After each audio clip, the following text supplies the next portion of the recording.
Hello, is this Sinister Game being here with a new stream?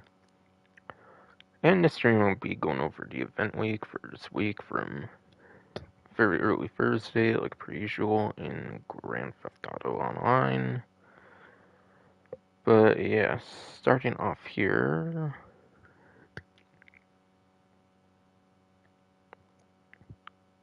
Okay, hold on, actually.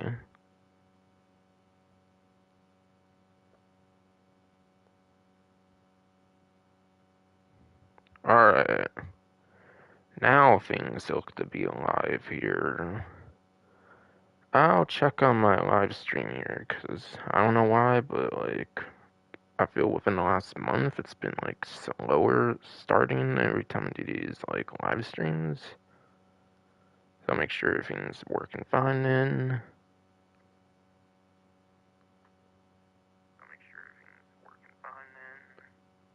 Alright, everything seems to be good now. Sorry for the awkward intros anymore, by the way, but like, I don't know why, but like it starts in the upcoming section instead of being like live like instantly. Sometimes it still gets live instantly, but like, whatever. Oh well, do it again, I guess. Hello, this is Mr. Gimpy here with a new stream. And this stream will be going over the event week for this week from like very early Thursday, like per usual, in Grand Theft Auto Online. And unfortunately, my throat's just being quite the bitch anymore. That, yeah. Throat just was not being very cool, so I'm doing this on Monday, even though I did mean to do this one on Sunday here. But, yeah. Starting off with the title, there's going to be 3 times money in RP for Junk Energy Skydives. Junk Energy Skydives, I'm pretty sure was something that was added in the previous DLC, if I'm remembering correctly, to San Andreas Mercenaries DLC. If not, then I don't believe it was much before that or anything. But it's like a free mode version of the parachuting. Basically, it's kind of like the parachuting, but it's more of a free mode thing than like having to go into like a separate lobby. Basically, it's pretty fun for like a little small free mode thing that you can do. Basically, I would say. So having 3 times on that is definitely pretty nice. And even more, you actually do get 6 times money in RP on that instead if you do have access to the Plus subscription or over on the 9th gen version of the game for PlayStation 5, Xbox Series X and S, then yeah. Should be getting 6 times money in RP for that then, it seems. Sounds like it may be a very damn good opportunity for RP as well.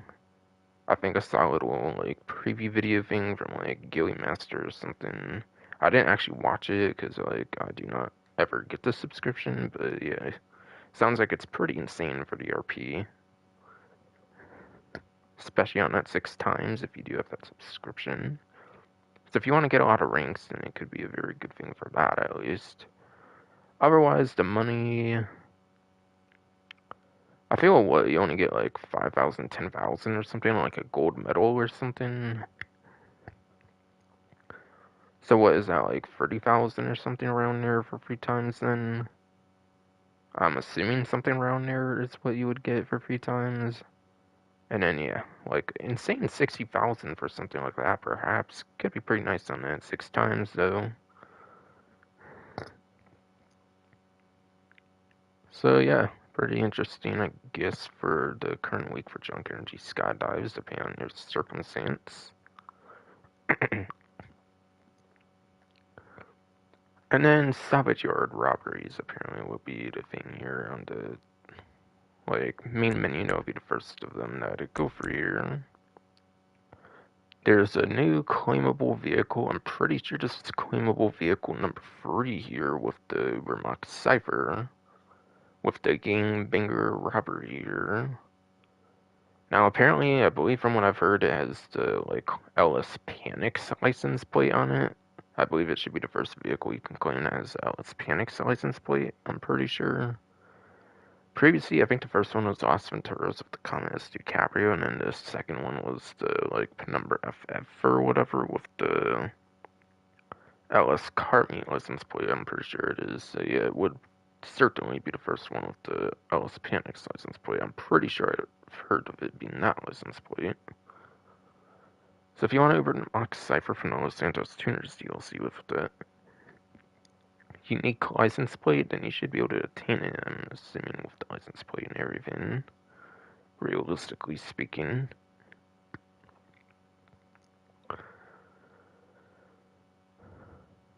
So definitely could be one of the more interesting weeks for doing those salvage yard robberies, no doubt. Hanger discounts here for 30% off, it looks like will be a thing. 30% off of hangers, select Buckingham helicopters, and more. So the hangers. I really like the hangers for sure, easily. One of my favorite properties of the game, arguably, I would say, just because of all the, like, customizable aircrafts and stuff, no doubt. One of the best properties in the game if you're not, like, counting the business side of things, which the business side of things was definitely, like, on the lower end of what made the property pretty good when it was first released and everything. Nowadays, though, apparently the hangar has been quite well received ever since the increases it's gotten in previous DLCs. What was it? Los Santos Drug Wars like permanently like tripled the amount of income you get on a crate. So I can say like 10,000 per crate. It was like 30,000 per crate from Drug Wars onwards. And it seems Rockstar saw it wasn't received well enough, which is triple, so they expanded even more Santos Mercenaries of like the land source missions and stuff. Yeah, I believe the hangar business is actually pretty well received nowadays, I'm pretty sure. So even the business side is pretty good as well. Arguably.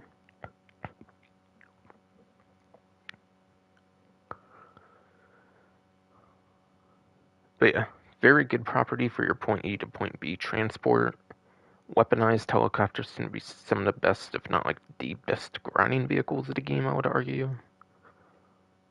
Easily going to be some of your best grinding vehicles of the game, no doubt. Versus some weaponized helicopters and stuff, so hangar is definitely a pretty important property to own. If you want more of the viable, like, grinding vehicles of the game, I would say. Easily. Yeah, it looks like select Buckingham helicopters will be on 30% off discount. I believe Buckingham aircrafts as a whole are already on discount with the Plus subscription, by the way. This is more of the Buckingham, like, aircraft discount for the event week for everybody, pretty much.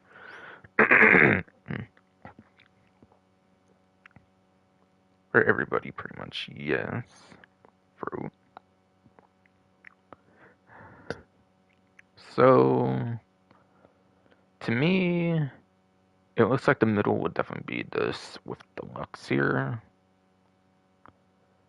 It looks like the left one there is going to be the Super Volito, I'm pretty sure. And the nice thing about the Super Volito is it's actually a CO helicopter as well.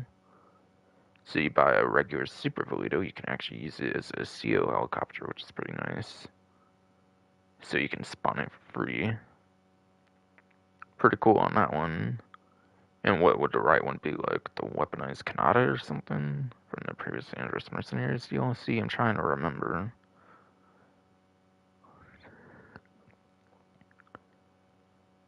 Either way, I'll get more of a look at it in game. They're not really outright naming any of them on this like screenshot or anything here, so I don't think I'll describe those just yet. I'll talk about them more when I get into the game. But yeah, the Swift Deluxe is a pretty good one too, by the way, because that's one of the more expensive helicopters. And it's before Smuggler's Run, so it's also a Pegasus vehicle, so you don't have to like allocate a hangar slot for it, so it's just in your Pegasus vehicle storage. Which, quite frankly, aside for Pegasus, aside for Pegasus storage, I wouldn't really bother with this with the Lux too much in a sense. It's more of a status symbol than anything else, really. It's like the Super Polito as well, I think, where you also get like drinks and stuff in the back. See, it's more of a status symbol one, really, for just what the looks.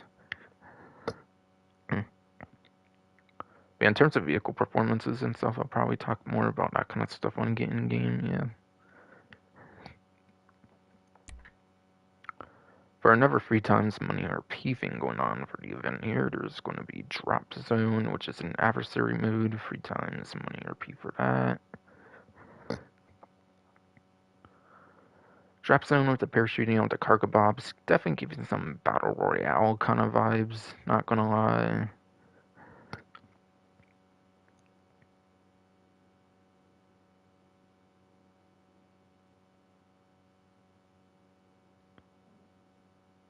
Battle Royale if I captured flag and stuff, maybe, perhaps.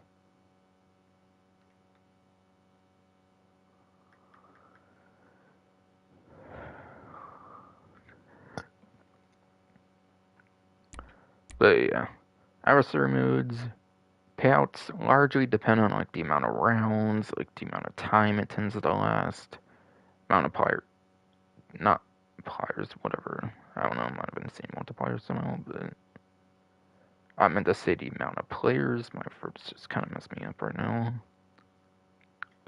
But yeah, the amount of players can also kind of determine stuff like time, like rounds, how quick the game modes like end and stuff. So yeah, stuff like that determines like how much money you can kind of get on this too.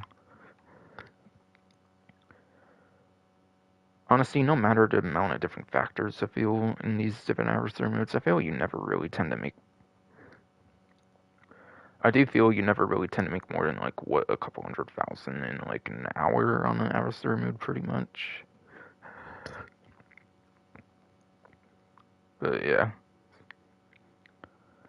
And yeah, sorry my throat's kind of dying on this live stream, but like, I've been kind of back to drinking alcohol and stuff, and yeah, like just fucking. Apparently, I got like hiatal hernia or something right now and stuff for like the longest time ever and stuff. Or like my throat in general being a bitch and stuff. So like, if my talking's kind of off and stuff, that's why I didn't.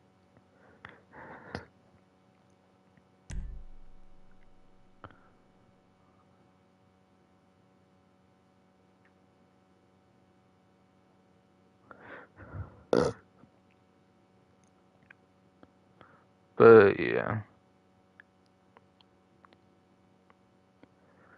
It's not really mentioning the Ellis Panics plate or whatever here.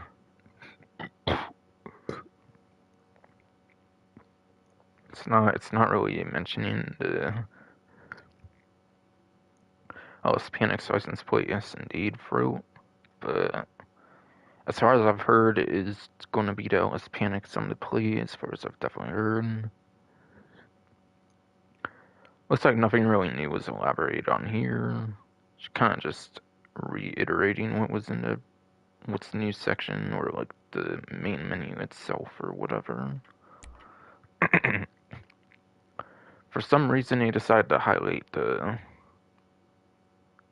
career progression. I'm not exactly sure why they did that. Probably just because of the claimable vehicle, but yeah. You can get a gold-plated buzzer attack chopper, which is definitely, of course, a pretty fun nod to the use of a mirror, no doubt.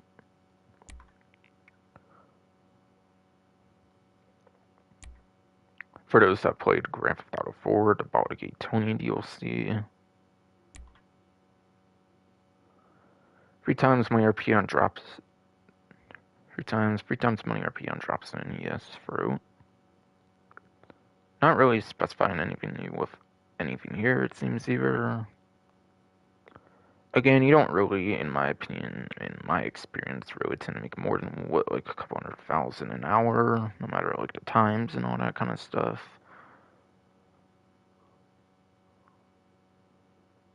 So unless you're a really big fan of the mode, I wouldn't really bother with it too much, personally. Or if you need it for tier 4 of the adversary mode's career progression, basically.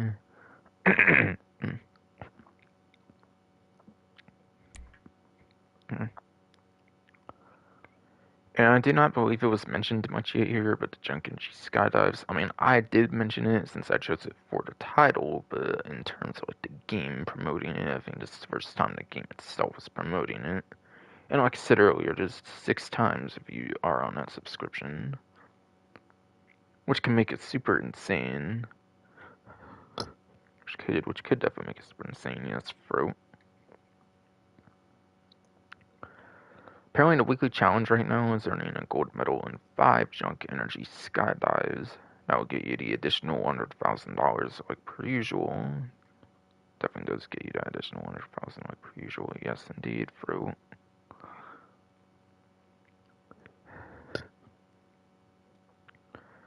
And you get a choice of 10 daily dives. There's 10 to choose from in total for single in-game or like real life day or whatever.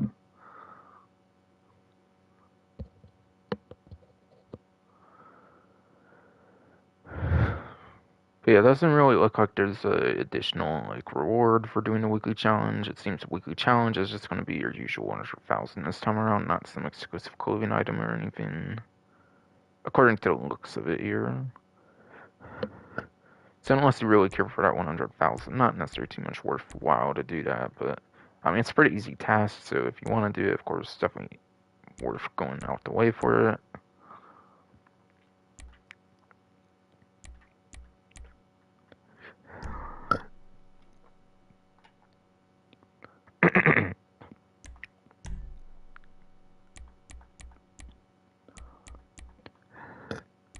Nothing really going on for heists as you would probably expect.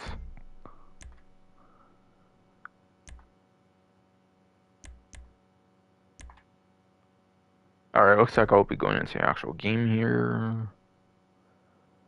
Fun fact, apparently it's like the 13-year anniversary of this game or something, it seems. Yeah, it would be 13th anniversary. Since I swear I remember this coming out in 2011. Back on like 7th generation consoles, so... Apparently I'm learning pretty recently it's like the 13-year anniversary, which might explain why they released this when they did here. Fun fact, by the way. And I think I said I would play this on like the 21st or like the 22nd or something, but I might start doing it more at the like end of May, honestly. Cause like other people are kind of playing it, there are like bigger channels and stuff. I might wait a little longer to play it personally. More at like the end of the month, basically.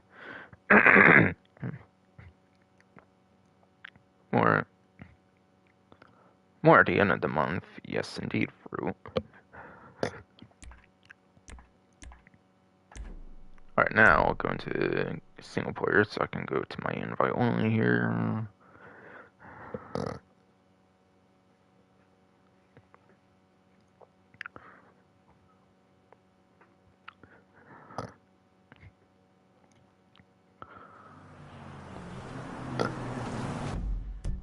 But man, no. Couple days ago,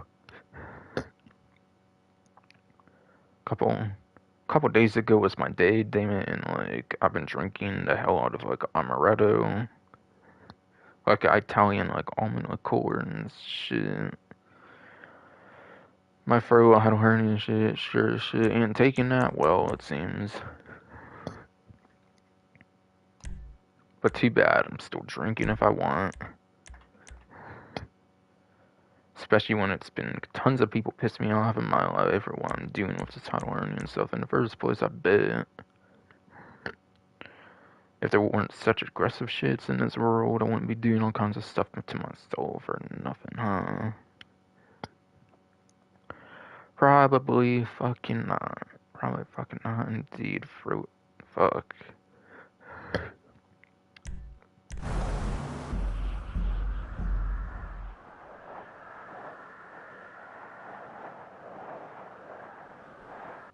Which also means my Plus subscription is expiring pretty soon. Which sucks. Because it's $80 fucking now for a Plus subscription.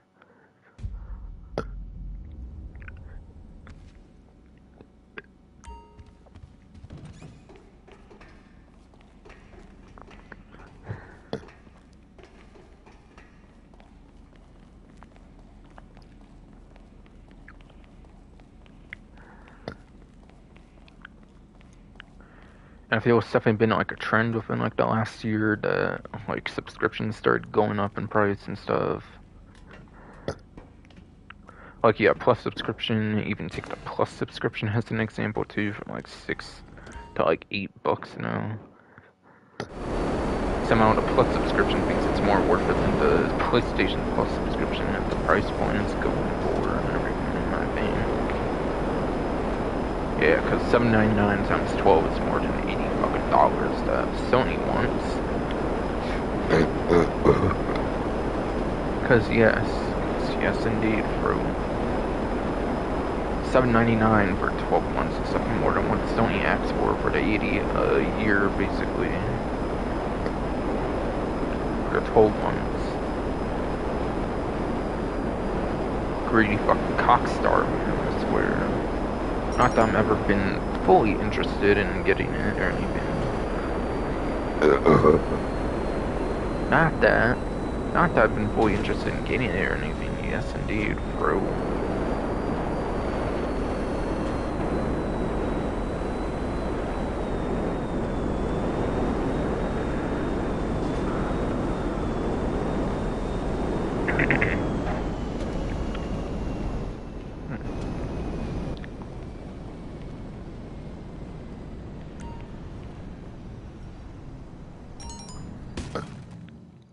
And yeah, I was kind of going that way for the casino anyway, so I'll do the stash house now. So I will, so I will do it now, yes, bro. We lost one! Cover! Oh yeah, I'm gonna piss on your corpse!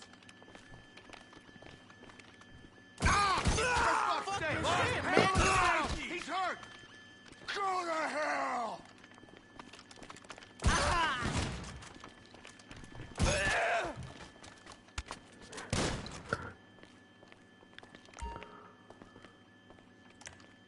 Oh, that's just part of the thing there, okay. I thought that was just sticky for a second, but then I realized like there's so much text on it that yes, it's just something on the actual object there. 281197. I'm not sure if I needed to do that with the scope there, but okay. Okay, indeed, fruit. 281197 it was, right? I think so.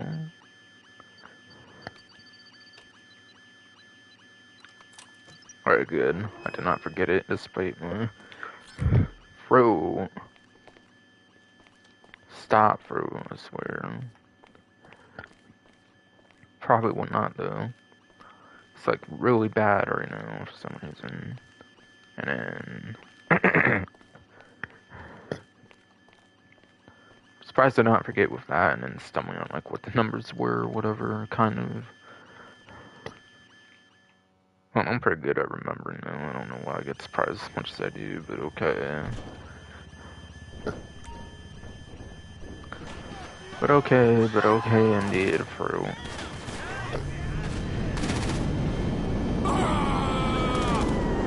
Getting tired of controlling my streams anymore, fruit.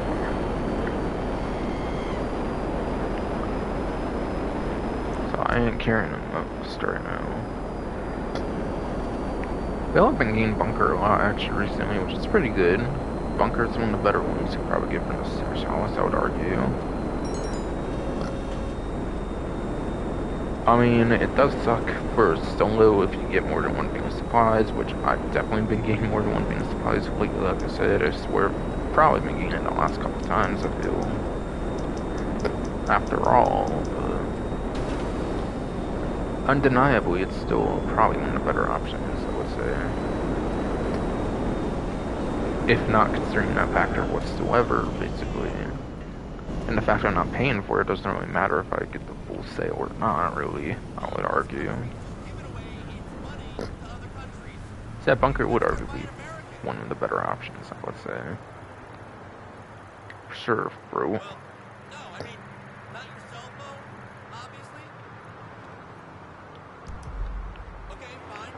So actually, I kind of wanted to mention other Rockstar news in terms of myself here, actually. So, I've been actually buying, like, Xbox 360 games, actually. So I've actually been buying Xbox 360 games lately, indeed, fruit. So I recently got access to Max Payne 3, Rockstar Table Tennis, and then Midnight Club Los Angeles. I got access to those pretty recently. Now, unfortunately, it does not really mean anything in terms of the channel, because I do not really have access to a capture card, indeed, bro. Knock it off for the billionth time, even though you won't. Yeah. I do have access to a couple more Rockstar titles of late. And I think those are pretty much the last of the ones I need to get on the Xbox 360. Yeah, there's original Xbox versions of games I could get, but I already have like versions of those games on like PlayStation 4 and like 5 for backwards compatibility and stuff. And then there's some that just are not backwards compatible with the Xbox 360 when it comes to the original Xbox titles. Like some of the older Midnight Clubs, I'm pretty sure are not backwards compatible, for example, on the Xbox 360. on the Xbox 360 for the original Xbox versions of those older Midnight Club games, yes.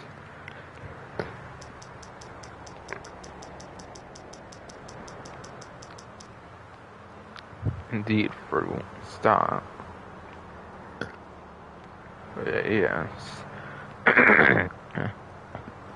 BS, indeed, fruit. Stop.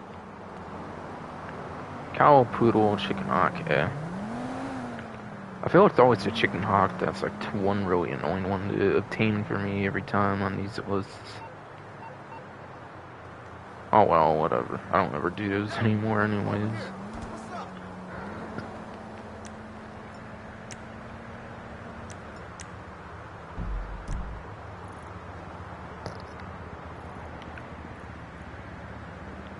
But yeah, that's some news regarding me and like Rockstar games in particular. But again, I do not have a capture card or anything to record them, unfortunately. But still, always cool to expand the Rockstar games collection for sure.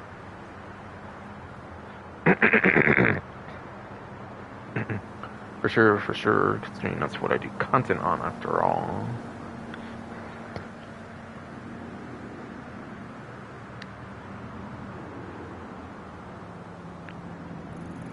But yes, Vinewood Bowl here. Oh yeah, and I did get physical copies as well. Funnily enough, I actually cannot get digital copies of those since my Xbox 360 is not allowing me to buy games for some reason, but yeah. Because for some reason my Xbox 360 is not allowing me to buy digital copies of games for some reason. Indeed, bro. Can stop.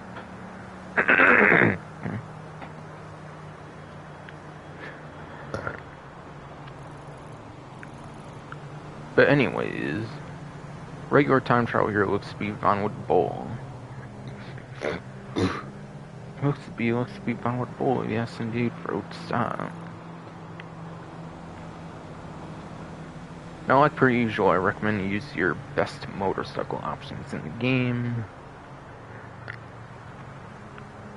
Now, it kind of counts as daily time trials of the previous Android's Mercenaries DLCs. Since it's more of a daily thing, I don't really like to focus too much on advice here, so yeah.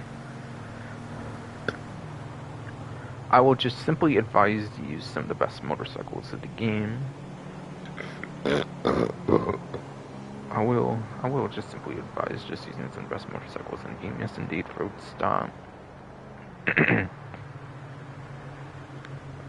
But I'm not going to exactly say what they are. You can do research on those on your own. You can do research on those on your own, indeed, road stop.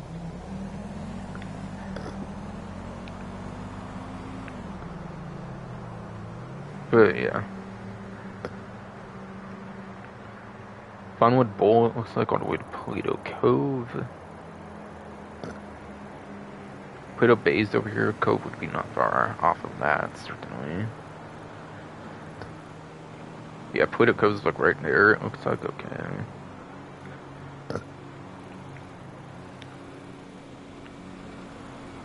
I'm not necessarily too far from Plato Cove, so I guess I'll mark it, I guess. See if I can give it a little bit of an accuracy. To see if I can give a little bit of an accurate representation, indeed, for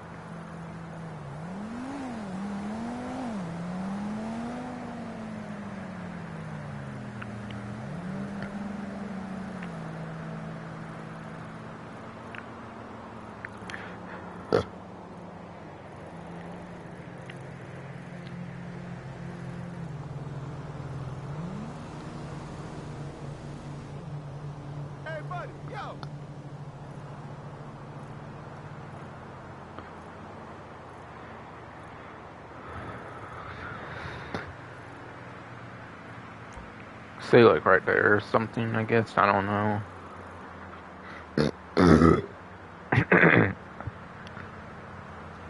let's say something like that. I don't know. Yes, indeed, bro. Stop. Fuck though.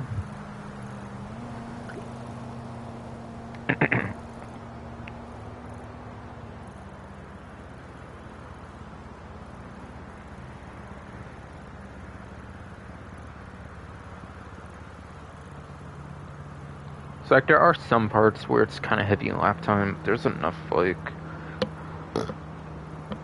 but there is enough like. There is a little bit of top speed sections, I would argue too. I feel it's a little mix of both, kind of for lap time, top speed. It's looking like for Polito Cove area around here. It looks like yes, bro. Stop.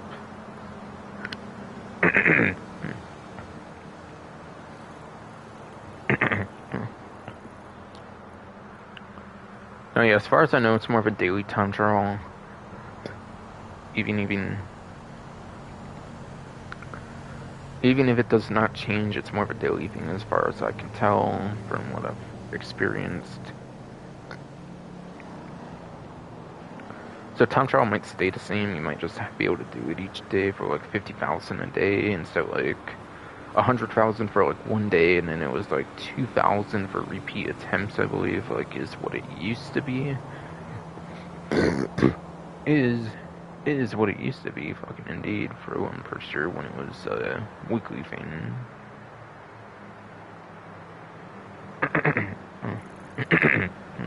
If I remember correctly, yes. Bro. Stop.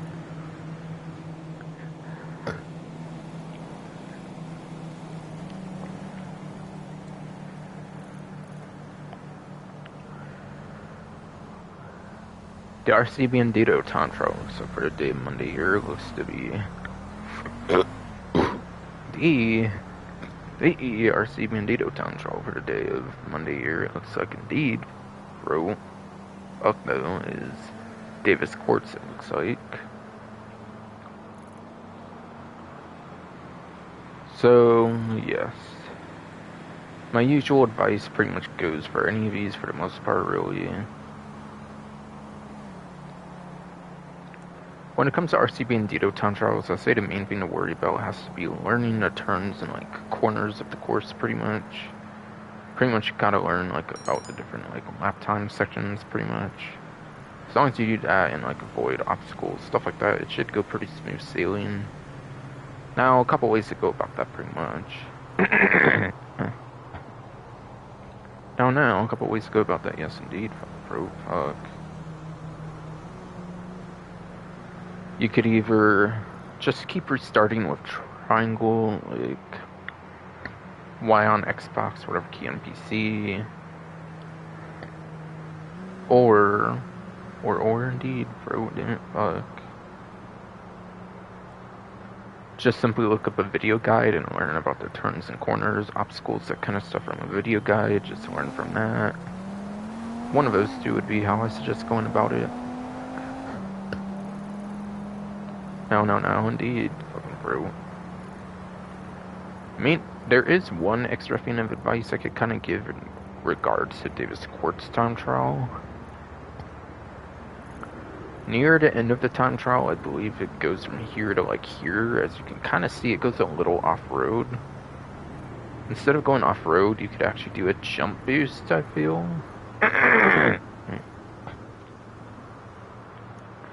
Instead of indeed, bro, fuck. Actually driving off-road, you could just do a jump boost quite simply. Which is actually one of the rare instances of actually being able to use a jump boost effectively, I would say, in these RCB and Dito time trials, pretty much. Pretty much, yes indeed, bro, fuck.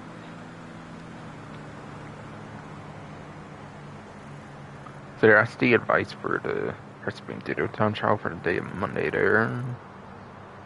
And that one definitely changes like whole location each day on like the regular time trial.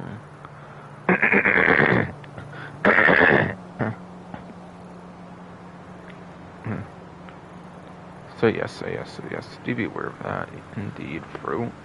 Fuck though.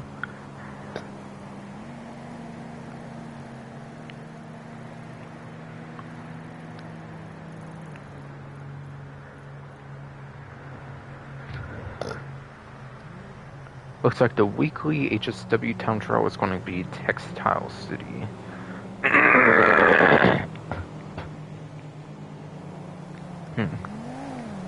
Looks like the weekly HSW town trial indeed fucking fuck is going to be the Textile City one here.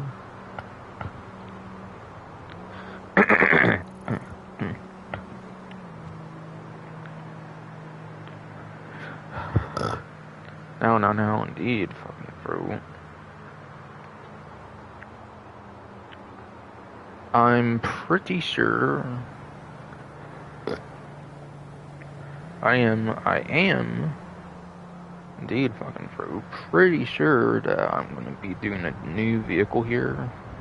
I said that last week, but then I realized that, like. But then indeed, fucking bro. I realized that, like, it made more sense to do it this week since it would have been actually the start of like week 113 of week 113 indeed, fucking bro, of the release of the 9th gen version of the game. of the release of the 9th gen version of the game, yes indeed, fucking bro, fuck.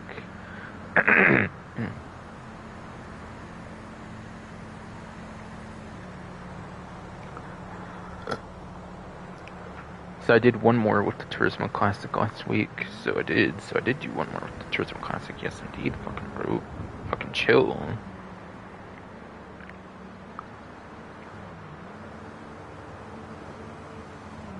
So, on my phone, I'm gonna look at, so on my fucking phone, indeed, fucking bro, I'll look at, like, how many weeks it's been since March 15, 2022, the initial release day of the 9th gen version of the game.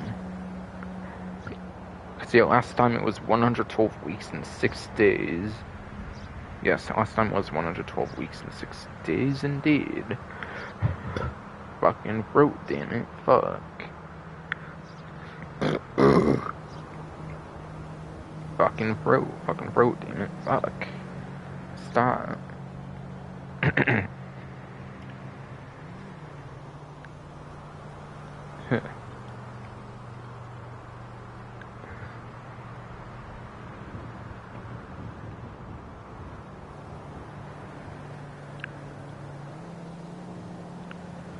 So yeah, it's 113 weeks and 6 days. It is 113 weeks and 6 days since it 112 weeks and 6 days being a week since my previous live stream. It makes sense.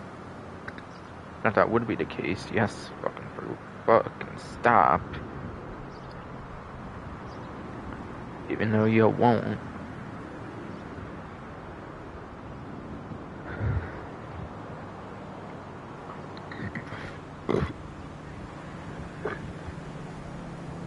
Even though you won't indeed, fucking bro, fuck you.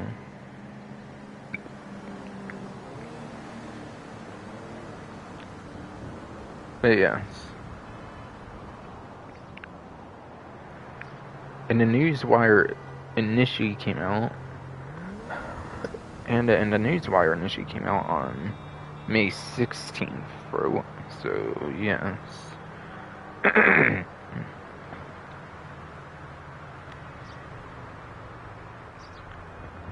So what, that was 113 weeks and 2 days, So, that was 113 weeks and 2 days indeed, bro. Knock it off, man.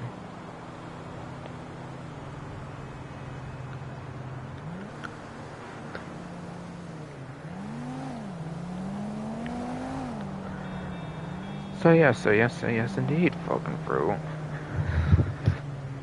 I will indeed be moving on to my next vehicle, the Bravado Banshee HSW of the Bravado Banshee HSW, indeed, bro. Fucking knock it the fuck off, man.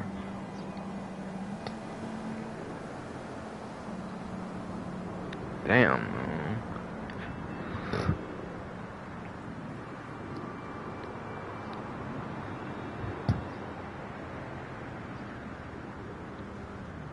But yes.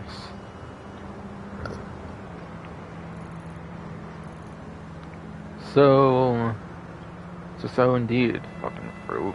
You gotta really fucking stop, man, I swear. Like I said with the regular time trials, personally, I think if you are good enough of a motorcycle, motorcycles tend to be your best options when it comes to regular time trials, I would say. As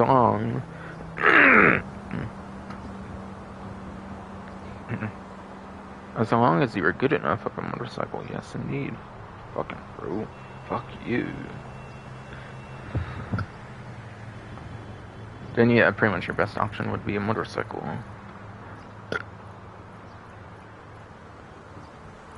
And as it turns out, there's only one motorcycle that's part HSW. And it turns out there's only one motorcycle that's part of the HSW class, subclass, yes indeed, fucking bro, and it's the HSW Hot Chow Drag. It is the HSW Hot Chow Drag indeed, bro. Fuck.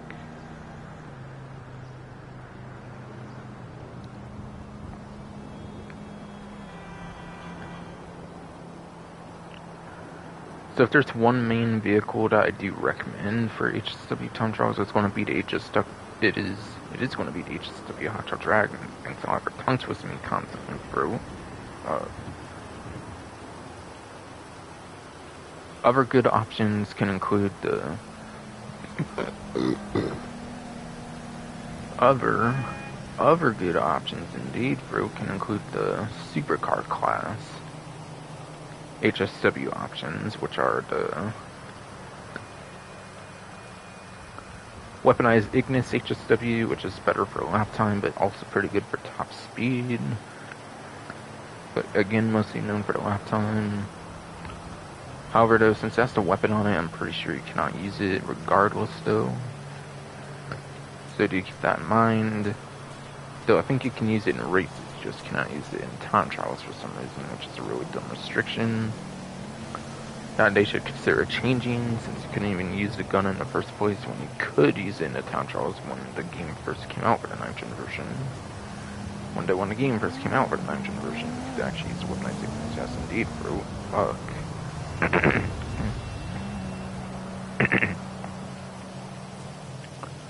The other ones that you can use for the HSW supercar class, no matter what, though, pretty much, is indeed fucking bro. Fuck you, stop. It's going to be the second 2 HSW. It's going to be the HSW second 2, yes indeed, bro. Fucking stop. Which is an electric car, HSW vehicle, which is pretty known for the lap time. It's actually not that bad for top speed. I think it's only like 4th place for top speed, and there's 4 HSW vehicles. So it's still apparently has better top speed supercar-wise than any of the non-HSW supercars in the game. So it does still have better top speed for the second 2 HSW than any non-HSW option, indeed, fucking bro.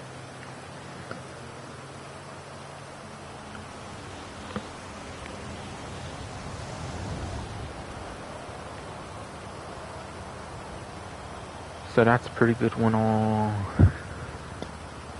So it is a pretty good one all, yes indeed, fucking bro. Fucking stop.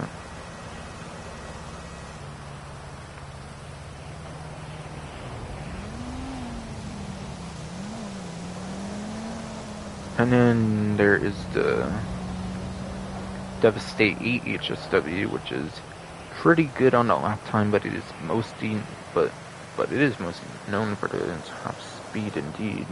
Tom Twisty ass bro, didn't stop.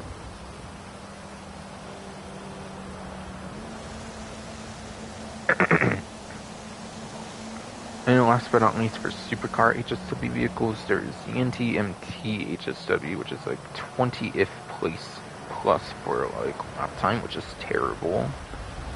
Being in the 20th placements for lap time is just absolutely terrible for HSW.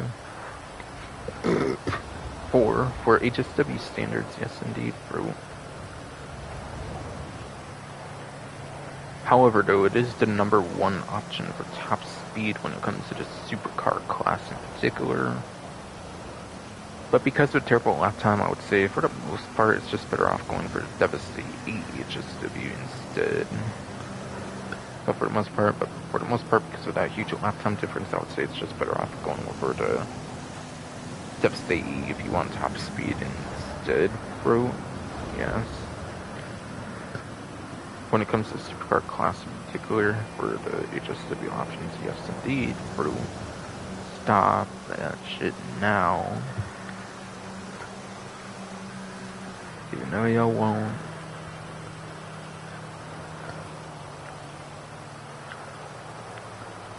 And then another good selection, I would say, is going to be the ones from the San Andreas Mercenaries DLC, since not only do they have HSW House Special Works, they also have access to Amani Tech features in the agency vehicle workshop, if you have that, for like the armor plating and all that kind of stuff.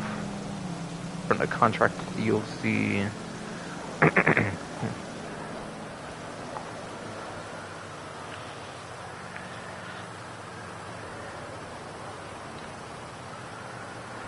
And the reason I'm not really suggesting the Chop Shop DLC options, you may be wondering for the HSW options being from the latest DLC, is because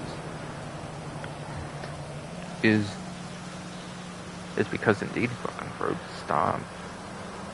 The Karen Vivonite, it is like hybrid electric-ish, like SUV or something, I think. I think indeed, bro, yes. Stop. I have no problem with that vehicle. I have no problem with that vehicle indeed, bro. But, fucking stop, bro. There was only 2 HSW vehicles even released with the Chop Shop DLC. And the other one's the Vigera ZX convertible. And then the other one was the bigger ZX convertible, indeed. Fucking bro, fucking stop. And that one's pretty much just the same vehicle from the like non-convertible, like the roof version. Like the roof version, indeed. Fucking bro, fuck you. So it has the exact same performance and everything as the regular Vigera ZX that's from the Criminal Enterprises DLC. So it is the same performance as the one from the Criminal Enterprises DLC, yes indeed. Fucking throat stop, so that's why I don't really suggest that Chop Shop sections. There's not really that many interesting options there for HSW, I would say.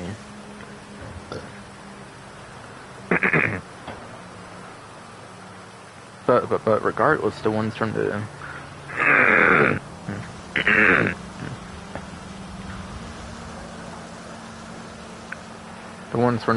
Chop Shop DLC, the Sandra's Mercenaries DLC, from Sandra's Mercenaries DLC, I mean, indeed, fucking shitty fucking bro, fucking stop.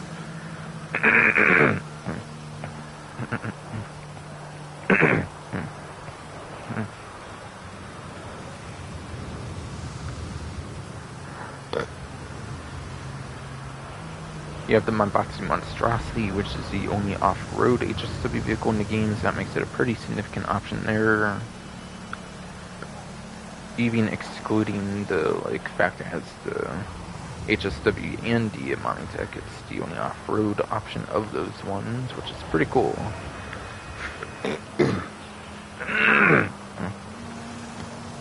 which is pretty cool, yes indeed. Fucking stop.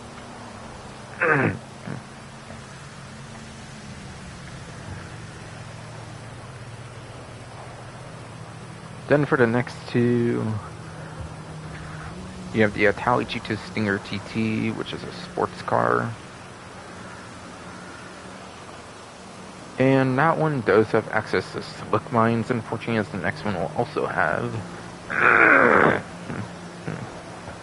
As the next one will have indeed. Fucking broke, stop.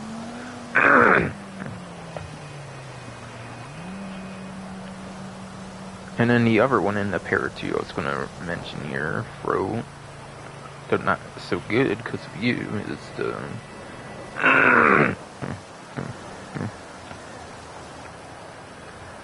but I can barely mention it because of you, shit, fucking Fro.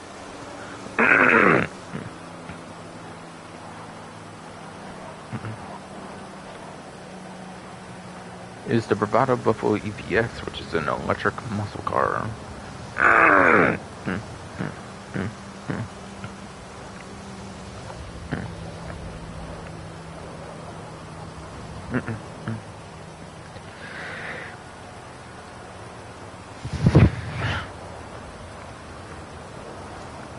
The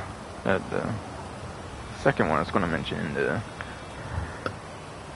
pair of vehicle options there, yes indeed, fucking pro, was the Bravado Buffalo EVX, which is an electric muscle car. Now the Italo G2 Stinger TT and the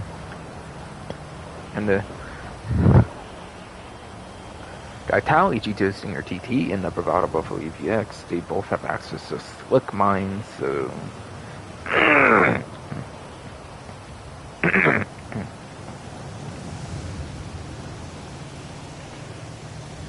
if you do have those slick mines equipped on either of those two, at least if you do have the slick mines equipped on those two, fucking I'm pretty sure if you have the slick mines on, you cannot use them in the time trial, which sucks.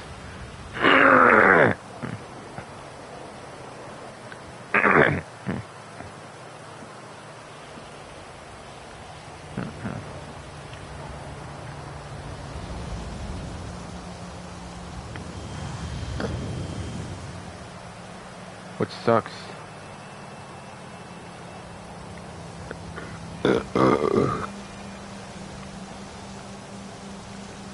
Which sucks, yes.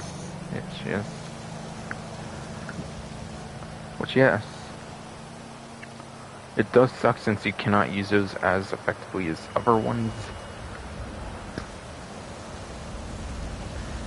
Kind of makes those two vehicles like the weaponized Ignis since they kind of have a weapon.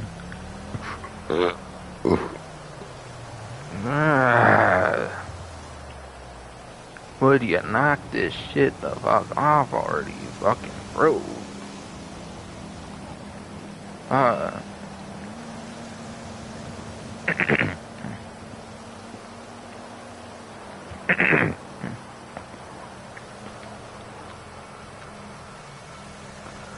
The reason the slick mines kind of suck on the Italian Stinger TT and then the Battle Buffalo EVX is, yeah, it makes it like the weaponized Ignis where you cannot use it in the time trials for the HSW ones and the regular ones as well, and regular ones certainly as well, I imagine.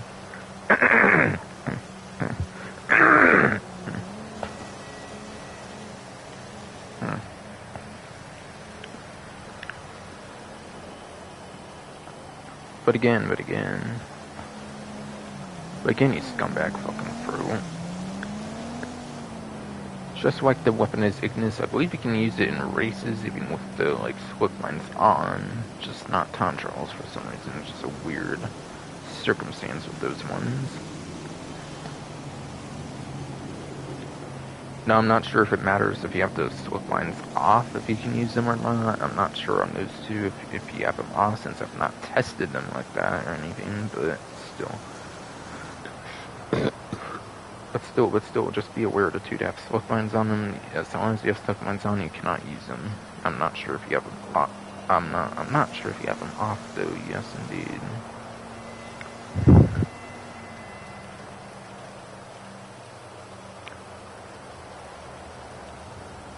And last but not least, for 4.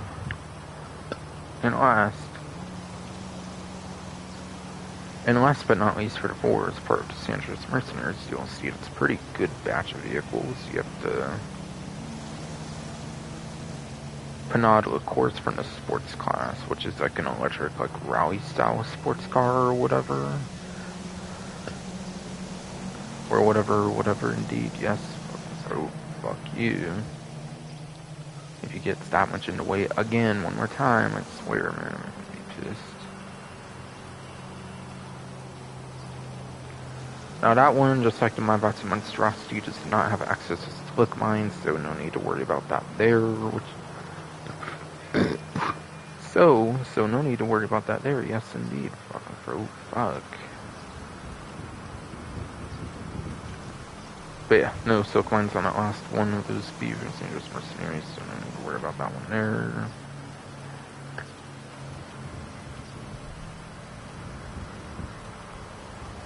One cool thing about that one, though, is it is apparently 3 seconds better. One thing pretty cool about that last one, by the way, is it's actually 3 seconds better lap time for the sports class than any other car in the sports class, apparently, so... when it has how special works, which obviously it needs for the time trial, for HSW time trial there. So it's a very damn good one, so it is a very damn good one indeed, fucking pro, damn it, fuck though. So it is a very good one, yes indeed, fucking pro, fuck.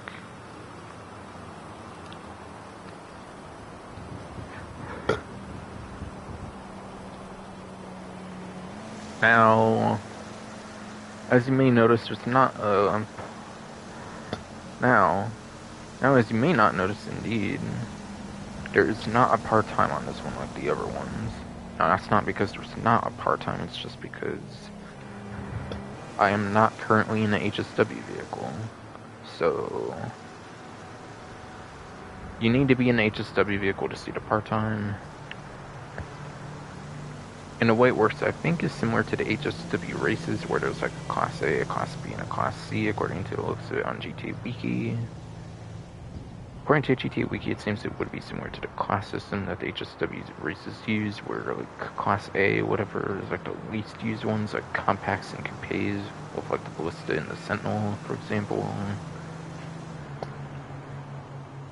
Class B, I think, is like SUV, like muscle cars and stuff like that. Class B is like muscle car, SUV, I believe, stuff like that. Yes, indeed, bro. Knock it off. And Class C would be like your most commonly used stuff, like the sports class, the super class, and the motorcycles class. Again, Class C I think is the most common used stuff, like the sports supers and motorcycles. So that's kind of how the part-time system should work for HSW, I'm pretty sure, as far as I'm aware, at least.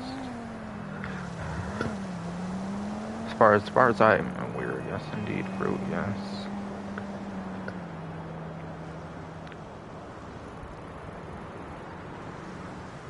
So, of course, thanks to this fucking fruit, I'm an hour in, I still have to talk about junk energy somehow. Somehow, indeed, fucking fruit. Fuck you.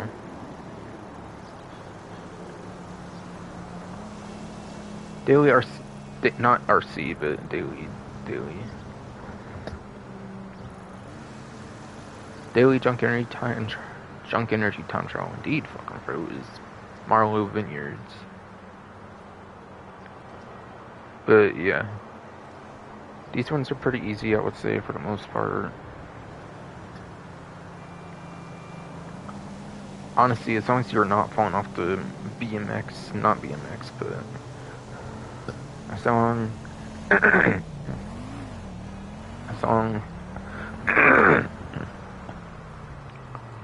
indeed, fucking through.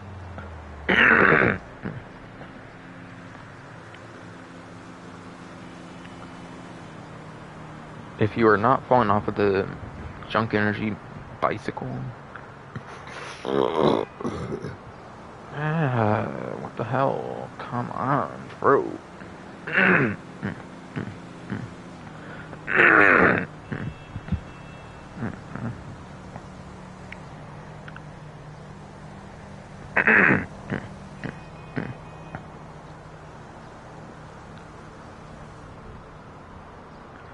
As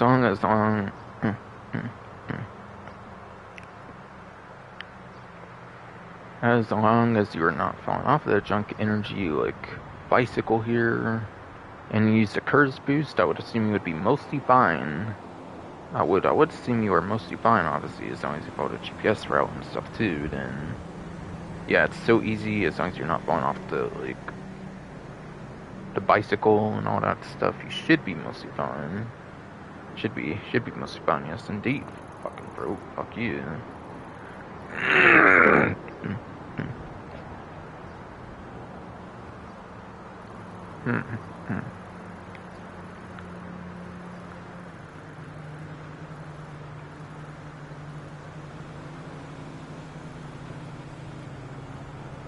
Alright, so premium race for the week here is for the supercars class, it looks like. And yeah, I definitely mentioned it was a daily time trial, despite my bro being a bitch for the junk energy one I'm certain, so yeah. The weekly premium race here is for the supercar class for the week. I already mentioned all the HSW options.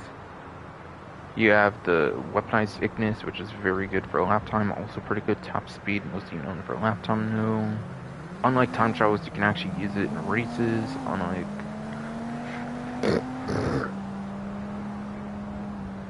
Unlike time trials, you can actually use it in races though.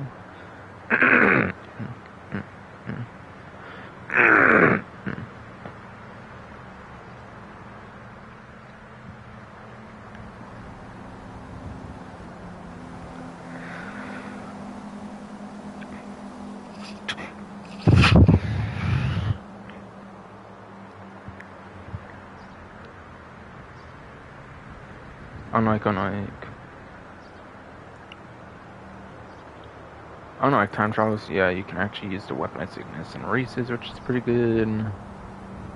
I can definitely confirm that.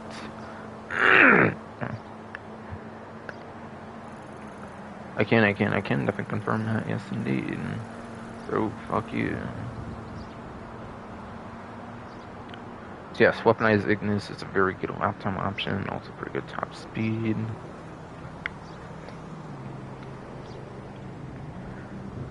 Cyclone 2 again. Cyclone 2.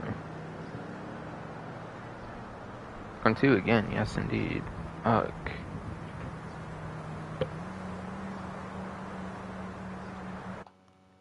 Hello. Hello, hello. Hello, hello. Hello.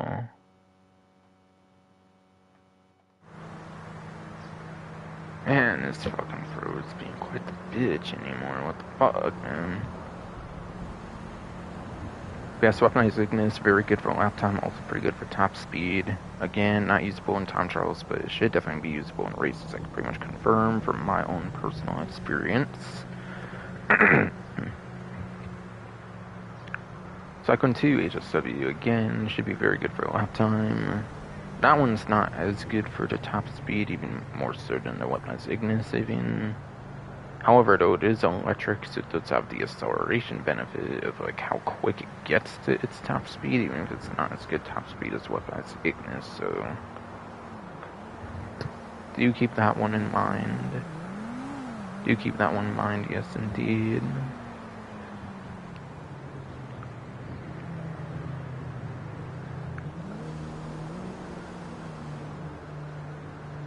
Then you have the Devastate 8 HSW, which is pretty good for lap time, but it's mostly known for top speed, unlike the previous two.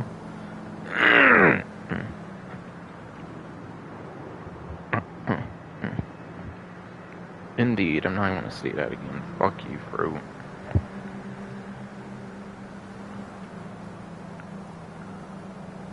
And then, last but not least for the HSW ones again, it was the NTMT HSW.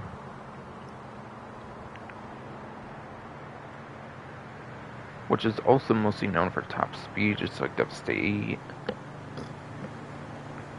Even more so since it's the one with the #1 top speed of the supercar class. But again, even on HSW, its lap time is only enough for like 20-something place. Something is only good enough for 20 if so, like place whatever. So if there's one that's absolutely not too good to use at all, for the most part, it's going to be the NTMT for the HSW option, since lap time is much more important usually than top speed lap time. Lap time is actually more important than top speed usually, as I will explain if my fruit lets me, of course. If my fruit lets me, of course, yes indeed.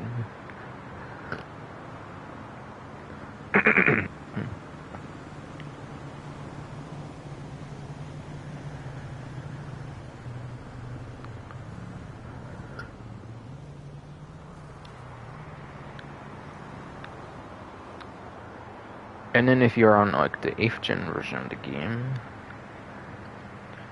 pretty sure your #1 lap time goes to the Progen Emirates from the Diamond Casino Resort DLC. #2 lap time goes to the Grotti Turismo Maggio, like the Amani Tech, like supercar and the latest Chop Shop DLC that only has the missile lock-on chamber remote control unit. I believe it's one of those basic Amani Tech vehicles, I believe,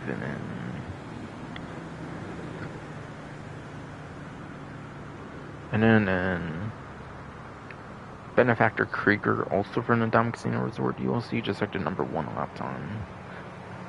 Just like the other, like the #1 lap time, I mean, just like that one, it's also from Diamond Casino Resort DLC for the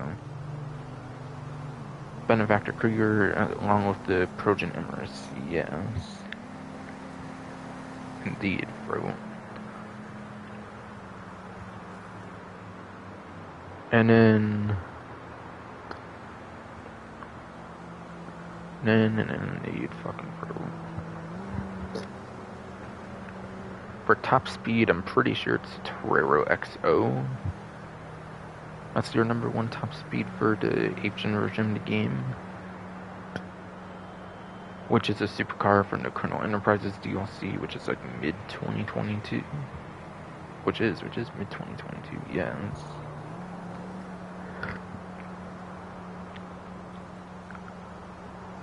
#2 for top speed, I'm pretty sure actually goes to the Devastate 8 in that case for 8th gen, since it's better lap time, I'm pretty sure.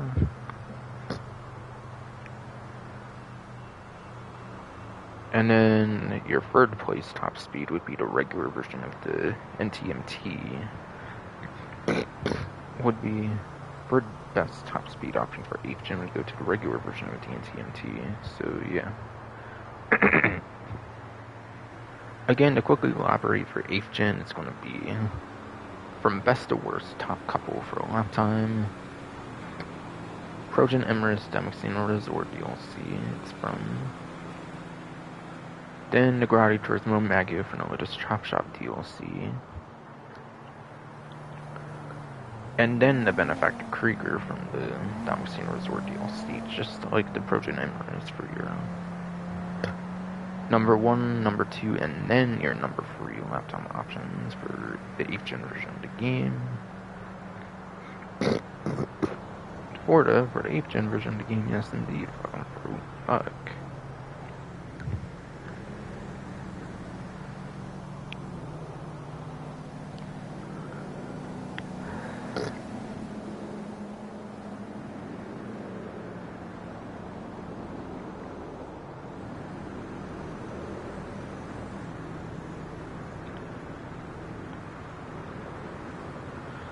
And then again, your top 3 from best to worst for the top speed for the 8th gen version of the game is the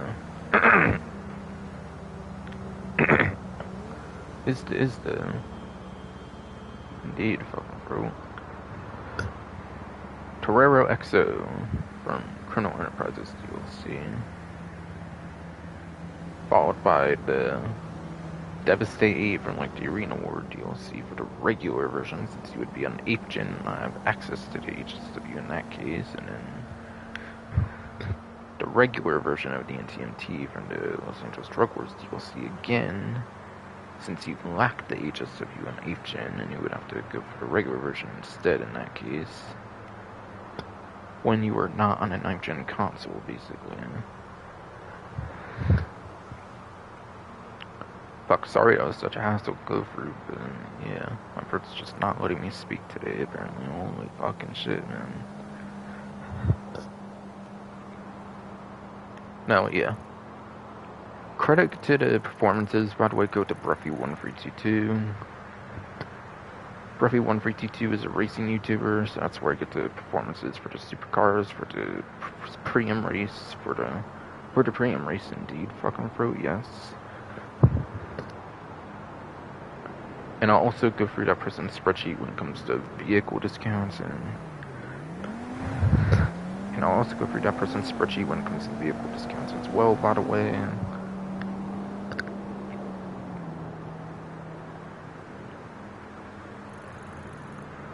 So what is lap time and what is top speed? Lap time is turns and corners in the city, which is why it's more important than top speed, because you have a lot of turns. Ow. Stupid fucking teeth bit my tongue, apparently. What the hell? Probably because my shit fucking throat, too, damn it, but, you know. Turns and corners are, like, all throughout the city.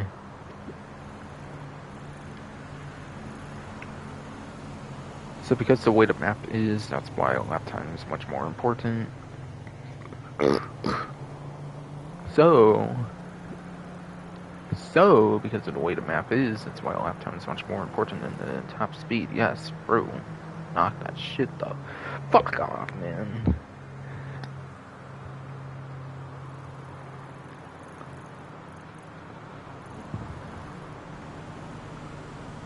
And then top speed, that is a lot more niche, where it's going to be pure straight, like, speed, obviously, as you would expect. So it's going to be very niche, since you would only get much benefit off of that on the highways, your airport runways,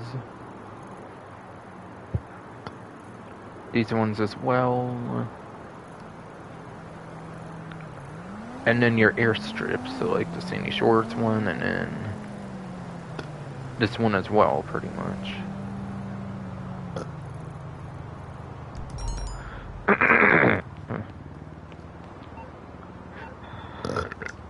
So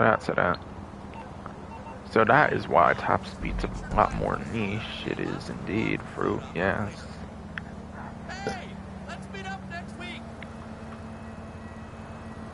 And then a thing or two more to mention here before I forget, because it was fucking fruit being a bitch. I don't even speak for shit, clearly.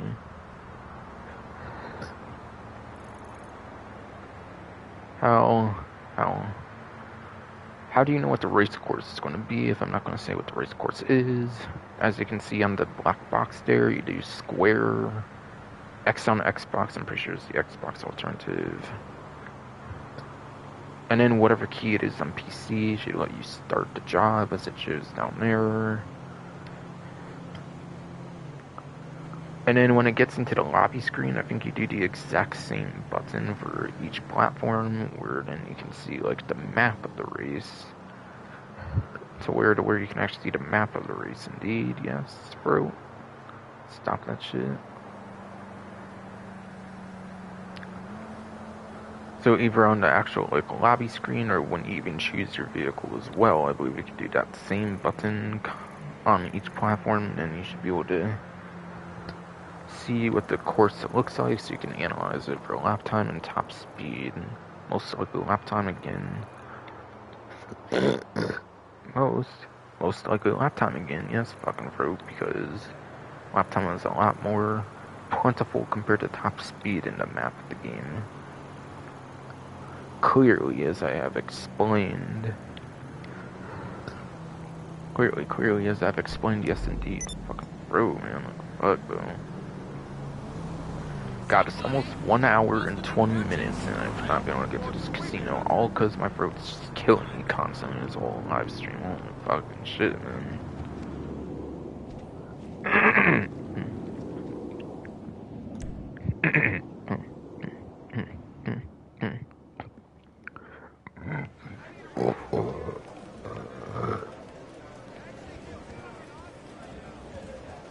A new luxury car is available to win. Stop by and have a try at the Lucky I'm just gonna Wheel. drink just every fucking alcohol I have right next to me. It is pineapple Smirnoff Ice, bro. Since this throat's not quitting the shit anyways, fucking why not?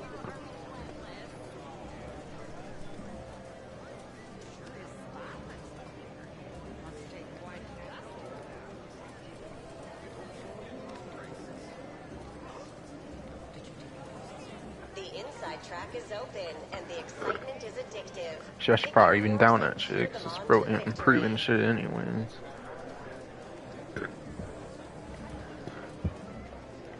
I sure should tell it will now, but whatever.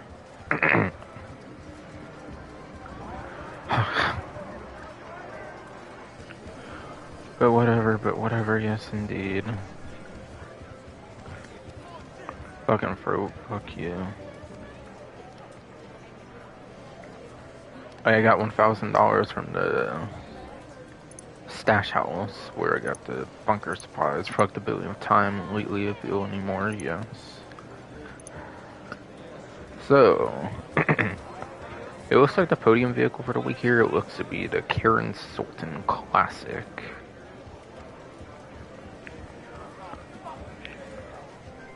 It was either from the Diamond Casino Resort or the Diamond Casino Heist DLC, I believe, from like mid-2019 or like late 2019, I believe. Or if it was for Drip Feed, it could have even been as late as like early 2020, I would say, even if it was for Drip Feed, I forget. I think it might have been a vehicle from the launch, though, of the DLC, so yeah. That's kind of around when it released. That is around where it like released, yeah, I'm definitely certain on that.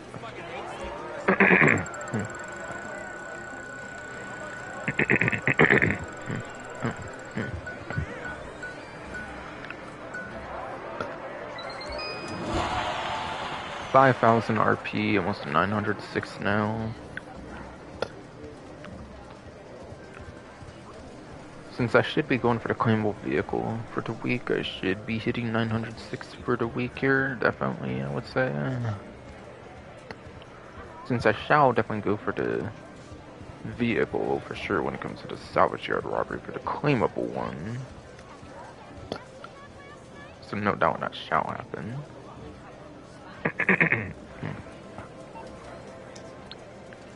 I do think this vehicle is probably still available for the purchasing on the website.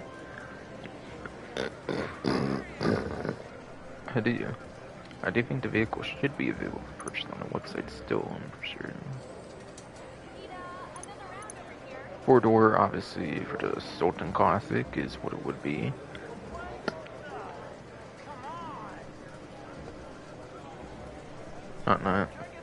Not to be confused with the Sultan RS Classic, the one that came out later with those Santos tuners. You'll see that's 2-door version.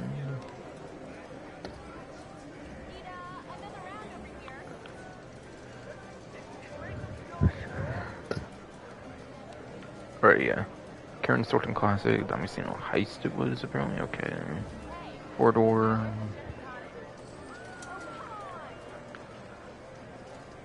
It is from Damasceno Heist, so I do believe this is on a trade price for the $1,288,000, by the way, as well.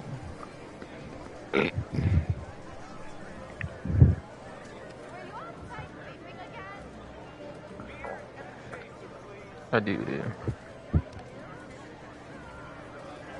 believe this vehicle should be on a trade price as well, since it is a Damasceno Heist vehicle, and you usually can use those you usually can use for like the getaway vehicle. Even if you do not use it as a getaway vehicle, you could just simply select it as a getaway vehicle. Even if you don't use it, you still get the trade price as long as it's selected. As long as it's selected and you beat the heist in that same attempt or whatever. Or whatever. Or whatever indeed, fucking fuck.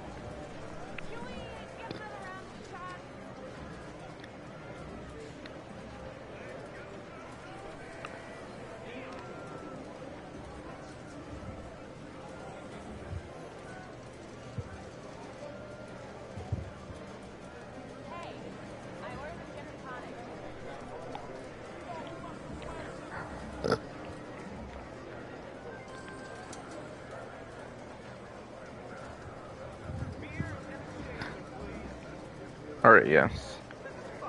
I'm looking at the newswire right now, and it is indeed the Kirin Sultan Classic. It is indeed Kirin Sultan Classic, as expected.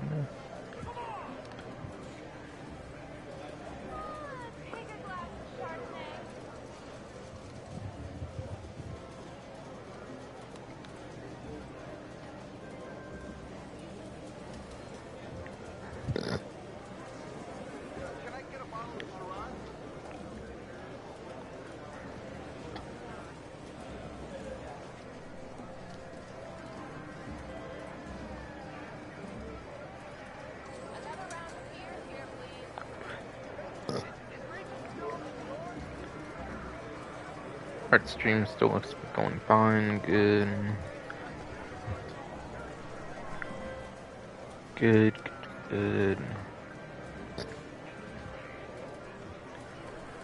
Good indeed, fucking bro, I hate you.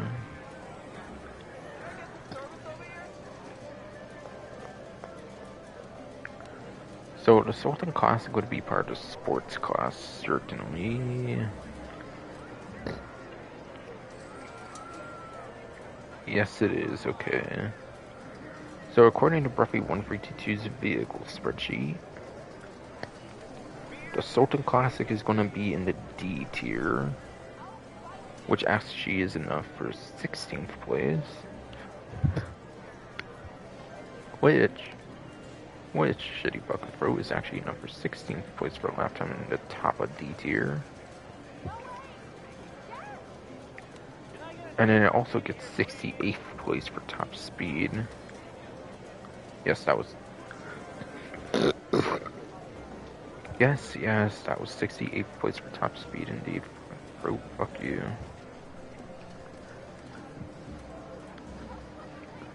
So, 16th place on lap time is only a few to several placements out of top 10, which is not terrible. 16th. That is only a few just several placements out of top 10, which is not terrible indeed. Fucking fruit. Fuck. However though, yes, fucking fruit. 68th place for top speed is terrible on the other hand.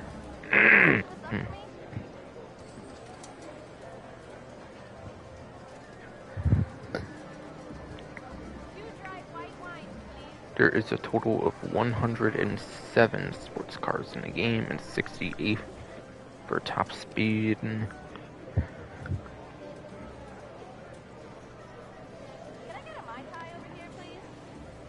Yeah, double 68, yeah. 136 would be 2 times of 68, so yeah. It's below average for the whole entire sports class, it is. It is. Top speed is below average for the whole entire sports class, so not good for top speed, but it is only a few several placements out of top 10 for a lap time. Which again, because of the map layout of the game, the lap time is much more important anyways,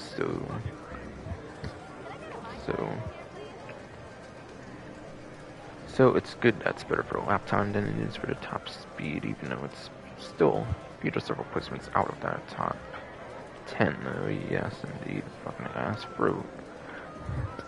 Fucking swear I'm gonna kill this fucking fruit at this point, I swear.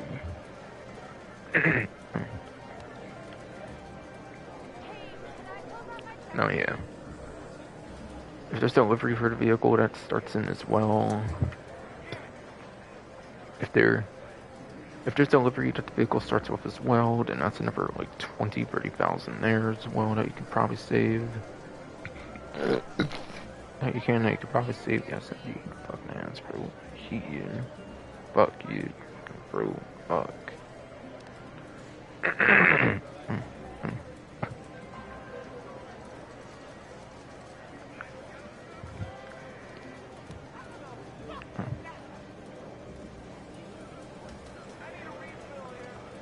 So another 30,000 on top of that could be in the early 1.3 millions. Could be.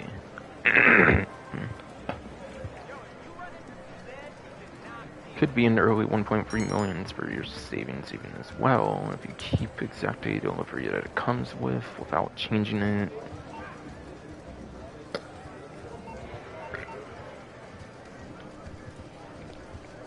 About changing it for the most part, yes indeed. Fucking pro. Fuck you though.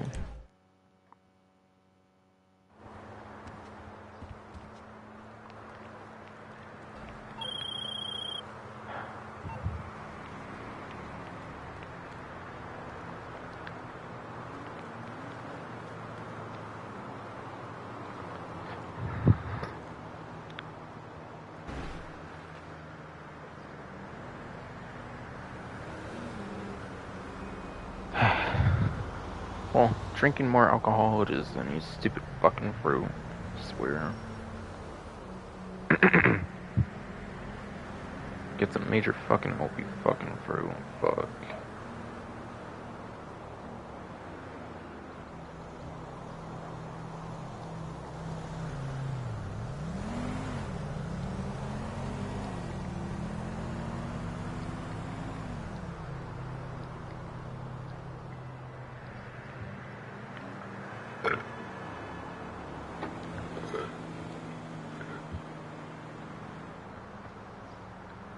You're either gonna like the fucking alcohol or you're just gonna fucking die. I swear, fucking fruit. Fuck.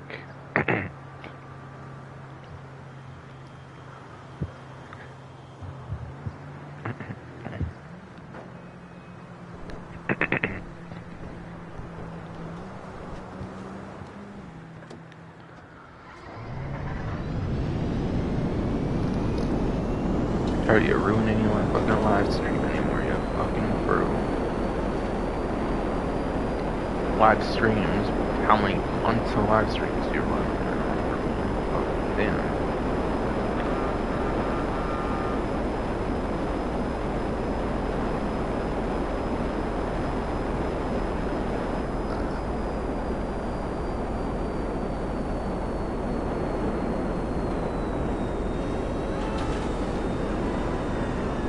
Now over to Los Santos car meet here next.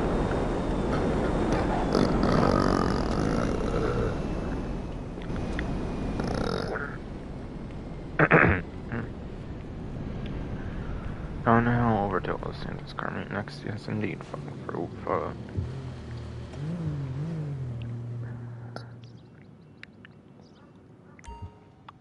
Now, right away, I think I can say that there's no vehicle discounts at any showrooms this time, I believe it or not.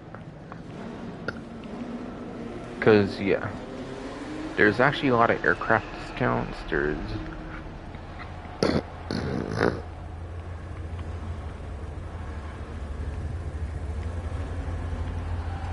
there is actually a lot of aircraft discounts, like the main menu alluded to earlier. There is a ton of aircraft discounts that kind of takes away the spotlight from the, like, traditional vehicle discounts because of that. I do believe there's a couple vehicle discounts that are actually cars and not like planes and like helicopters, or like just helicopters perhaps. or just helicopters perhaps. Yes indeed, fucking road this time, yes.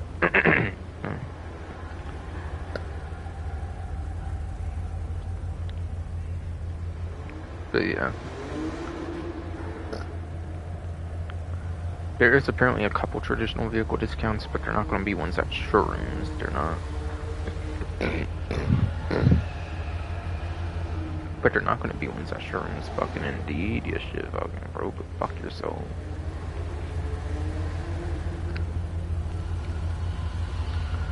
Okay, so at the Ellis car meet this time around, you have the Pegasi Vodka, the Dinka Jester, and then you got the Ocelot Lynx apparently next here.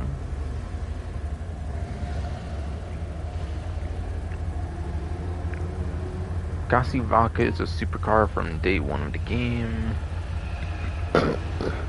It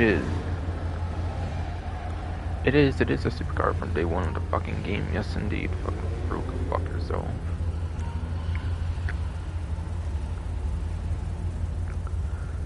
Then you have the Dinka Jester.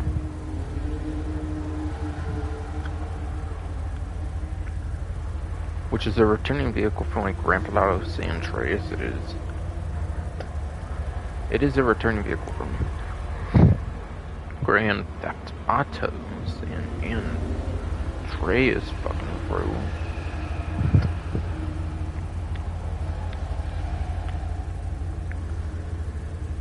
It was also a DLC vehicle from like early 2014.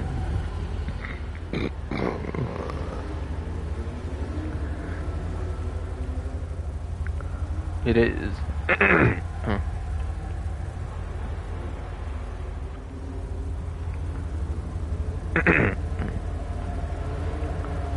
It is also a DLC vehicle from like early 2014 indeed. It fucking is a DLC vehicle from like early 2014 as well, yes indeed, yes shit, fucking bro, fuck. Fucking kill yourself already, fucking bro, I don't even have to die over it.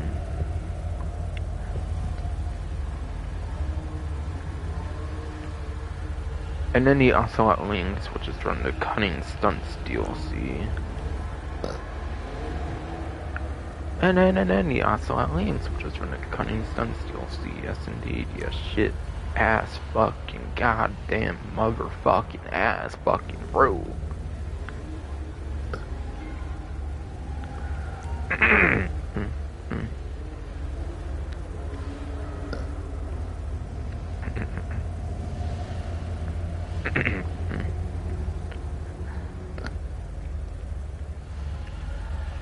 But yes, you cannot obtain the Ocelot Lynx in story mode. You have to get this one in GTA Online. The other two you can actually obtain in story mode and do not require GTA Online.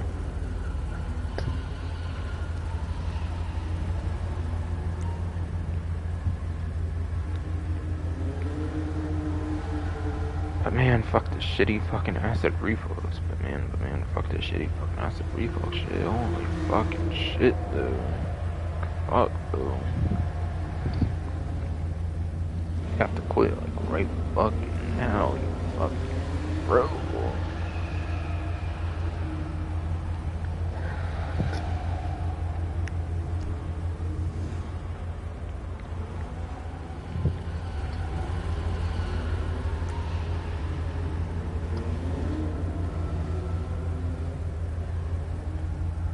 $240,000 here for the vodka.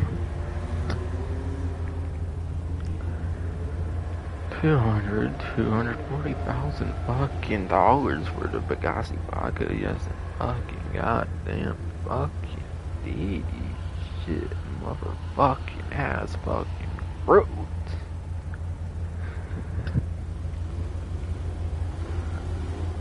So yeah, it's a day one supercar.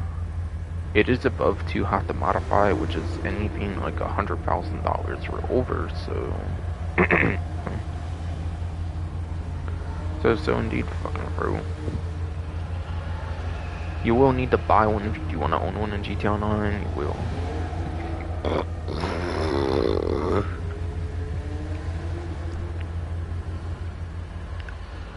You will need to buy one if you want to own one. Yes, in GTA Online. Yes, fucking ass. Piece of shit. Scumbag ass. Fuck, bro. Or, of course, you could just get one in store mode, which is preferable. No, yes. Dinka Jester is a very retro, nostalgic vehicle in Grand Theft Auto San Andreas. It is. It is a retro, nostalgic vehicle from Grand Theft Auto San Andreas. Indeed, you shit ass fucking bro. Fucking die already. It's a very retro, nostalgic vehicle from Grand Theft Auto San Andreas. I mean, it kind of is not, I guess, since there is the Jester Classic that came out later on, which is the livery to San Andreas version, which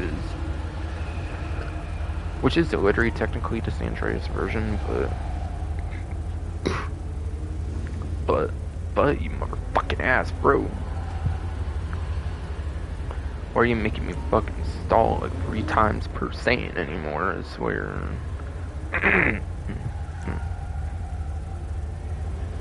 Oh, you fucking bro.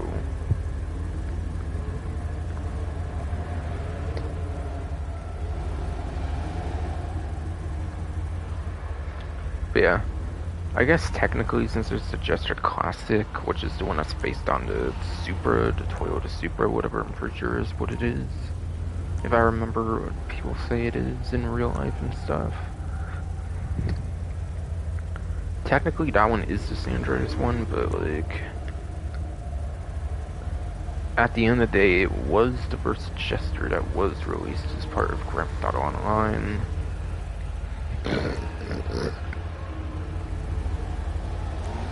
But yes, shitty fucking bro, fuck you. It is technically the very first Jester that got a release in Grand Theft Auto Online, Grand Theft Auto 5 Online. All the way back in like the High Life update, business update, whatever update it was. Whatever update it was, yes indeed, fucking bro, So yes, there is still some nostalgia to be had on this one. There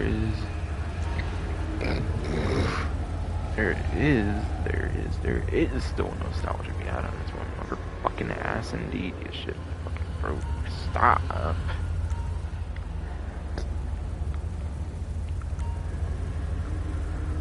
This one's also 240,000 apparently, okay.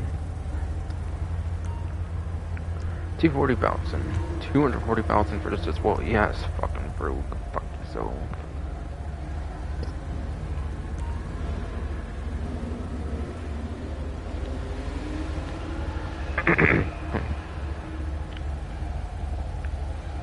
And then the Ocelot links turn the Cunning Stunts DLC. This one is online exclusive. I'm very much certain it's a vaulted vehicle, so you will not find it on the vehicle websites. You will. You will not find it on the vehicle websites, indeed. Fucking bro. You though.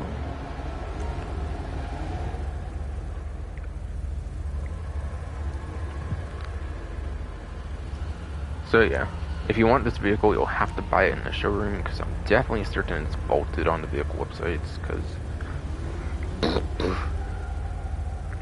I am definitely certain it is bolted on the vehicle websites, yes indeed. Fucking bro, would you knock it off already? Holy fucking shit. Yeah, 1,735,000, that definitely looks regular price to me, so yeah, like I said, none of these are on a vehicle discount, I'm definitely certain on that. So do keep that in mind, you will be spending full price for any of the 3 vehicles in the offer this time.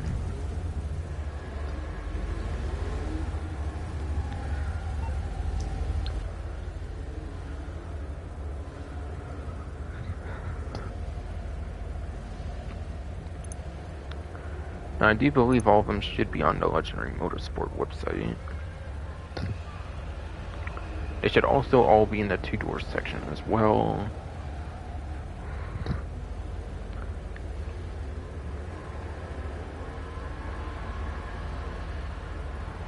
Little preview out of vehicle discount with the Osiris there, it looks like.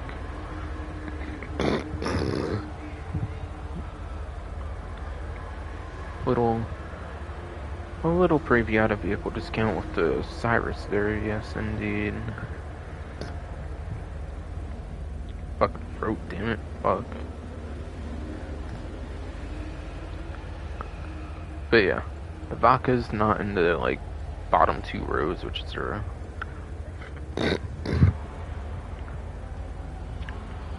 The Vaca's not in the first 6 vehicles here in the first 2 rows, like the day 1 offerings pretty much typically are here.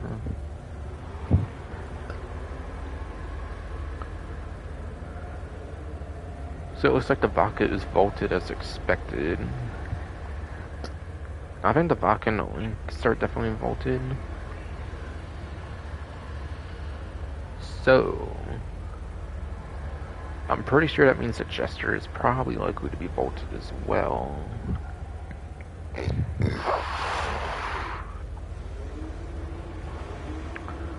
So Fucking so.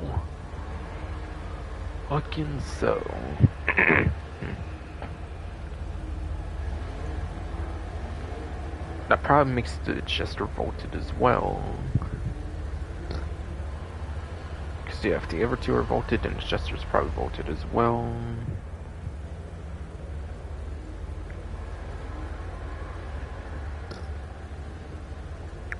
Yeah. It was definitely before Ill-Gotten Gains, the Heist update, and San Andreas Flight School. Again, I think it was either the Business update or the High Life update that introduced the Chester, and it's not there, so it's vaulted for sure, so it does look to be vaulted for sure, yes indeed, yes shit, ass.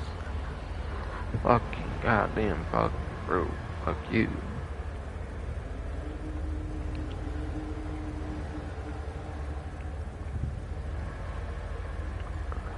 Yes, Osiris looks to be on discount. I'll talk about it later on, though. I will. Probably will talk about that later on, like more near the end of the live stream. Whenever that will be, with this bro not letting me do what I'm intending on doing, of course, but yeah.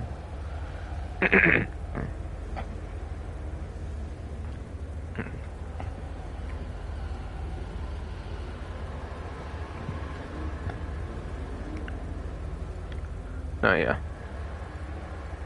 Cunning Stunts, again, it's an online exclusive. The last tip DLC that had single player content was Ill-Gotten Gains Update Part 2. Not the last one with single player content altogether.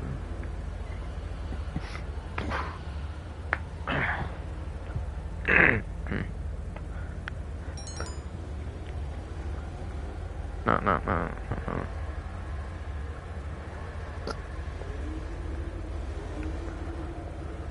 Not the last one of single player content altogether, yes, some fucking goddamn fucking deed fucking fruit, but to reiterate, my throat fucking lets me actually speak in full like I was trying to do, fucking Ill-Gotten Games Update Part 2 was the last one to feature vehicle content into the story mode, so any updates past that did not ever feature vehicle into story mode ever again, pretty much. So yeah. Now I believe cutting stunts was like before finance felony, or it was before import and export. It was. Cutting stunts is either before finance felony, I believe, or like before import export, one of those two.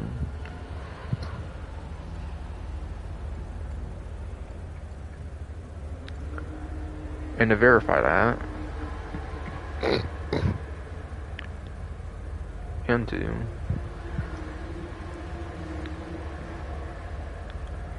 verify that, yes indeed, yes shit ass fucking bro, I will kill you one day, I swear.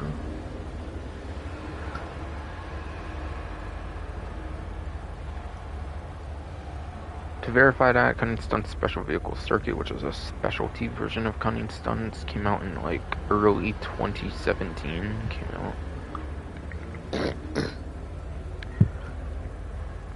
That came out in early 2017. Captain fucking goddamn fucking Dave, you shit ass fucking bro. Not even letting me fucking speak. How fucking dare you?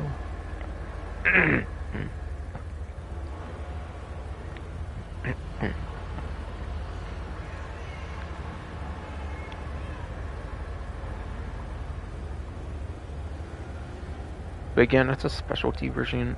That is a specialty version of Cunning Stunts. That came out in like early 2017. So realistically, that meant that the regular version of Cunning Stunts would indeed be around this point. That would indeed suggest that regular Cunning Stunts would indeed be sometime around this point, and it's not here at all for the Ocelot links in Cunning Stunts in a general sense when it comes to the DLC being featured at all here on 2-Door for Legendary Motorsport.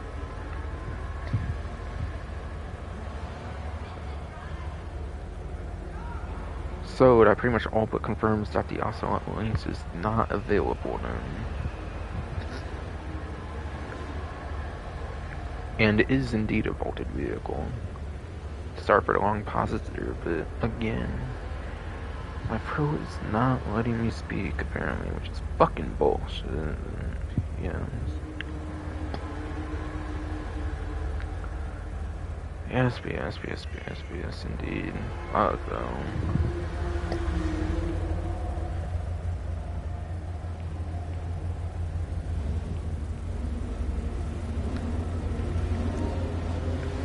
So they're all 2 doors in Legendary Motorsport, they definitely are.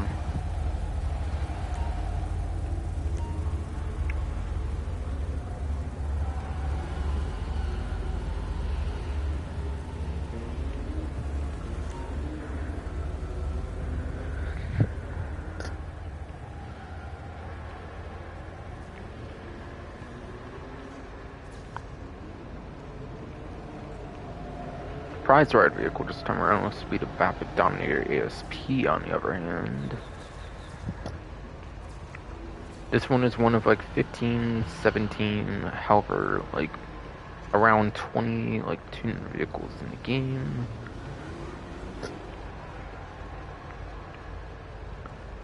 And I'm pretty sure every single tuner is still available in the game.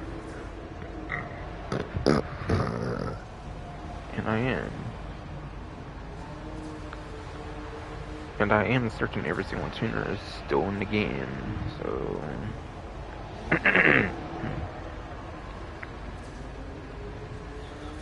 You should be able to buy the Dominator ESP still on the vehicle website if you so desire buying it instead of earning it for the challenge.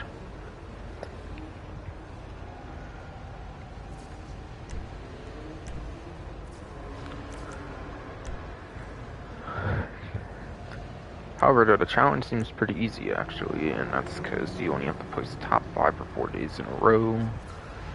So honestly, when I'm doing this right on Monday, it's pretty much your last day. So honestly, pretty much, as I am doing this on Monday, it is pretty much your last day to do this.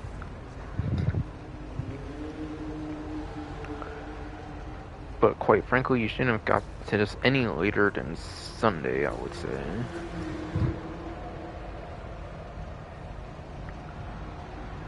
Sunday is realistically the last day you should have got to the challenge, like starting the challenge for the Dominator ASP here.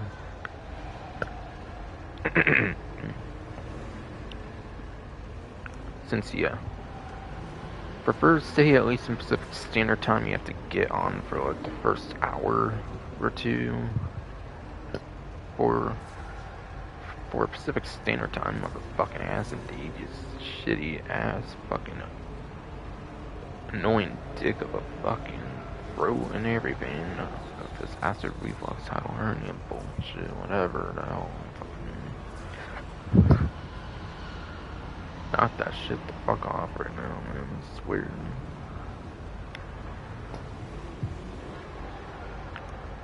Yeah, Monday's technically the last day here, which is when I'm live streaming this. But in terms of 4 full days, you should have been doing this on like Sunday if you wanted like 4 full days to do it, and not having to get on like the last hour to 2. And not having to get on the last hour to 2. Yes, indeed, at least for Pacific Standard Time, I believe at least.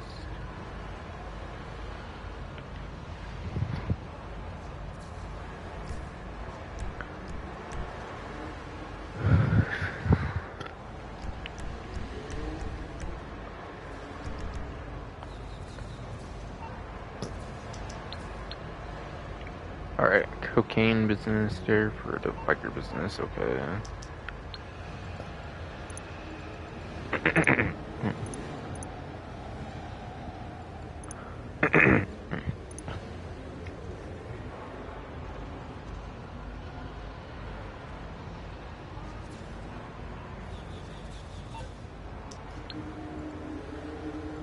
Alright, this one would be on San Andreas Super Autos, I'm pretty sure.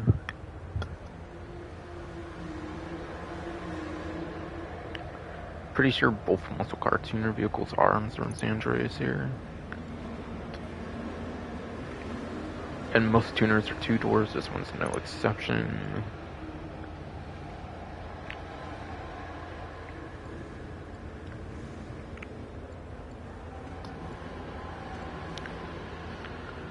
So, by gaining the Vapid Dominator ESP on a trade price, at least, you'll be getting $1,331,250 on a trade price here.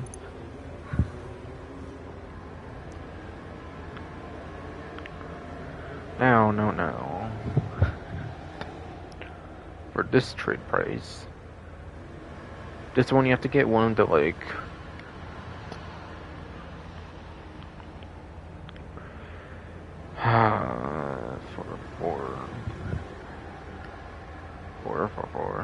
for this trade price, you stupid shit ass motherfucking dickhead ass fucking bro.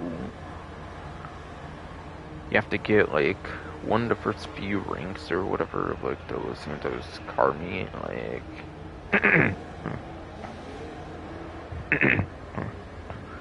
not first few, but what I mean is you have to get like once every 5 ranks basically, you get like a trade price.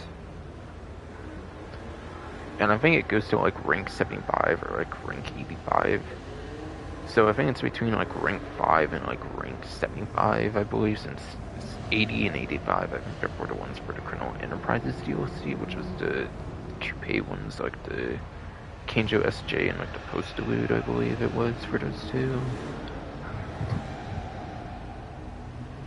So yeah, it's like rank 5 to like 75. One of those like 5, like 10, like interval, like ranks you need for like a trade price for the tuner vehicles, whatever, for the car meet reputation basically for the trade price. So honestly, I would say this vehicle just like the Sultan Classic, even though I don't think I mentioned it for Sultan Classic. I think both of them are going to be a little more into like 2 hours worth of grinding, I would say.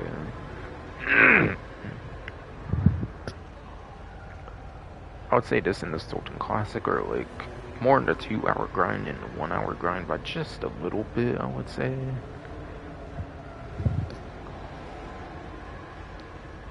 Cause yeah.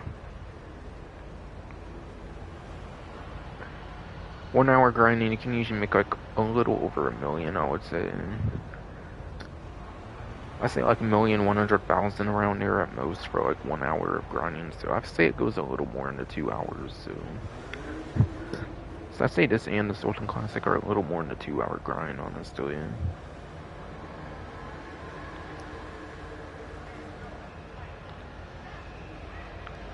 So not terrible. You could actually save a few hours of grinding.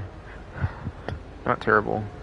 Not terrible. You can actually save a few hours of grinding if you get both this and the like podium vehicle, for example, for the week.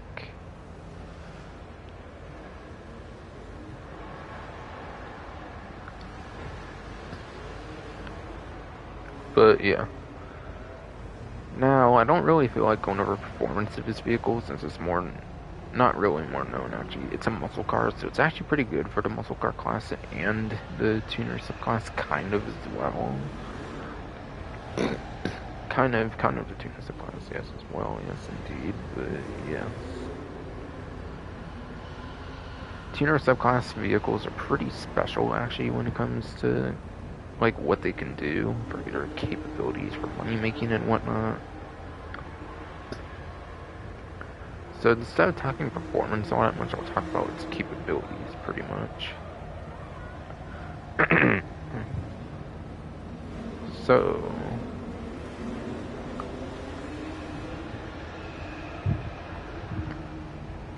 in terms of street races, pursuit races, terms of street races, pursuit races, you fucking asinine piece of motherfucking filth, bro, whatever the fuck.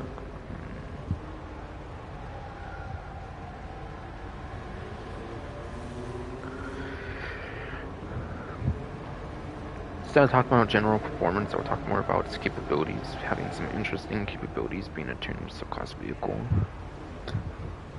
When it comes to the money making of the game, yes. Fruit. So for street races, pursuit races, it is not a sports tuner vehicle, it's a muscle car. So it's not the greatest there for street and pursuit races, it's not, but it's pretty average though, it is. Despite there being so many sports tuners in the game, it's actually pretty average for the like street races and pursuit races actually. It's kind of like pretty smack dab in the middle of the performances if I remember right, which is pretty good for a muscle car. For a muscle car tuner vehicle. But yeah. Yes, indeed. Yeah, it's fucking pro down, fuck. Arguably, you want to more so use it for the robbery contracts than for the racing, though. Because this vehicle has rear louvers that you can apply to the back window, which will protect you from some gunfire, which is pretty nice. So it is pretty good for those robbery contracts, which is pretty good. And those can get you quite a bit of money, which is pretty good. There too, of course, yes.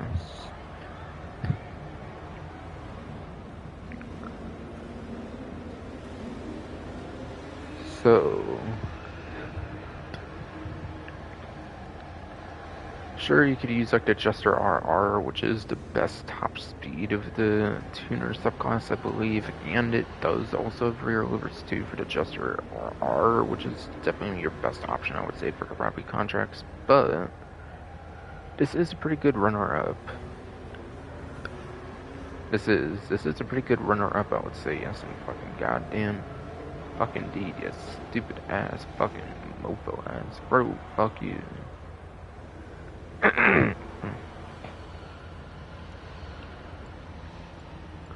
So money-making capabilities is pretty good for this one. When it comes to the robbery contracts, it does give you that back protection with the rear louvers, which you can customize on it, which is pretty good.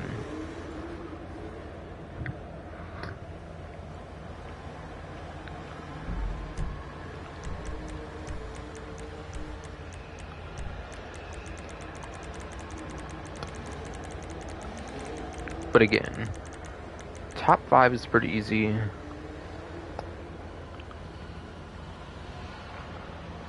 Because, yeah, even your pursuit races are 4 players. And then your street races are 2 players, which is even better. And yeah, as far as I know, the only things that do count are street races, pursuit races. I assume the new ones do not count for the drag and drift races, since you can do those all by yourself, so it would not be really fitting for a challenge, since you can do them all by yourself. I'm not sure if the drift and drag races count if you play with other players. I'm not sure if drift and drag races count if you play with other players, though. I will say that, though, but I highly doubt it.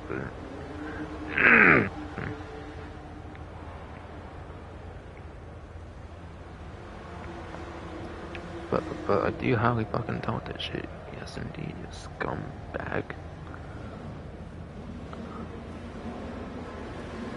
Dry, heaving ass, fucking bro and everything. I swear.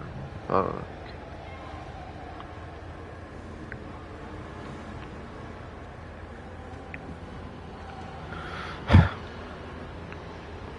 Damn,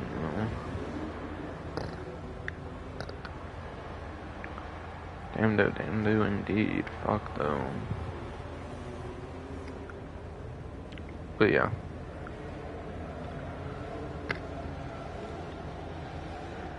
Pretty easy challenge. The only hard part is having to do the 4 days in a row. The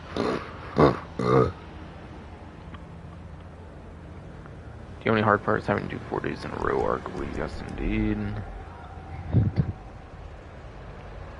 And again, same drill as the other one, where if you keep delivery on it, you could arguably save another 20 to 30,000 on the vehicle. If you keep delivery as it is and do not change it.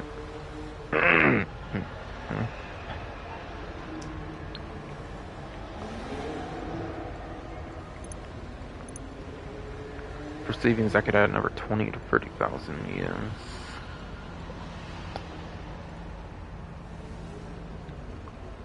I went past it because my throat's really not letting me see and everything all that well, because I have to try to shake this feeling off, of course.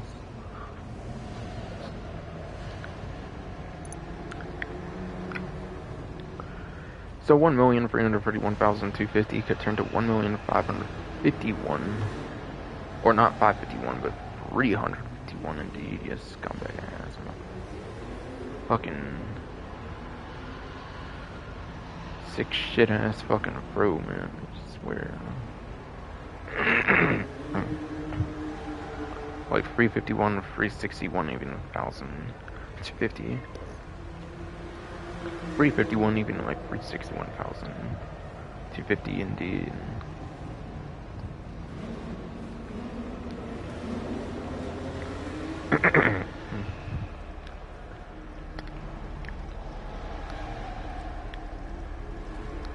Wow, of course it's already 2 hours already because of this bro not letting me speak today.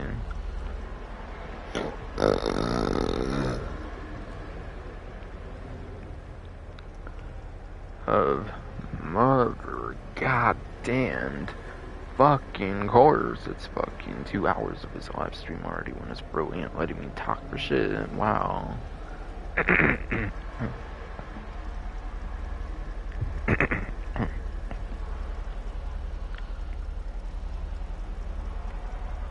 whole goddamn 2 hours of this live stream, I swear. Arguably like all 24 hours and stuff too. I don't get it, man. A lot of times it's not as fucking bad. Sure. But yeah. The Skydives are a year, the premium test right here is the HSW Compact.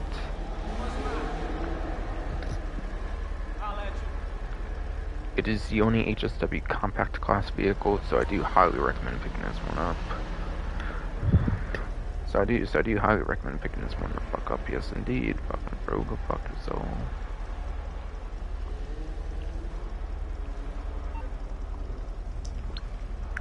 And for HSW, all but Sterling GT is available on the website still, so... This motherfucking ass, shitty fucking HSW Compact is definitely on the vehicle website, yes indeed, you stupid shit, fucking bro. Kill yourself, bro. Fuck.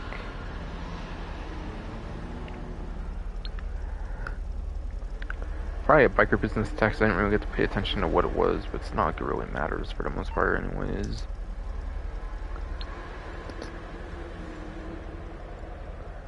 Pretty sure that one's on San Andreas here.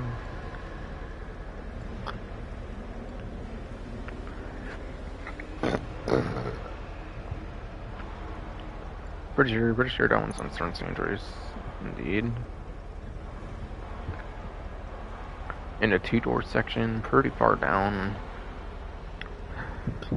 in 2016 territory.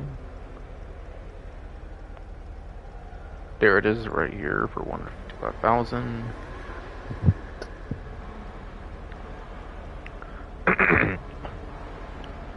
I forget, but what is... I do forget though. How do you motherfucking forget though, you shit scumbag ass dickhead mother goddamn fucking bro. Did this also get a Benny's upgrade as well? I kind of forget. Might be a different Prius that I'm thinking of, and not the RA though, if I recall on the Benny's upgrade. I'm pretty certain on that.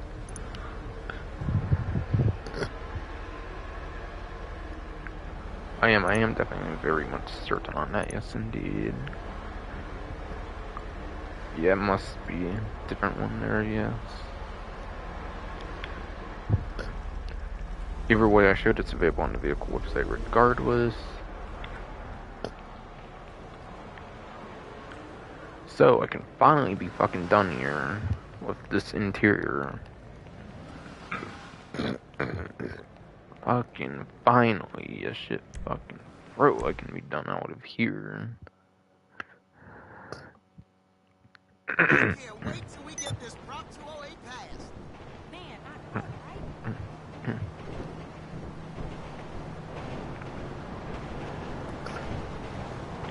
It really starts 2 hours into this shit, but like, yeah, my friend's cooking not letting me speak for shit, I swear. For the entirety of this live stream, but yeah. My part was like this all of fucking Sunday pretty much, so like I'm not letting that shit ruin my day of live streaming again. Cause I didn't even attempt to do that shit because of that, of course.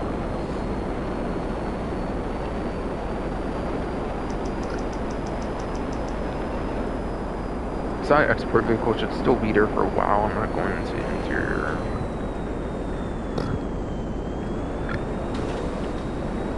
Side export vehicle should be there for a while still, so I'm not going into interior for like a long while or anything.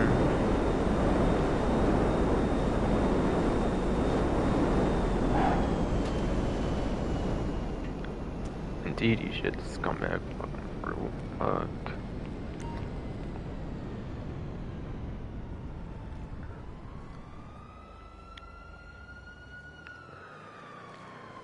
Alright.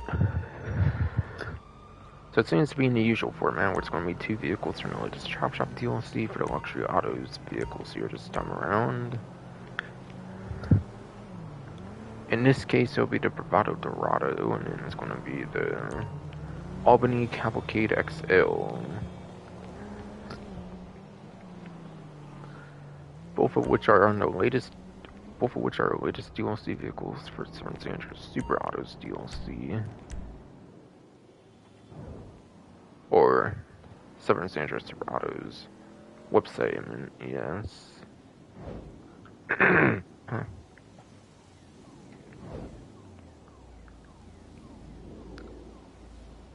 Now, I'm pretty sure they're both part of the SUV class, and it might have been Trip Feed as well, so I don't think Profit 1322 has actually tested these vehicles yet, but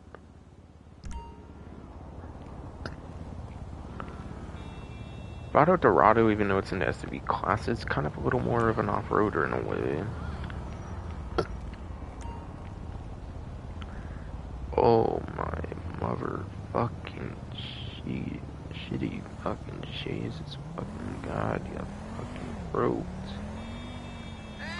What do you just let me fucking live during this whole live stream of fucking shit, man?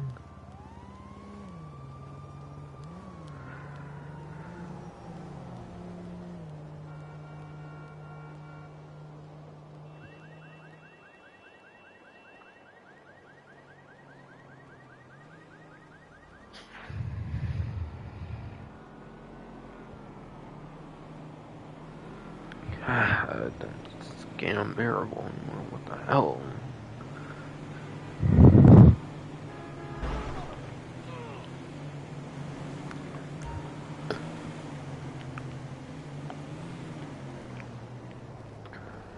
But yes.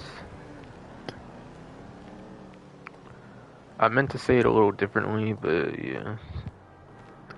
Again, my throat got away, so I kind of said it differently by accident.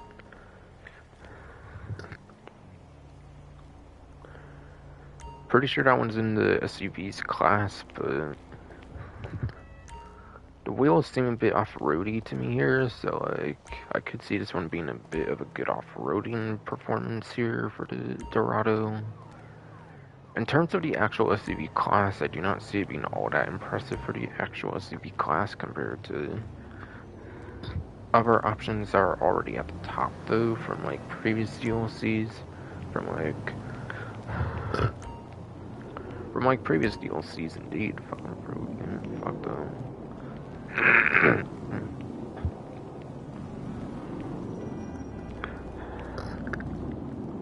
And then yeah, Cavalcade XL is kind of similar to like the Landstalker XL, where it's like a retro vehicle kind of made into like an XL variant, basically.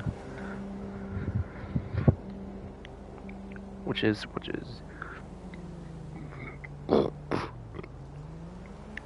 is definitely pretty fucking cool. Fucking goddamn fucking deed. Fucking bro. Stop. Talk to me. Like honestly, I could see this one being kind of pretty good performance sorry, actually but though. I don't give to charities over the phone. I could actually see this one being kind of a top 10 actually, not gonna lie. But to me, it's kind of a fancier like Landstalker XL in a sense. But yeah, again, it takes from like makes an XL version of like a previous, like a different retro nostalgic vehicle instead. Whatever is the way I kind of look at it.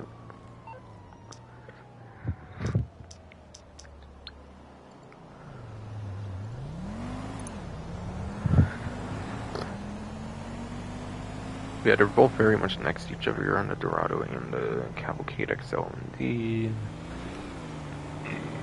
And motherfucking goddamn dude, you stupid scumbag ass bro. I'm gonna fucking kill you one fucking day if you keep this shit up.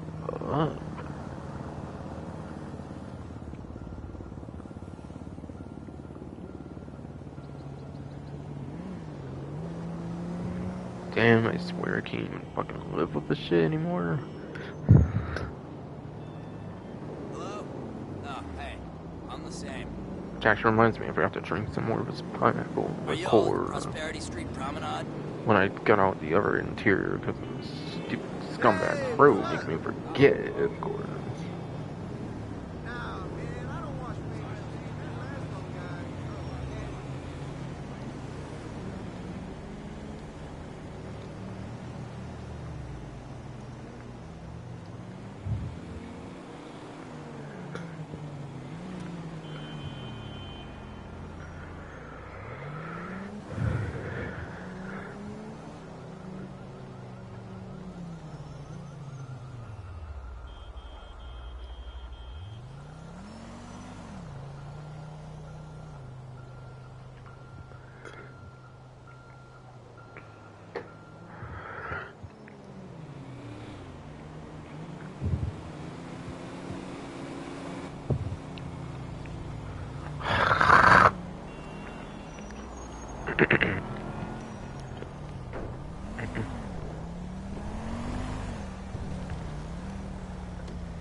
Now, yeah, my previous drinking of the alcohol behind the scenes was because I forgot about doing that shit after getting out of the test track. Makes my throat make me stall and there's forever. Fucking fortunately. Now I want to do my proper drinking for the previous area done right before I get into actual stimulants. And you're going to fucking like it, your shit fucking throat like it. Goddamn fucking not eventually.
Alright, so starting off is the Ina Stafford from like the After Hours DLC.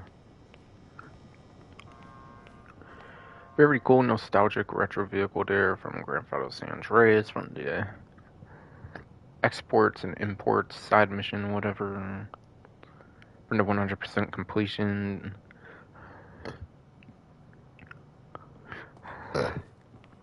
From the 100% completion, yes. Fuck.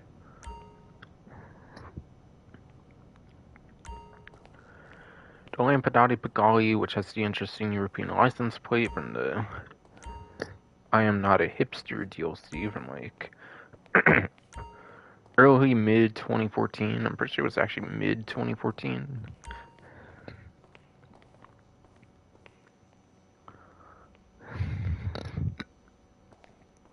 So it is a vehicle that is available in the store mode due to its age. Back when they actually put DLC vehicles in the store mode. Nagasaki Hot Rod Blazer, which is a Blazer from day one of the game that you would unlock at like the end of the story mode, basically. Originates from the story mode, it was not a DLC vehicle. I mean, it kind of isn't online, it wasn't available at launch and online particularly, but still, still, you piece of goddamn fucking stupid shit, bro, man, fucking. It's a vehicle that is very much from day one of the game, though, regardless.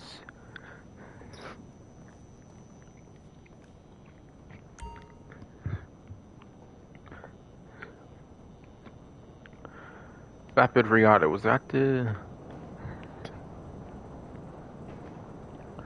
Was it Doomsday Heist, or like After Hours, or what?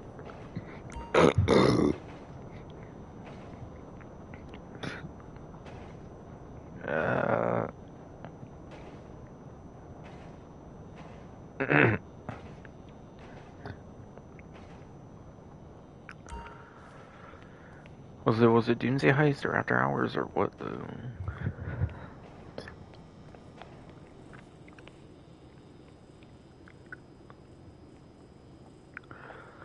And then the Dinka Double T is just a motorcycle from day one of the game, from launch, back on the 7th gen version and everything, of course.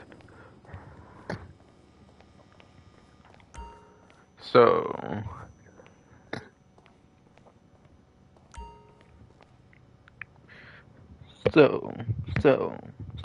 you should fucking throw in everything. Fuck. Jesus, man.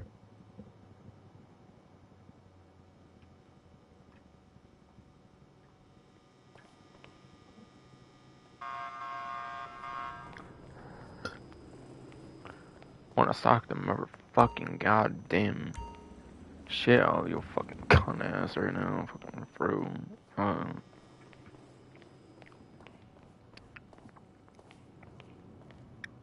Yeah, none of these should be on discount, apparently, from what I've heard as well, from when I previously looked at the newswire. Getting any land vehicles to be like the Osiris, where they're actually not on a showroom and they're instead just purely going to be on the in-game website only. Only in goddamn fucking deed fruit. Stop.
So, with that out the way,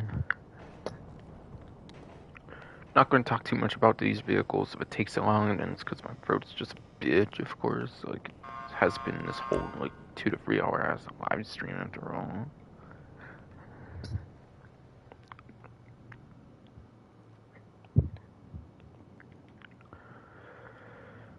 So, Stafford is a very retro, nostalgic sedan vehicle that previously features in Grand Theft Auto San Andreas as part of the export-import side mission, like I said. Required for the 100% completion of the game.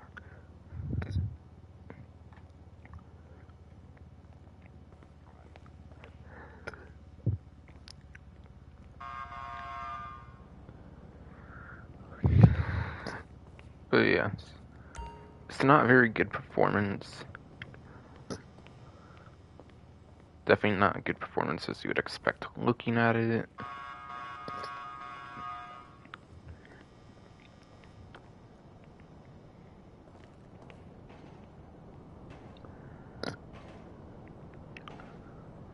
Which reminds me, wasn't the sedans class updated on the spreadsheet recently from Perfect 1322?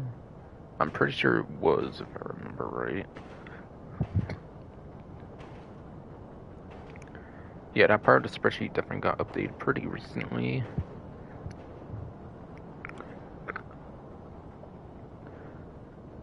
What are the 2 A tier vehicles? Literally, goddamn, my fucking ass, fucking D, just scumbag ass, fucking fruit. The 2 A tier vehicles of that class are actually ones from the latest Chop Shop DLC for the sedans class, interestingly, which is what the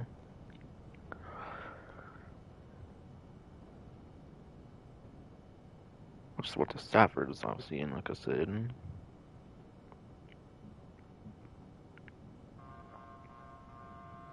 But yeah, it's not good performance on the Stafford, like I said, as expected and everything. And from pure memory and everything, too.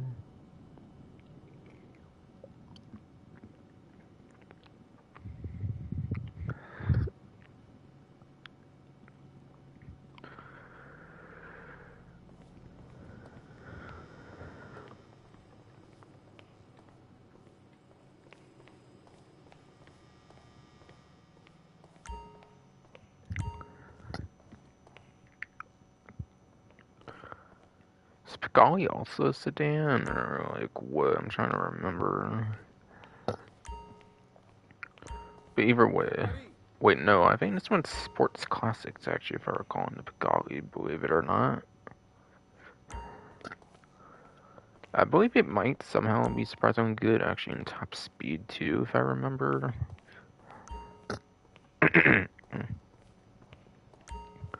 Like, not necessarily within top 10, I'm thinking, but I think it might be pretty close to top 10 on top speed at, like, best or something. Or, like, at worst or something. But either way, I like the European license plate on it a lot, so, like, that's a pretty cool one. But, of course, I will emphasize it is available in the story mode, so it's not really too worthwhile here.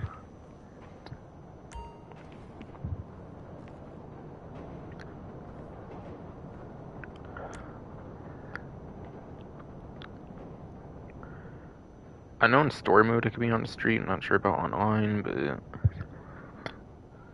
it is still have to modify since it is over 100,000. It is still have to modify since it is 100,000 or over. I mean, yeah, it's fucking fruit.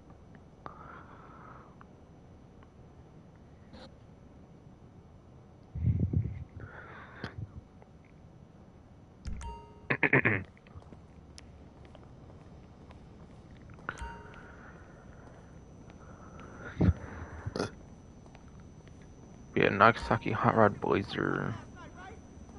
That is Trevor's Blazer. He gets at the end of like ending C and like ending B, I believe as well. Whatever endings he does not die in, basically. So yeah. It's that one ATV you could get at the end of the story mode, which is pretty cool. But undeniably it is available in story mode, so it's really hard to justify the purchase of this one because of that.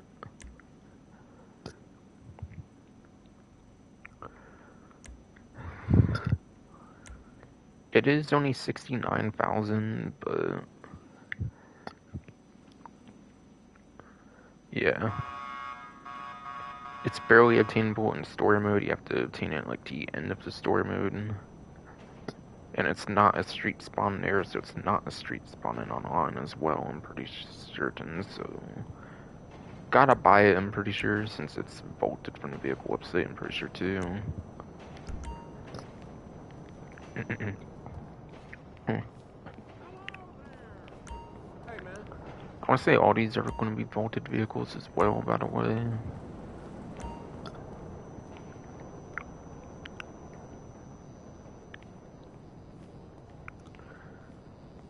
Vapid Riata 2-door off-road truck here.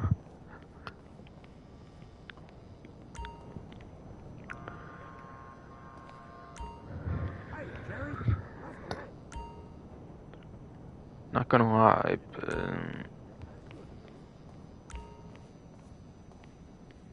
I could see this one being the most worthwhile vehicle here.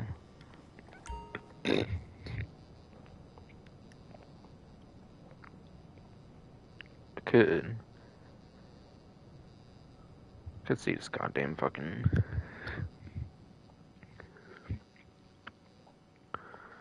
Could see this goddamn vehicle here being pretty much the most worthwhile one. Motherfucking shit ass. Bro. Fucking goddamn fucking dude, you gotta stop that fucking goddamn fucking shit, man.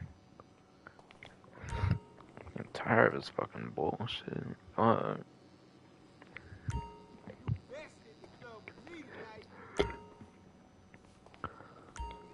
And then the Dinka Double T.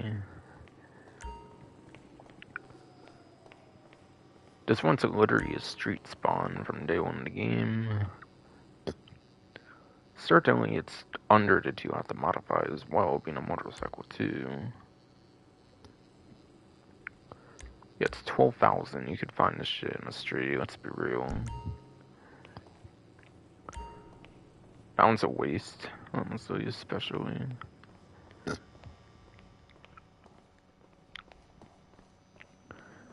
But yeah, honestly, I don't recall this one being all that great performance on the motorcycles class. Is there even much of an ATV in the like motorcycles class that's like best performance? In fact, I think it's put in like off-road class too.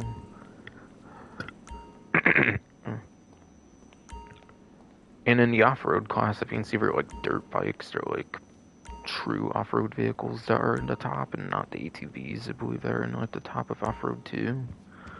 But yeah, not motorcycle class, actually off-road. Not.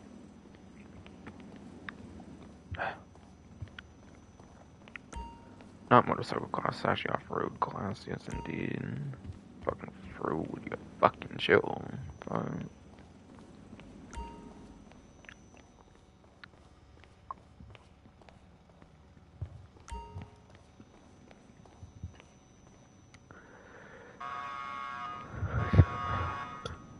So honestly, none of them are on discount, so I'm actually going to put the Stafford as my best option here, just because it previously features in Grand Theft Auto San Andreas, a very cool vehicle that reappears from the export-import side mission from San Andreas.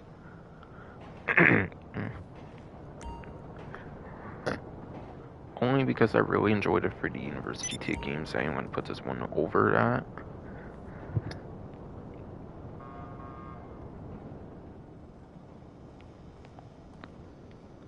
Being the only other vehicle you cannot obtain in story mode, I would definitely put the Vapid Riata as the number 2 best to worst.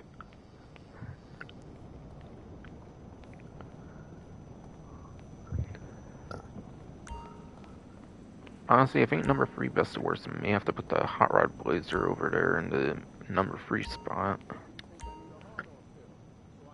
Since, yeah, it's an ATV, ATVs take a lot less space on the roads, because you can actually get some more use out of the ATV, I feel, than you could for like the Pigali, for example.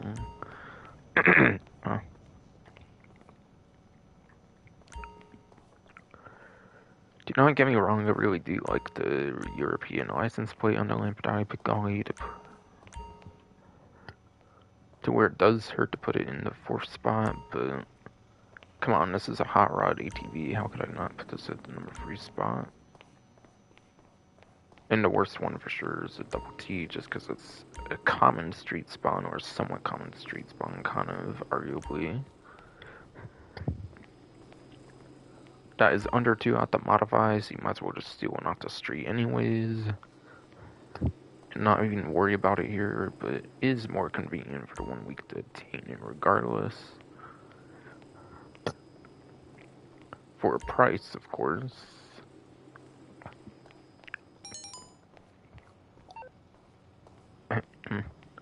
Kush like the weed, whatever. Kush the motherfucking ass weed, whatever, yes, and goddamn fucking deed, scumbag ass fruit, fuck you. Motherfucking mofo ass, fuck you indeed, you stupid fucking fruit. Fuck.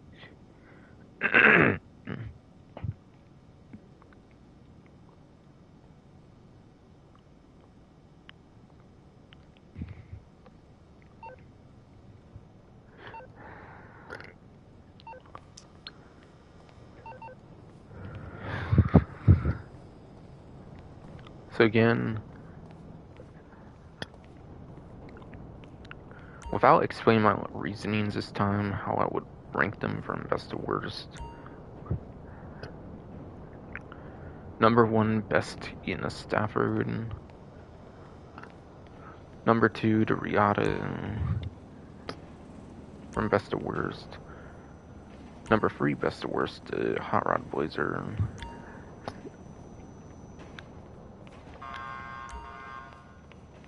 AKA the average pick.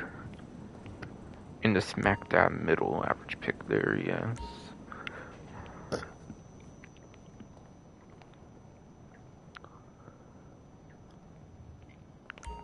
Second worst pick, the number 4 spot, the Lampadai Pigali. Worst option because of how common a street spawn it could be and whatnot, the double T.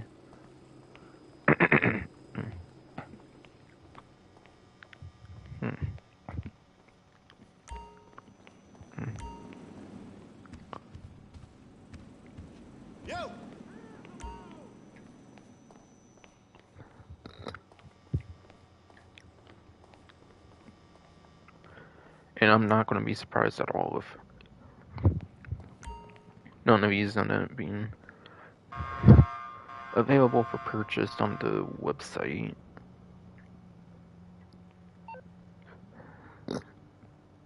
Nowadays. It's like I can't even say one word anymore for fuck. Fucking mother ass fucking god. Motherfucking damn it. So that would definitely be a 4-door on the Stafford here. Certainly. Okay, the Komodo looks to be on discount as well.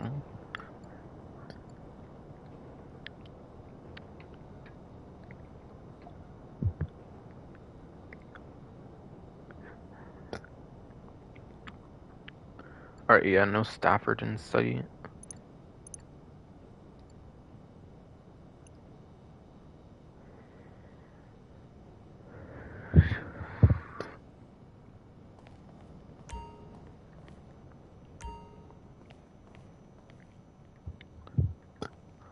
You actually can earn the Stafford if you're on 9th gen though, from career progression though. Before I forget to mention it, because my dying ass through, of course.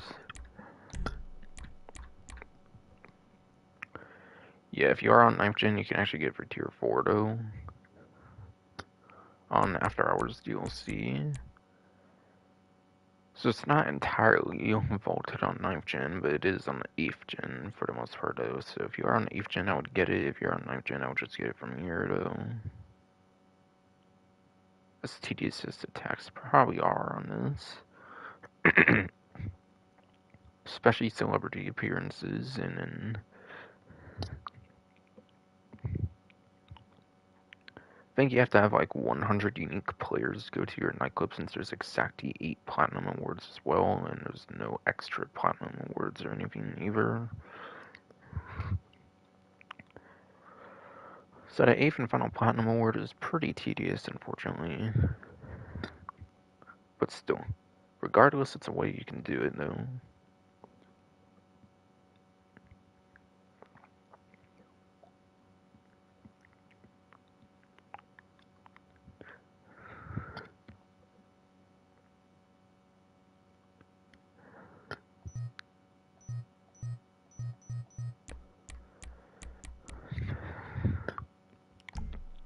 As long as you do have like a 9th gen version of the game, of course, yes.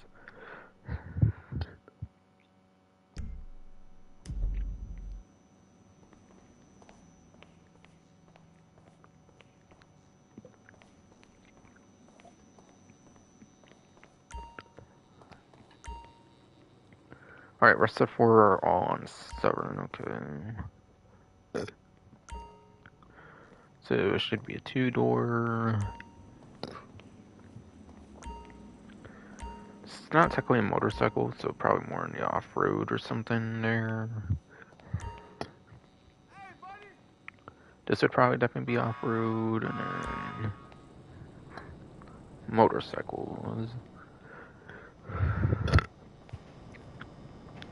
And mofo motherfucking ass, goddamned fucking motorcycles, and goddamn fucking dude, would you fucking quit already, fucking bro?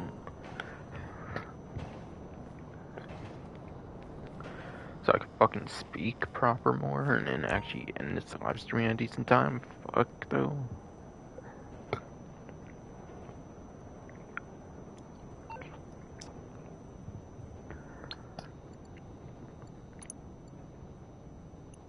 That's right. I accidentally clicked legendary again. I meant Sovereign, obviously. So again, it looked like Pagali was 2-door. Pretty far down, being like 2014. I'm Not a Hipster DLC.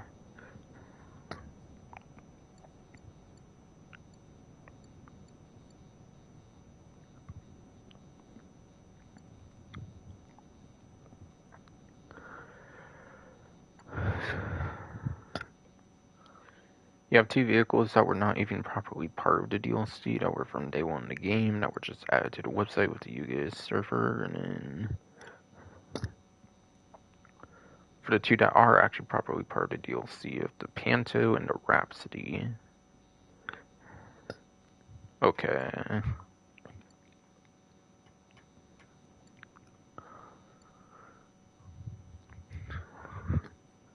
So it definitely looks like that is indeed vaulted on that one.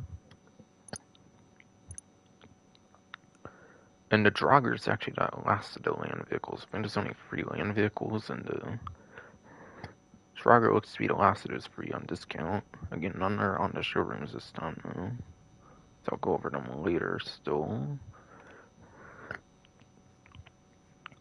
Maybe even a good bit later, depending on this fruit's behavior, man, and shit.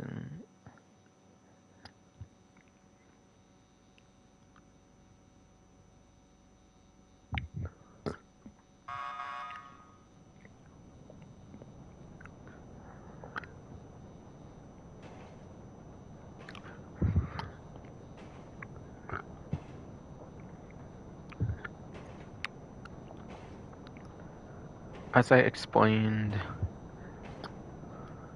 ATVs do technically count as off-road vehicles since they are put in the off-road class, I'm pretty sure, so ATVs would show up here.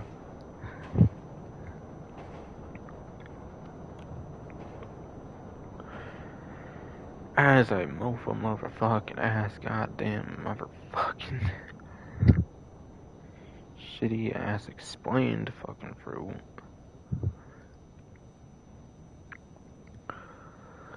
ATVs do count as off-road vehicles in this game, I'm pretty certain, since there's no ATV class in the game technically, so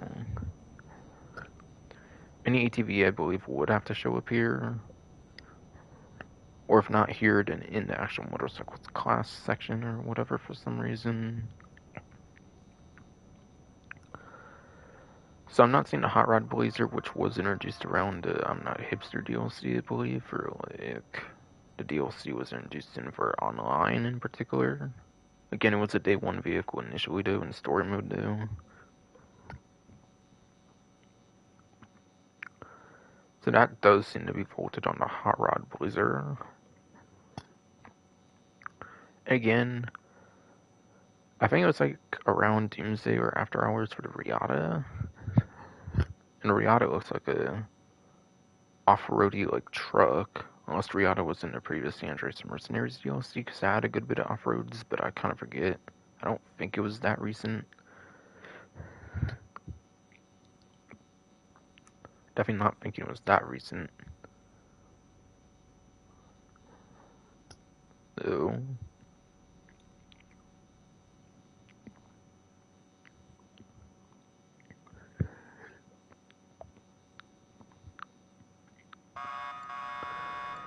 So I think Riata would be pretty close to the Camacho, for example. I think it would be very much close to the Camacho in terms of placement if it was around.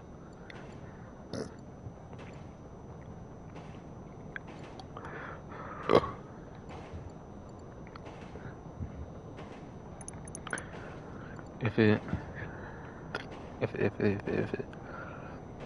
it was mofo fucking goddamn fucking get shitty fucking round and everything. I don't know anymore. You fucking bro, you're just making me go on constant rampages anymore. I swear. I fucking hate you for this shit. So go fuck yourself.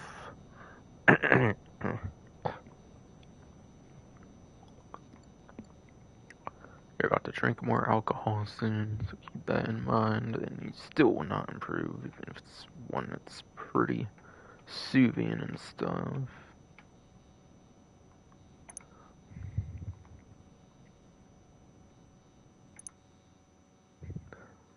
Oh, Street Blazers and motorcycles, so there might be hope of the Hot Rod Blazer being here then, okay.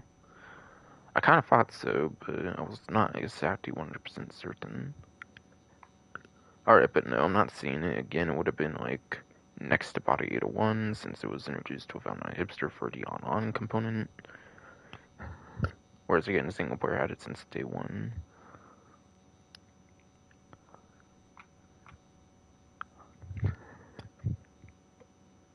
And then Double T would be with the Body 801 as well, since it's another day one motorcycle.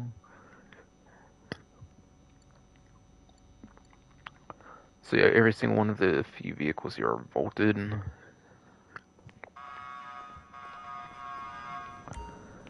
The only slight exception seems to be the Stafford, where you can still get it on 9th gen if you get the After Hours Tier 4.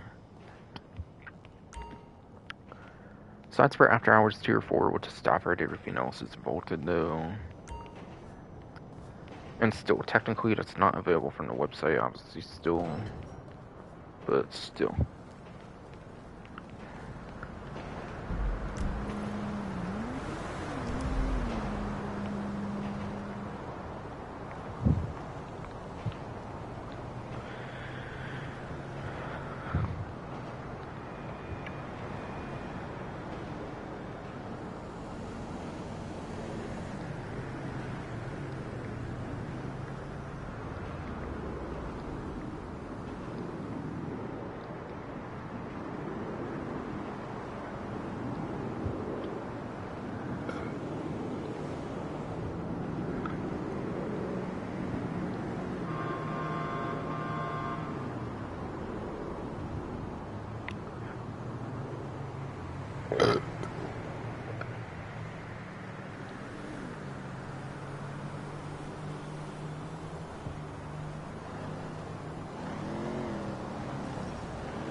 But yes.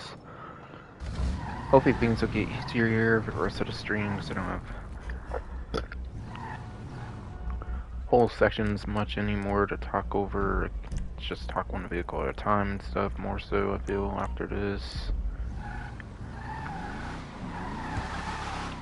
I'm not having to talk about whole showrooms of vehicles now in a sense.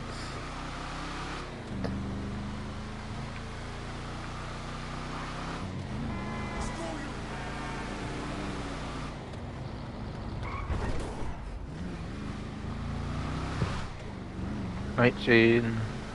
I feel I had another Nightshade like a couple streams ago or something. Just sworn I definitely had a Nightshade like a couple streams ago, I feel, but okay.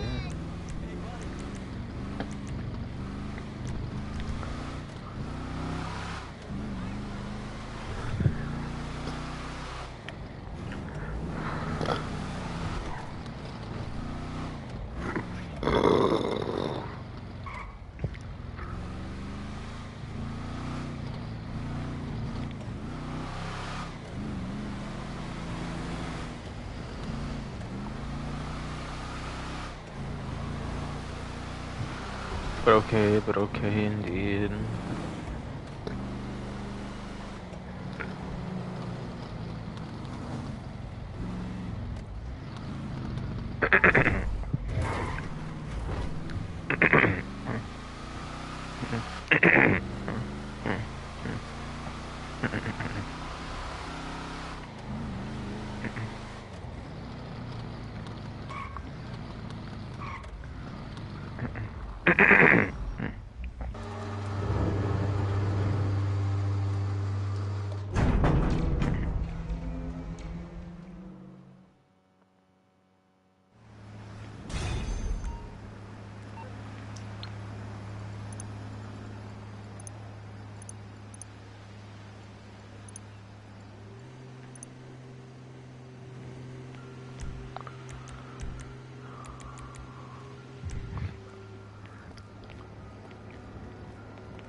Because I have to look at the newswire to know what to talk about next year, since now that I'm finding for all the showrooms, I can do that.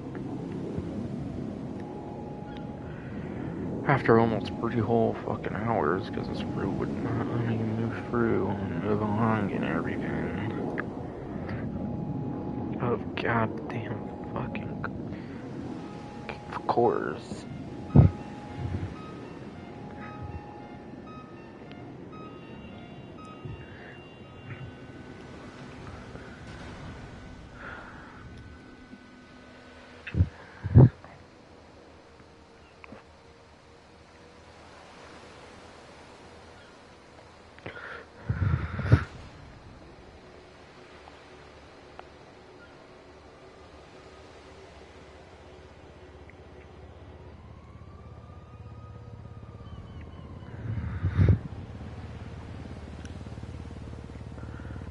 Oh yeah, that's right. Kind of forgot to point out that there was another money opportunity when going through the pursuit races and street races. Probably because my fruit was really being a bitch. Of course, I probably have to mention that for that reason. Yeah, there's another money opportunity, but it was not put on the main menu or anything, so that's why I've not went over it yet, obviously.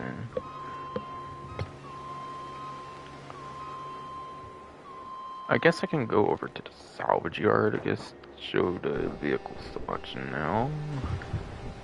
That's the main thing they highlight at the top of the newswire and the headlines and whatnot.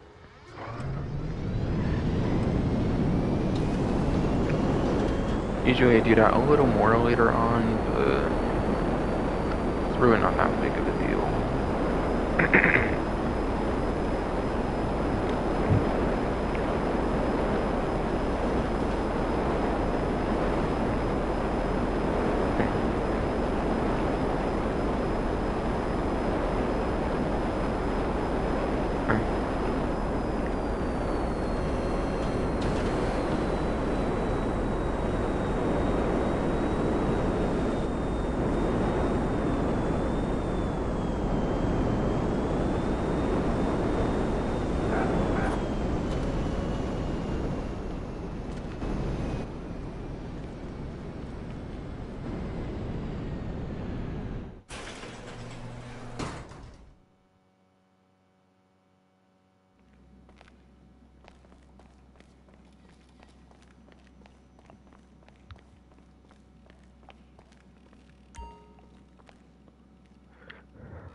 You can already see that beautiful claimable vehicle option down there, obviously with the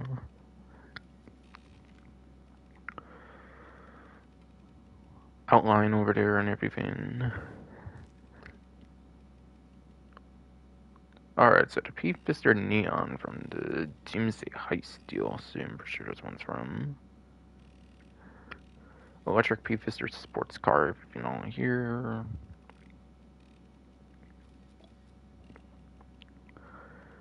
With a max sell value of $392,000 and a salvage value of $314,600 there. Obviously, just Zero Max Cypher, which is a claimable vehicle. with $350,000 for the max sell value, and then salvage value of $280,000. But yeah, why do any of that when you can claim it with the unique Ellis Panics license plate? One of only 3 claimable vehicles so far, interestingly.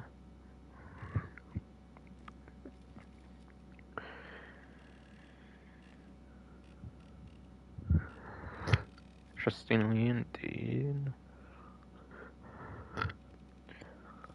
And then you got the Albany Brigham here from the previous San Andreas Mercenaries DLC, which is $255,000 for max sell value. And then salvage value is $204,000.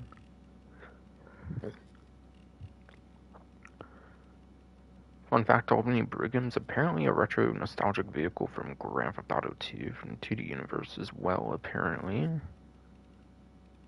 Which I barely knew about to the point where I forgot to mention it actually when it came to my leak video actually from the San Andreas Mercenaries DLC, pretty sure.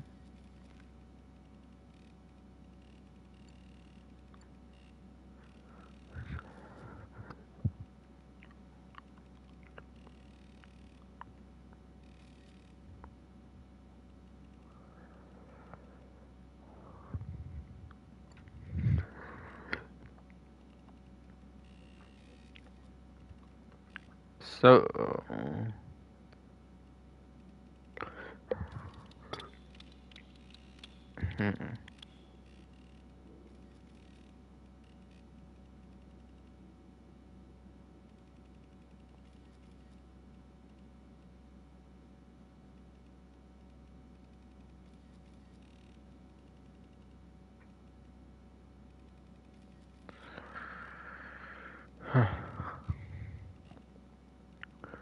Alright, I'm actually not going to talk about performance on this one since it is a tuner vehicle, that's right, kind of forgot about that.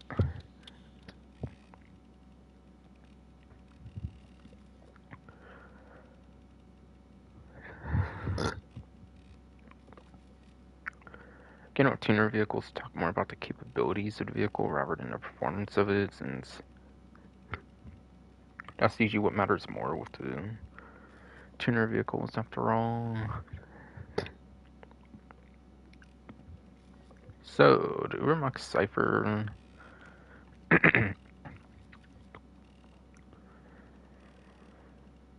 Good thing to know about it. Mofo are fucking shitty. Fucking pro indeed. Fucking Christ. Good thing to know about the Ubermax Cypher is that when it first came out, it was actually available as a prize ride vehicle. So the fact they made it a prize ride when it first came out pretty much suggests it's not a good performing vehicle, which really it's not. It's not a good performing vehicle at all, unfortunately, so it's not very good for your street races, pursuit races. It's not very good for street pursuit races, unfortunately. For robbery contracts, I'm actually not remembering the most if it has like real louvers on the back or anything, but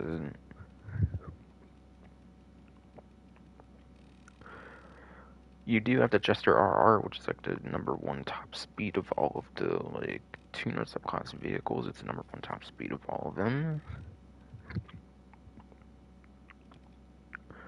So why would you not just use a Jester RR, to be honest?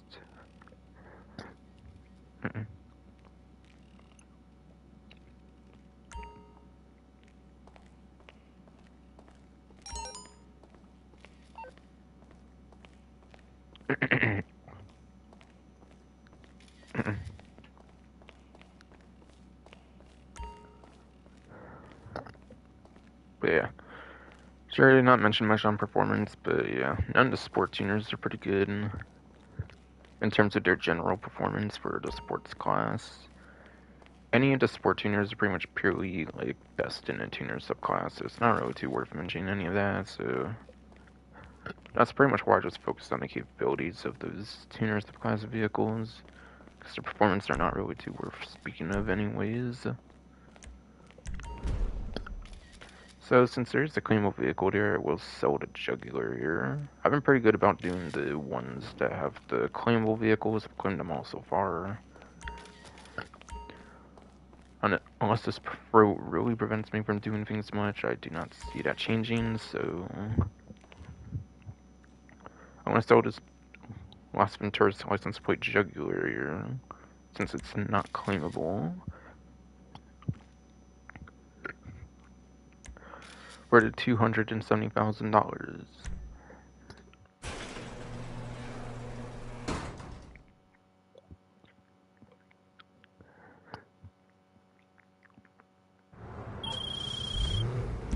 I say holla, you say dollar. Holla. No. Okay, cool. Let's get these wheels Absolutely shipped to not. Yusuf. Head to terminal and drop it off. I told him all about the story behind it and everything. He is psyched for real love.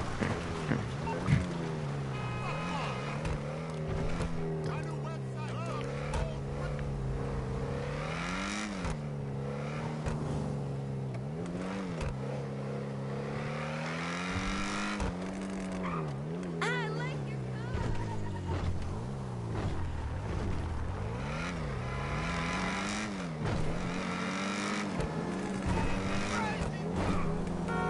Not again!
Hey, rank 906. I actually got the stream. I was not expecting that. Cool. I thought for sure I was going to do that off stream, but I was not thinking of that, to be honest, but yeah, whatever. Whatever, indeed. You shit fucking broken. Fuck you. Jamal brings me good news. This is what I'm talking about. Yeah, good news and all. His You know, my titles friend, don't do these the rest for of you the anymore American much workforce use of, applied itself for the unfortunately, same but still. diligence and disregard for other people's property as you. This Dude's a country would be legend. in I a still very don't different give him these place. vehicles much I'm telling you now, credit I should anymore, get you up to Liberty City unfortunately. to give a seminar to my foreman. Not anywhere near what I More. used to, Keep the hits unfortunately. coming, baby.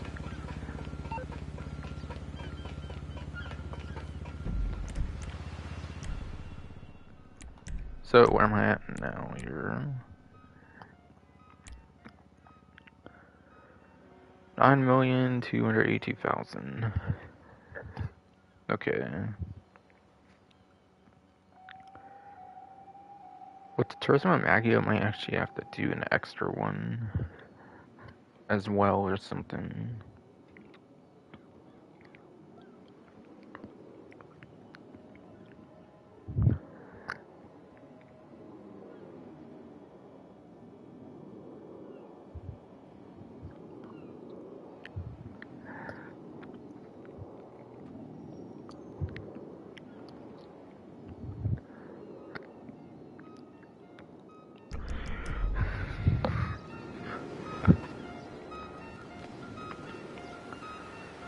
Either way, either way, either way. Coming along very damn fucking nicely. Yes, indeed, you should fucking throw, damn it. Fuck.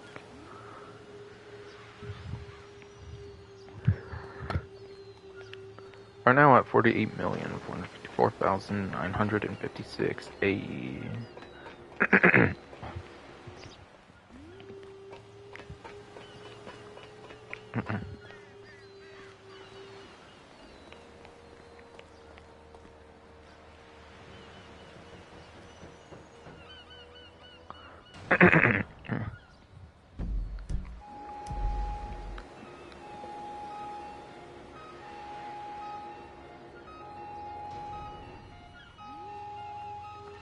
And then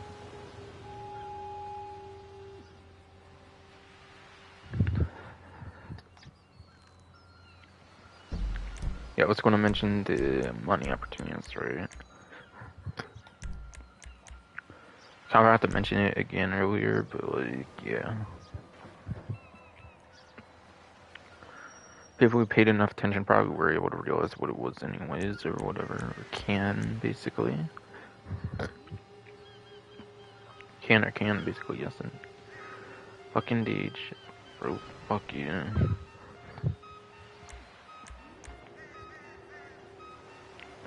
But air races are 2 times money in RP right now. I believe no matter the type of race, I've been gone 2 times before the Criminal Enterprise DLC, where they did like 50% boost as a permanent boost. It was like 16,000-ish or something, I think, for like 8 to 10 minutes solo for like the most pale on a race or whatever. Entirely solo, which yeah, you usually probably have to go out the way for that, which is obviously not fun and it's not ideal, obviously. Any huge amount of money you make will obviously come from playing against other players, basically.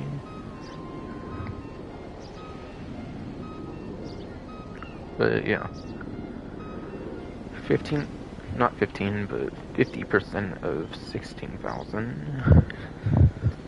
That's like 25,000 on 2 times, I'm pretty sure. It's pretty good.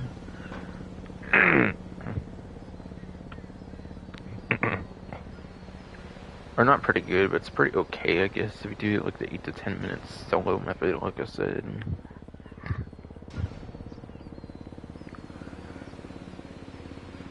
You can make a couple 100,000 from it in an hour, nothing too crazy again, like adversary modes, but still.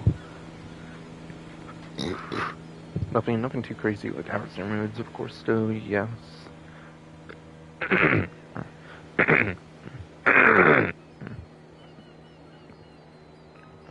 And mofo motherfucking shitty, goddamn fucking dude, you stupid fucking fruit. Knock that shit the fuck off, dude.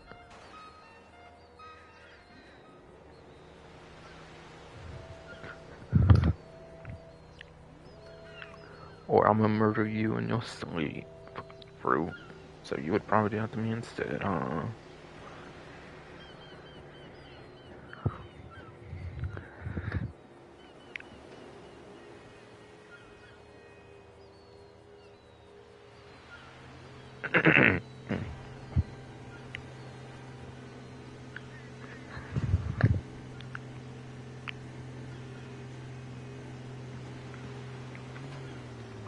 I'll show a better look at the adversary mode here.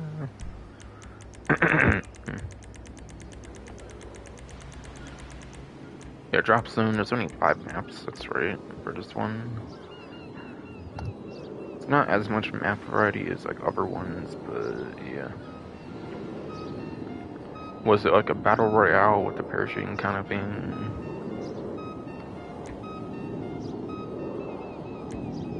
Kind of.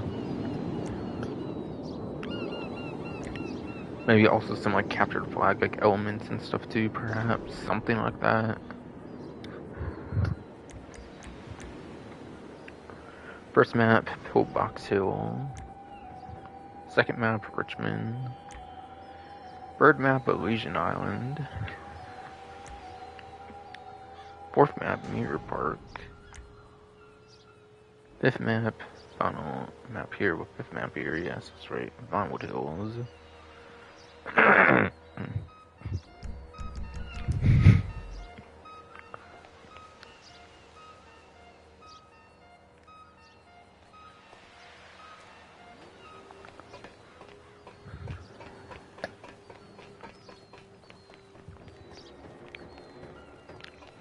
And yeah, I kind of went over like how it pays out. It kind of depends on like amount of rounds, like time, amount of players, stuff like that.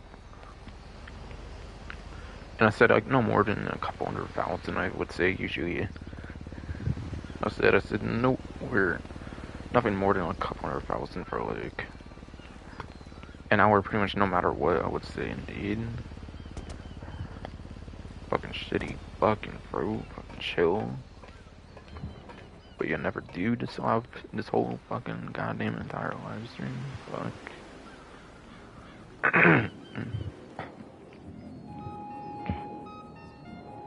I've got to.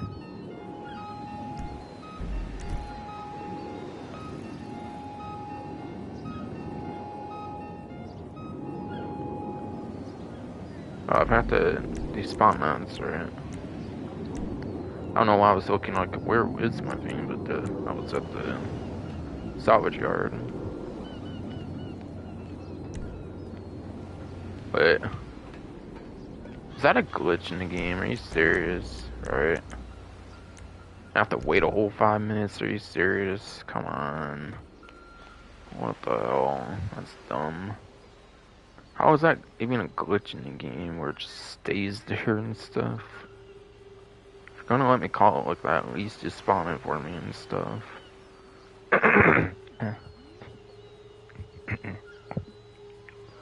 Okay, but okay, indeed. Fucking fruit. Fuck you.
Okay.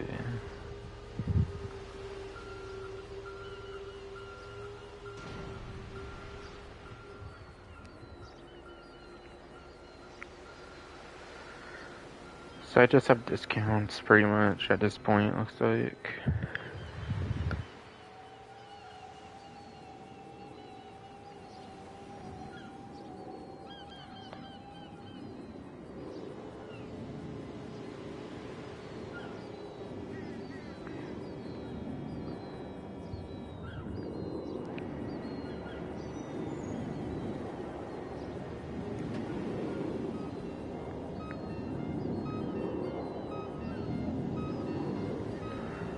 So yeah, so do you only have discount stuff left to cover here? Which I still have something to say about every discount, it seems pretty much, because again, it's mostly pretty much all stuff out of showrooms, so might be a good bit of stuff to say about discounts all here.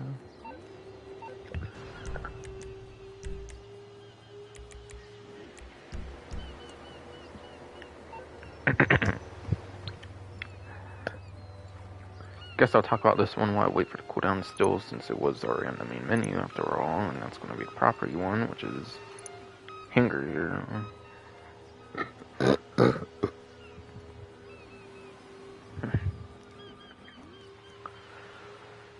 Which is Hanger here, yes indeed. Oh, road, damn it, fuck though. The Hanger you can get when the literally is cheap as $840,000 right now, actually.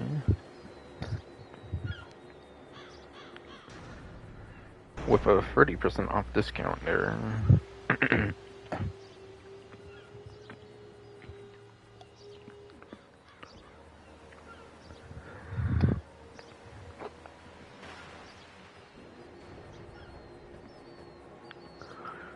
With a $360,000 discount, the cheapest there, yeah, making it $840,000.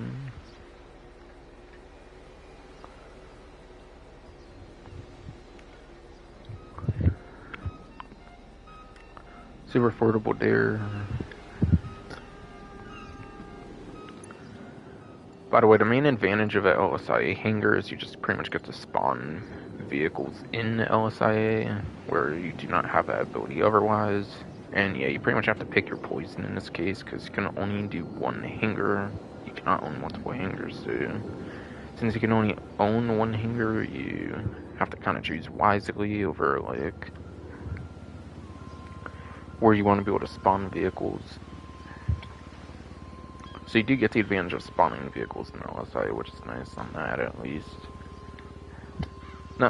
Which does not make the cheapest ones like useless compared to more expensive ones like other types of properties tend to have it.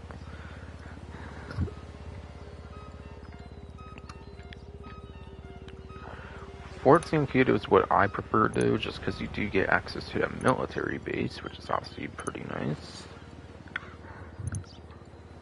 Having access to an otherwise restricted area is obviously pretty good. That's super amazing, obviously, there.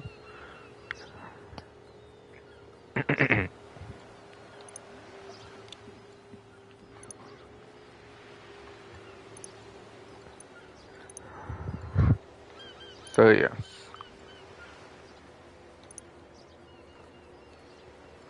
Second most expensive one, actually not most expensive, is going to be the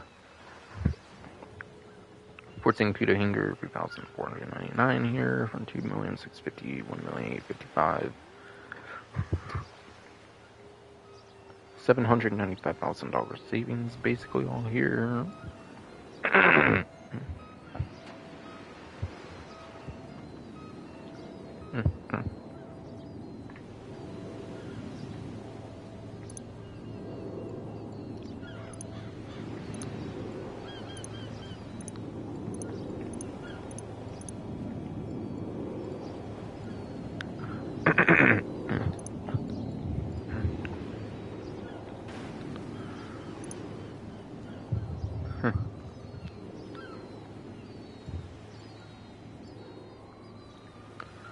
So you get complete cosmetic style and discount.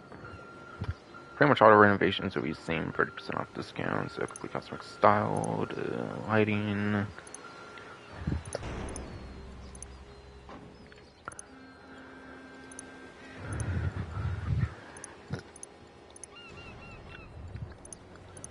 The 4 graphics, complete cosmetic all there too, of course.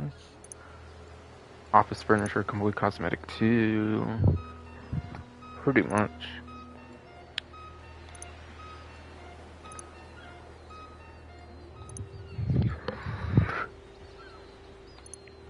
Living quarters.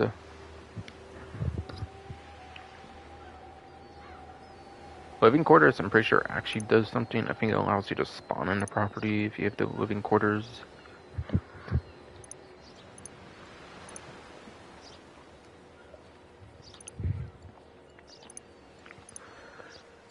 But yeah.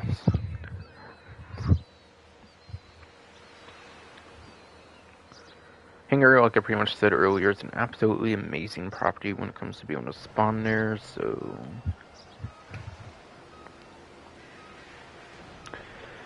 You're definitely going to be wanting to get the hangar for the living quarters.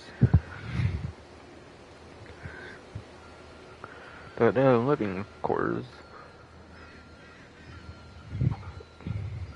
Mofo, motherfucking, shitty, fucking, ruined, fucking, goddamn, fucking dude, we gotta knock the shitty bullshit off. Fucking fuck, though.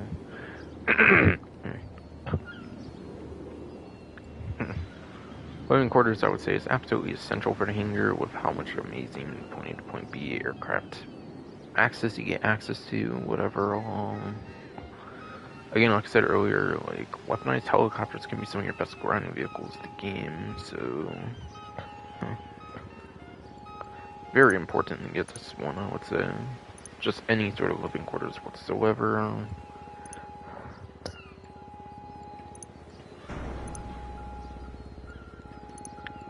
And obviously, the workshop lets you modify personal aircrafts. Especially useful for the newer aircrafts, or at least smugglers run onwards.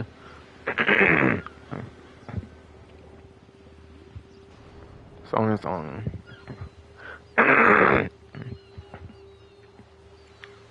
especially if it's a weaponized aircraft, it especially proves to be very damn useful to have those ones that can be modified. There are those like couple of few that they added that are not weaponized that are customizable pretty well with the workshop as well, though, so you keep that in mind if you're not much of a weaponized vehicle kind of person, I guess.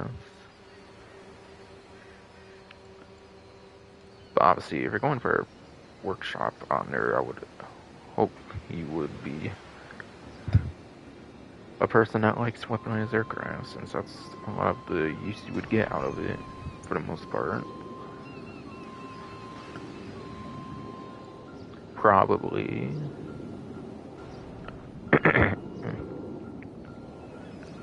And then also, as a previous Dangerous Mercenaries DLC, they did add that weapon workshop. They did add a weapon workshop and goddamn fucking deed fucking fruit. So as a Mark II weapon bench like other properties do nowadays. For sure.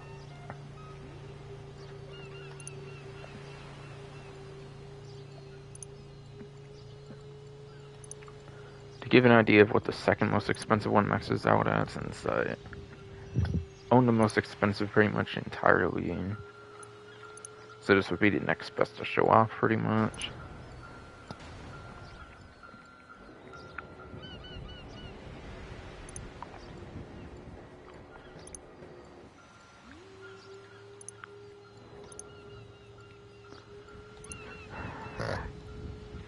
Over 3 million here. Even over 3.5 million, over 3.5 million even too, okay.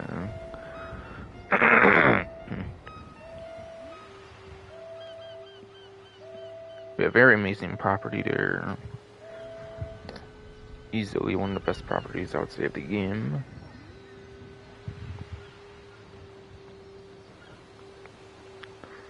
Yes, that was hangar properties, upgrades, and modifications, 30% off.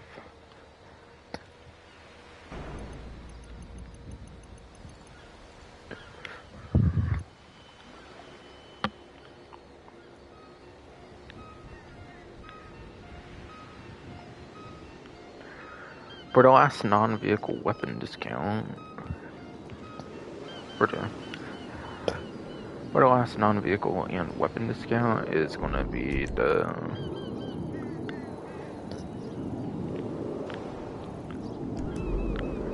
there might actually be a way to offer career progression actually.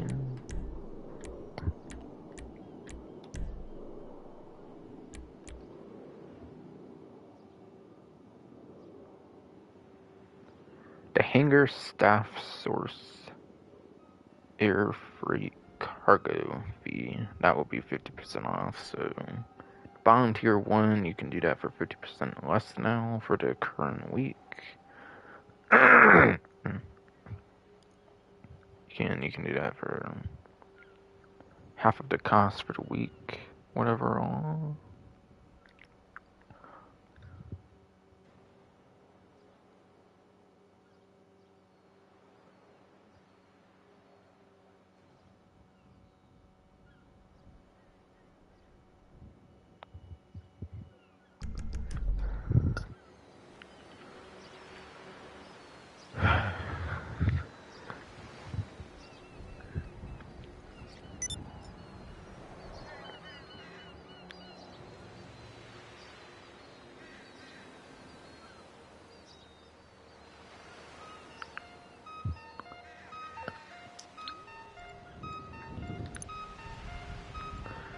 Vehicle discounts, I guess I'll go over them in website order rather than the order on the newswire, so I may go a little off the newswire order here, so do be aware of that.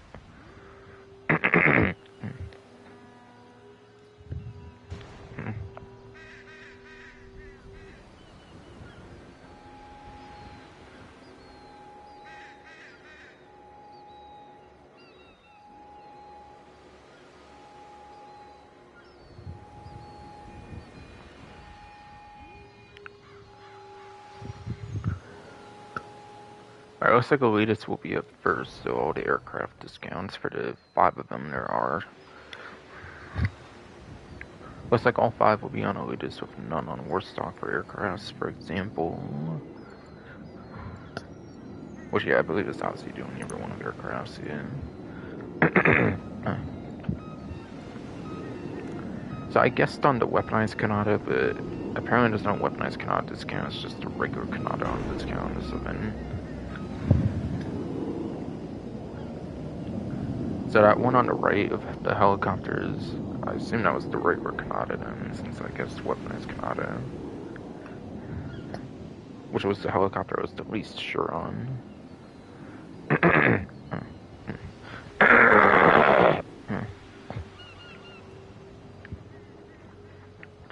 Which was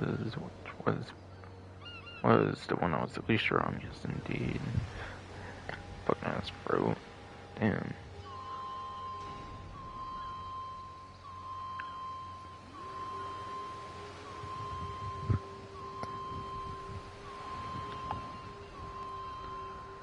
So the Buckingham Kanata here seems to be the latest vehicle addition, of course, for the Elitist website with the Colonel Enterprises DLC.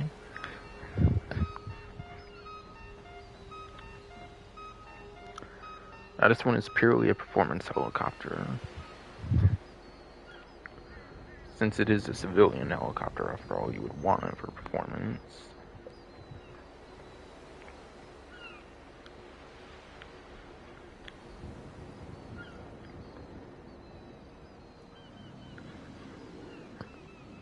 And it's actually the best helicopter in terms of lap time in particular, according to Ruffy 1322's spreadsheet. There's no tier listing for helicopters, so it's just first place for lap time, and then there's third place for top speed. So it's number 1 for lap time, which is super nice. And it's also within top 3 for top speed, which is pretty good.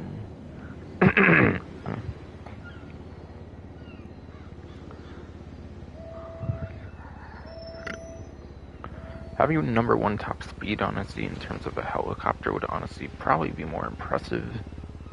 Lap time on a helicopter, not as impressive since you're not bound to land like you are a lot of other vehicles in the game. And the air is one case where top speed would honestly be a stronger suit than lap time, I would say. But still, it's something pretty nice at least.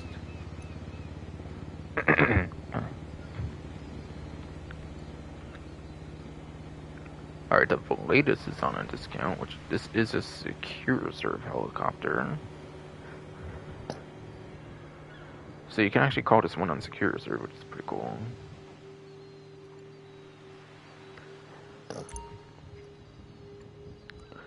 Passive mode is disabled in this type of vehicle since it has like the drinks in the back of there or whatever, like I was pretty much mentioning earlier on in the live stream. Like I did mention pretty much earlier on in the live stream, yes indeed.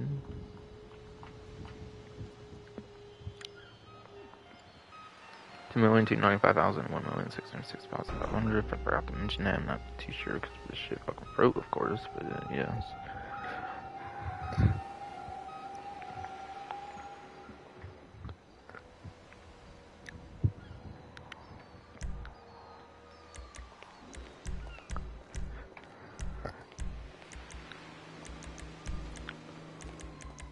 Skin, the latest is a CO vehicle. I think it's also the fastest helicopter that you have access to as well for the CO vehicles too, which is pretty cool. Like, it's actually the best top speed I believe you can have on a helicopter. Oh. I do believe it's the best top speed you can have on a helicopter for the CO vehicles in particular, yes.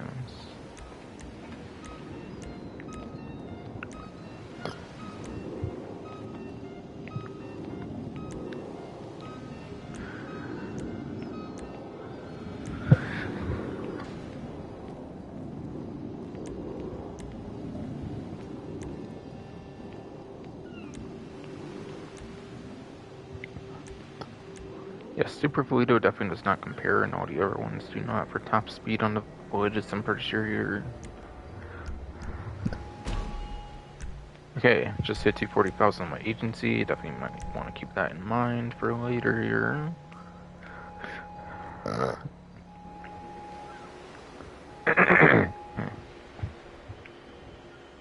We had a Volatus, the CO helicopter there. It is only number 7 for lap time, but again, it's an air vehicle, so I don't think lap time really matters as much on that, obviously. And then it's actually number 2 for top speed, which is super good.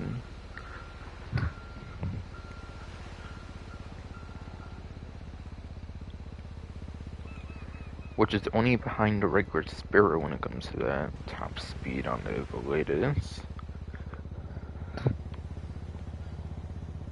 So yeah. You can actually just use a Sparrow, and that's a pretty easy call as well, to be fair, for top speed. But if you want to use a CO, like helicopter, and CO menus out like the way top after all, compared to having to go all the way down to service vehicles.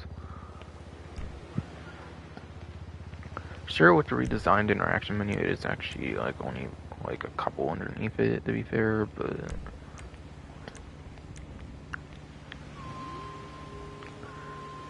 Voyages, if you're in a pinch for a helicopter, it could actually be a little quicker to call than the Sparrow, so it is worth noting is the second best top speed of a helicopter in the game currently.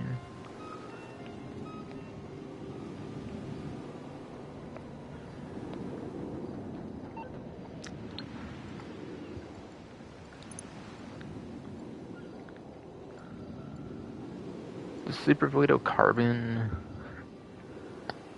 I believe the CO one's just a regular Super Volito, so I thought you would get a CO vehicle there, but it turns out you do not, apparently. It seems it's the Carbon version, which is, I'm pretty sure, not a CO vehicle, which sucks. Regardless, though, the Carbon and the regular have the exact same performance, and same thing with this as the like drinks and stuff in the back, so no passive mode.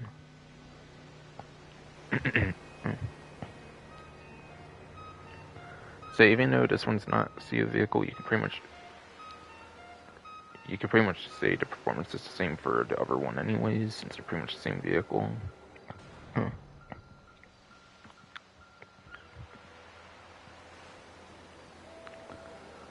Yeah, the Super Volito is 8th place for lap time, which is only one placement beneath the Volitos for lap time. Not terrible there.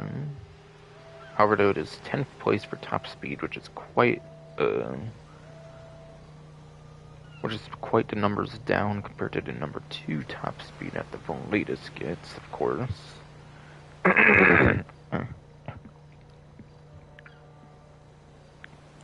So do be aware of that, yes indeed. Fucking goddamn shit, bro, damn it, fuck.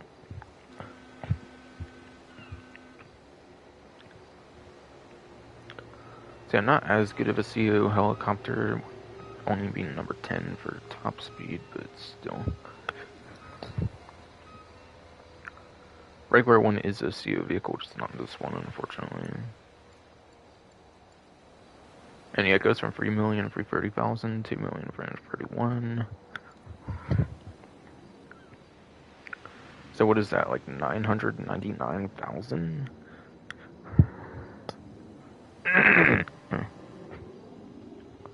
For sure, that's 999,000, yeah.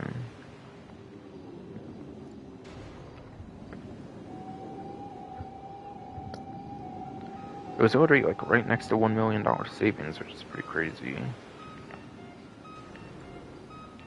The one that is over $1 million savings, though, is obviously the Swift Deluxe, with how much money that is, with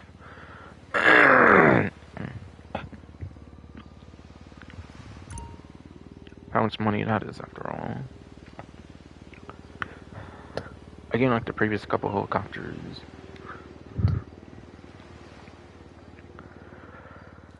Again, like the previous couple helicopters, it is also... It does also disable the passive mode, since it does have the drink access and all that stuff. Or whatever, all.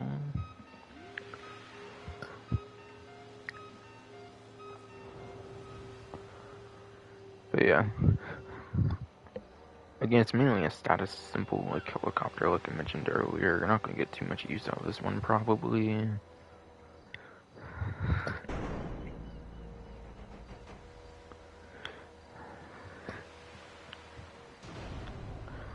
But yeah, the Swift Deluxe, it is third place for lap time. So it is in the top 3 for lap time, which is pretty good. Not as good as the Kanata for lap time, though, so do keep that in mind.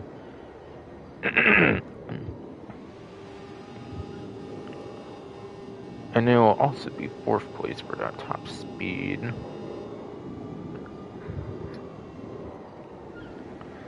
So yeah, it's a pretty respectable helicopter, definitely for sure.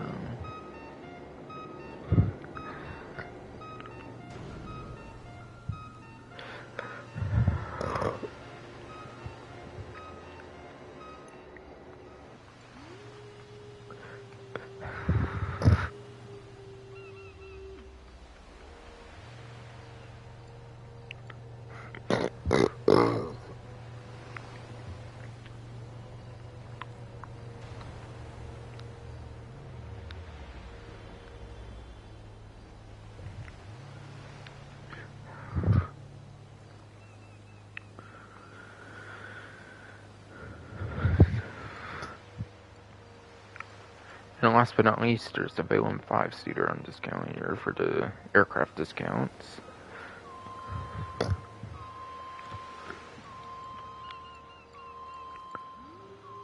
And a Kanata, I believe, actually it's a trade price, by the way. I did not mention that yet, but yeah. Completing one of the Agent ELP missions, I believe, like, gets you to trade price on this. And I also did forget to mention there's no tail rotor in the Kanata, which is cool. Has a feature called, like, Notar or whatever, which, like, replicates the tail rotor or something, basically.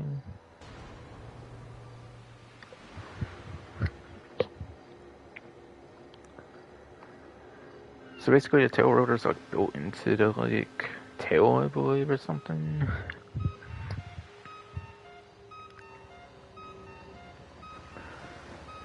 So it has the advantage of not getting shot there, which is cool. But like an explosive round or something to instantly destroy it, or whatever. Even though it's probably a even though that is probably a pretty difficult task to do, yes.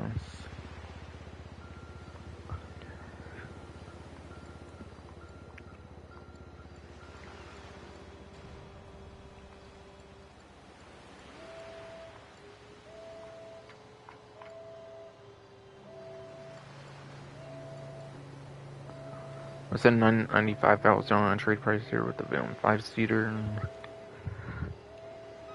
And I want to say it was the final ULP mission, by the way, for the trade price on the helicopter. The one where you go into this Doomsday Heist area.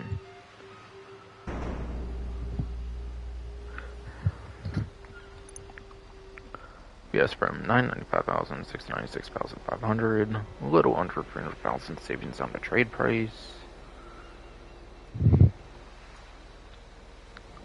Yeah, this does have a trade price, I'm pretty sure, on it. It didn't initially, but I think they eventually added trade prices due to high DLC vehicles from 2015, I'm pretty sure. I think they did that so they would let people buy the vehicles, whatever, without having to actually do the heist, so is why they eventually added the trade prices later on. So yeah, some kind of mission that involves it probably gets you some trade price for it. I played the heist before the trade prices were even a thing, though, so I wouldn't exactly know what it is, to be fair, but it's still... You could obviously realistically assume what it is, though, for, like, maybe the first, like, setup mission or something for a prison break or something, perhaps.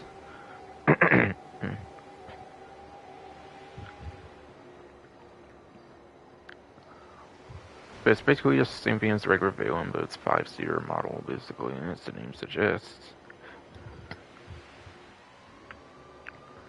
Just a Pegasus vehicle, just a typical, like, plane here. It's actually also the only plane that's on a discount, too. All the other ones are helicopters, it looks like.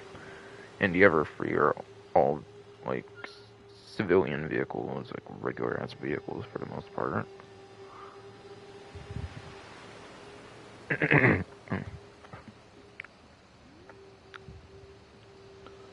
But yes, for the plane class,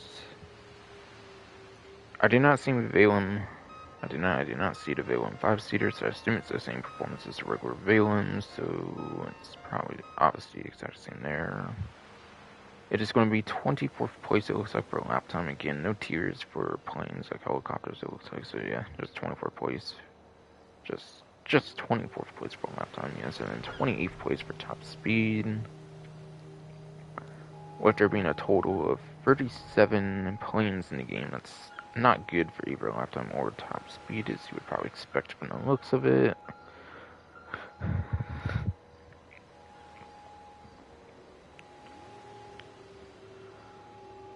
The looks do not deceive in this case. This vehicle is pretty bad for performance.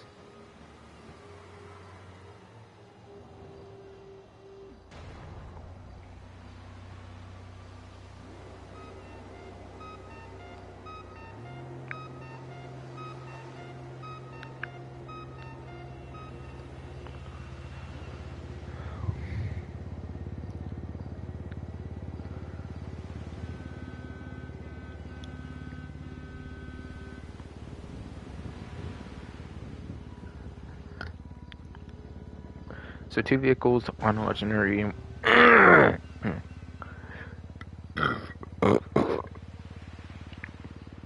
Okay, 2 vehicles and legendary, 1 on.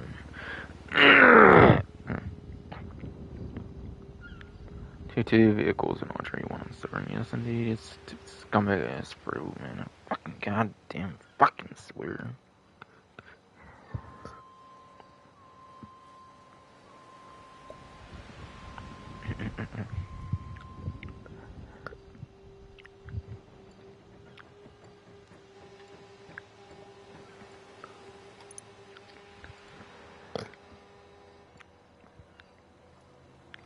Severn's at the bottom of the websites, definitely, so... Looks like I'll be going over to Cyrus first, doing it by category here, of course, as well.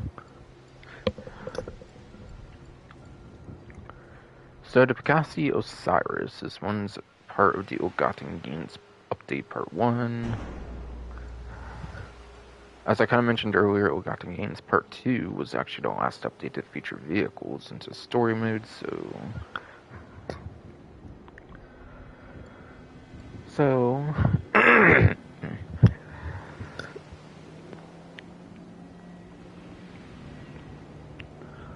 So that means the Osiris does feature in the story mode of the game, so...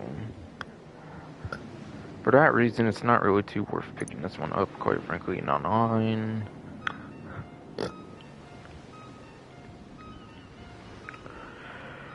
goes from $1,950,000 to $1,170,000 on this. Okay.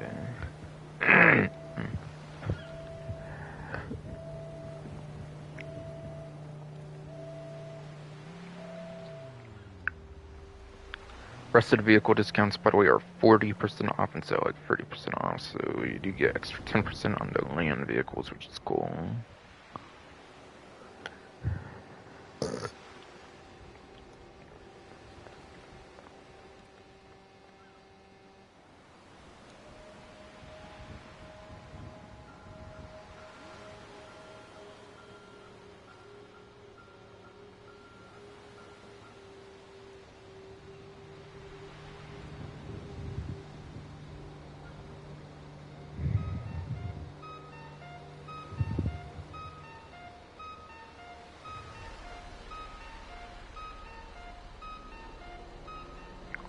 I was looking at the supercar class, make sure I was right from earlier in the premium race, by the way, and yes. Figure with how many times I have to go over the supercar class, I pretty much remembered it exactly, so...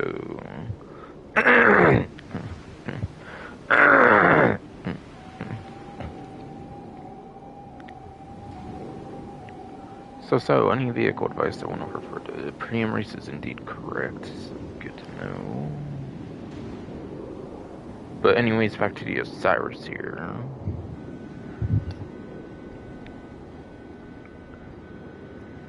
The Osiris, according to the spreadsheet from Bruffy 152 all here, is in the E tier. And that is enough for 29th place for a lap time. And then 45th place top speed. There's over 60 supercars, so... In fact, there is exactly 62 supercars, it looks like, in the game right now. So 29th place lap time is a little bit above average for the entire supercar class. Which is okay enough, at least. But of course, it is like 19 placements off top 10, so it's not a super amazing lap time, though, regardless, I would say.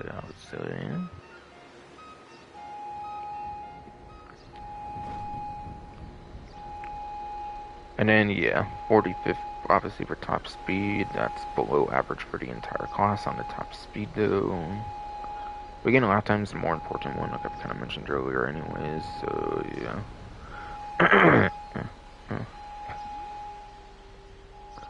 I highly recommend just getting this one in story mode, though, since, again, it is available in story mode. I would not waste a garage spot on this vehicle. I just would not. So many online exclusive vehicles, you might as well just put another one of those in a slot instead of like the Osiris, I would say, unless you're the biggest fan of the Osiris, of course.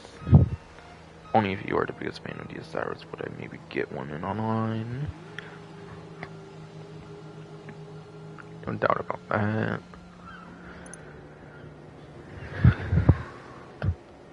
And Ford Warrior. From Dom Casino Heist DLC, you got the Lampadati Komoda here. So one of those Dom Casino Heist vehicles, I'm pretty sure it's got a trade price that requires you to use it in the Dom Casino Heist. Or not use it, like I said earlier, you just have to select it as a getaway vehicle. It does not actually matter if you use it or not. Obviously, it's preferable not to use getaway vehicles. From my experience, it's better to steal a police vehicle, just dip out of there instead of using a dedicated getaway vehicle. But yes, 1,275,765,000. $510,000 savings, okay. On the 40% off discount. on the 40% off discount, yes indeed. Shit fucking pro, damn it, fuck.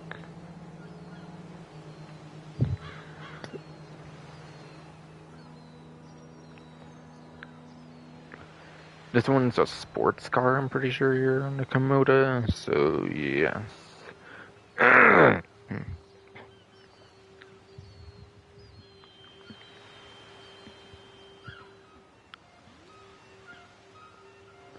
According to the vehicle spreadsheet, it's going to be in the F tier. And that's enough for 50th place for a lap time. There's a total of 107 sports cars in the game currently too, so...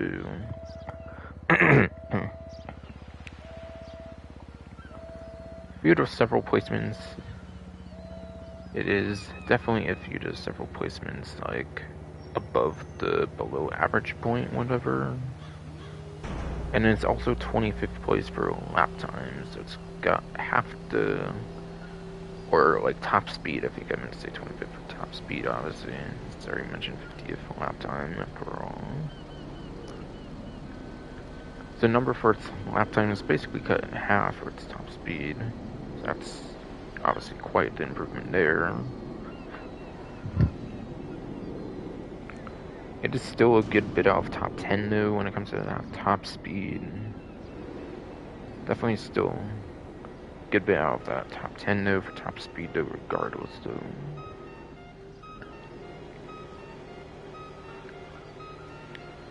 It's a 4-door, there's not many 4-door sports cars in the game, so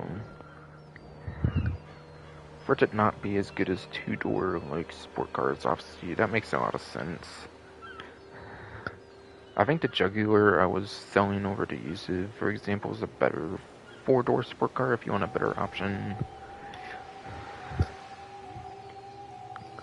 I believe the Jugular is more known for its performance than the Komoda here.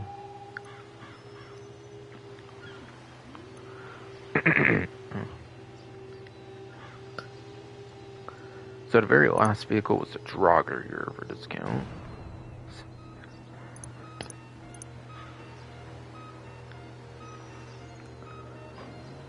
So for the off-road class here, the classic Drogger is 7,400,000. 2,500. Instead of 1,000,000 for 2,500. It is going to be $841,500.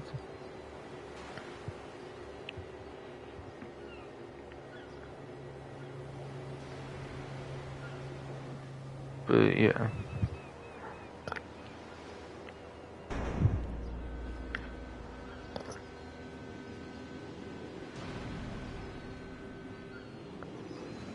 Like around 560,000 savings or something. I'm kind of thinking I'm seeing there.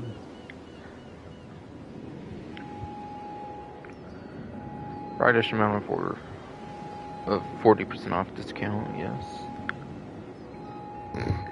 Whatever I mean to save this fucking mofo, motherfucking shit ass fucking throat in a bitch, though. Of course.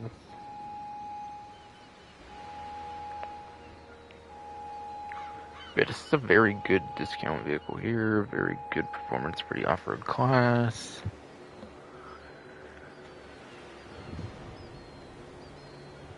Now, off-road has actually not been updated yet for the spreadsheet, so I would obviously say the HSW Monstrosity would obviously be above the Drogger, so it's not the #1 anymore, but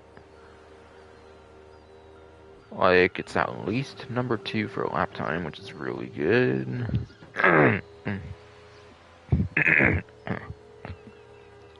And still can make at least 5th place for the top speed at least. With a -1 from the 4th that shows up on the spreadsheet with the Monstrosity HSW into account.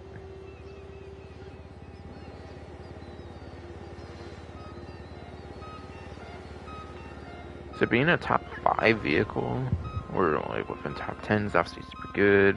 Drogger is a very good vehicle discount here. Could definitely very much get some nice use out of this one. Could very much still be the #1 lap time in terms of 8th gen though, so to keep that in mind. Or without HSW in the case of 9th gen too. Or whenever HSW is disabled.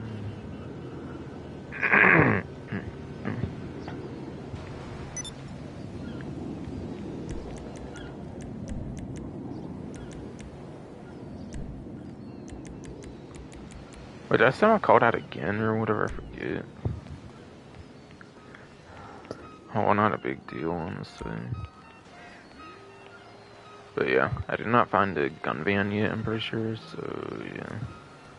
Actually gonna probably go to the agency to pick up the T-40,000. And then I'll probably go over Kaneki and start to go to the HSW time trial, I would say, at that point as well.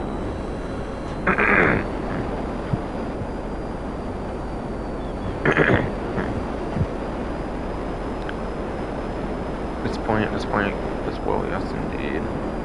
Hey, apologies, but this stream's going to be over 4 hours long, unfortunately, just because my throat's just been quite the bitch this stream, unfortunately. Sucks, but it is what it is. Sucks, but it is what it is, yes indeed.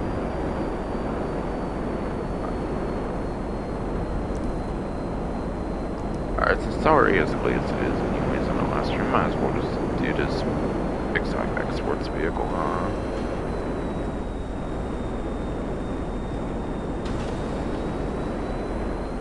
Go for the extra 2 minutes to wrap up, might as well when this stream's been getting pushed back so hard because it was just a shitty road one anyways, after all.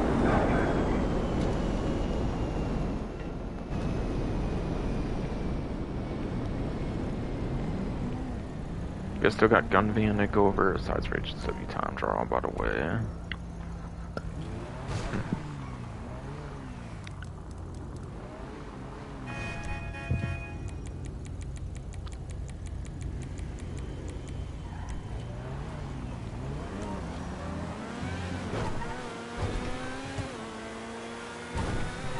We had Bestia GTS sports car here.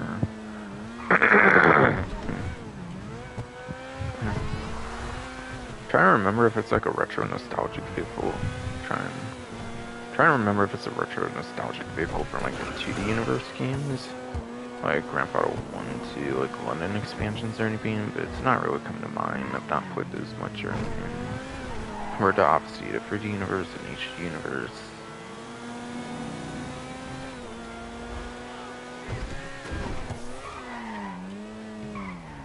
What's the skeleton thing, right? Yeah. Alright, I was right about that. That's expected.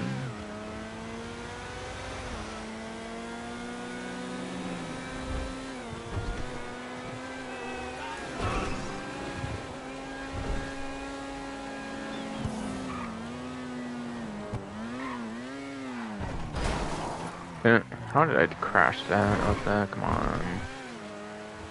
I think my eyes was kind of getting blurry then. I think that's why. Real life and shit.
Oh wow, it's spawned literally right in front of me here. Okay. Damn.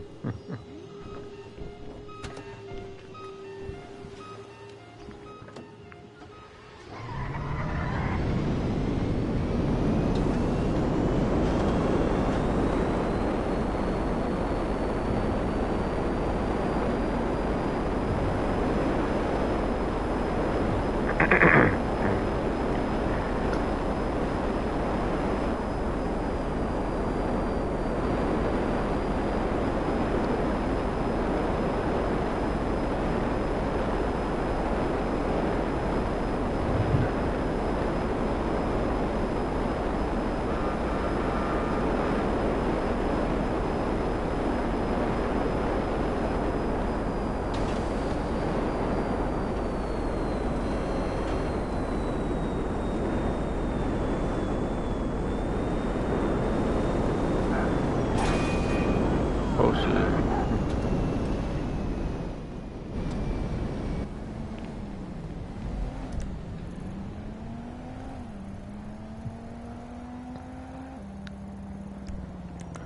I kind of want to see if I can see if there's any other ones that I should kind of collect here. I think 7,500 for the nightclub and off-season.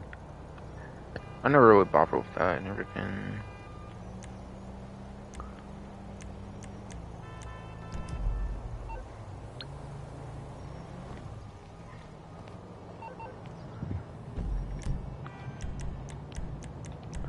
Wasn't new community series stuff certainly, right?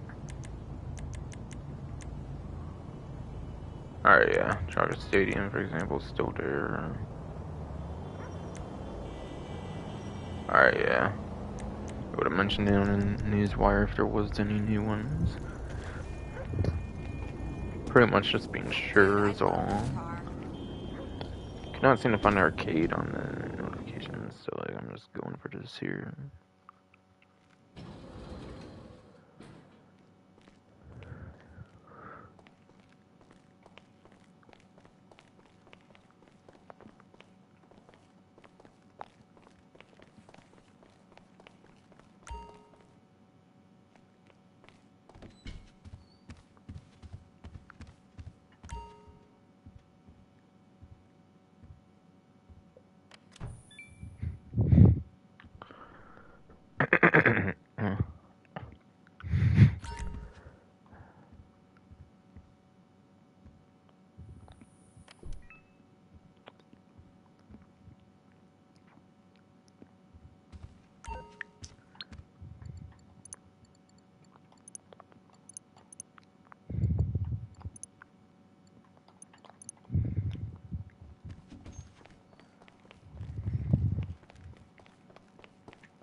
Everything okay?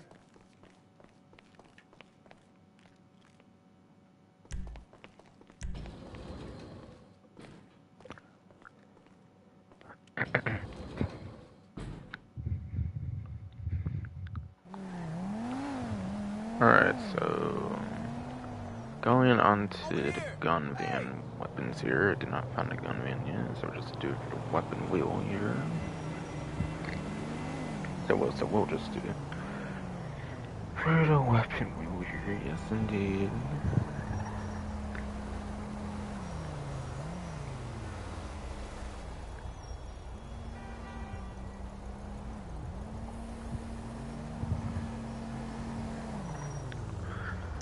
So the tactical SMG. Well, it's in the greatest drive-by SMG arguably in the game, as I've seen just Mercenaries DLC, or just SMG Edition, and yeah, kind of the best drive-by SMG of the game. Has 60 rounds, which is obviously super good. Comparing it to like 36 of the AP pistol, which is arguably the previous best drive-by weapon that could be used in practically any vehicle.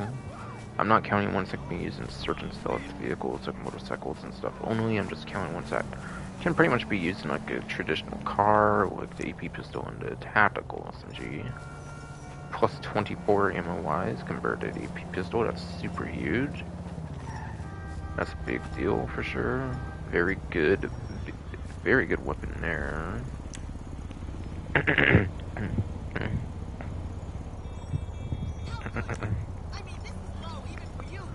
The Widowmaker.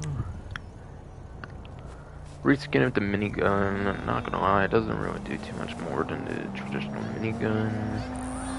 The main thing is it shoots lasers, so like if you're using it at like nighttime, you're probably easier to spot than if you're using like a minigun. So something to be aware of. It's mostly worth using this in the daytime, perhaps over at nighttime for that reason. But yeah.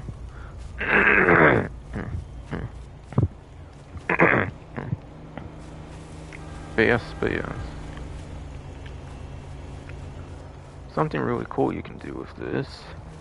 If you have the minigun over in the gun locker, it essentially gets infinite ammo, essentially. Every time you go into another lobby, it essentially refills your ammo as long as you have like the other one in your gun locker, whether it be the minigun, or if you do the minigun instead of the Widowmaker, just do it the other way around, basically.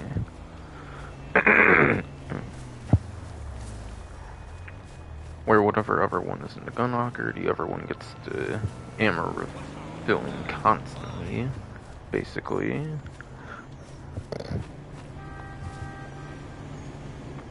So if done like that, it can be a pretty good weapon.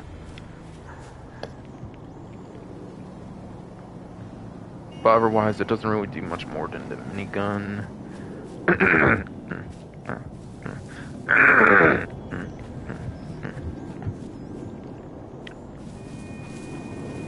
And can be considered even worse than minigun in some cases with the easy to spot lasers and like nighttime especially, like I said.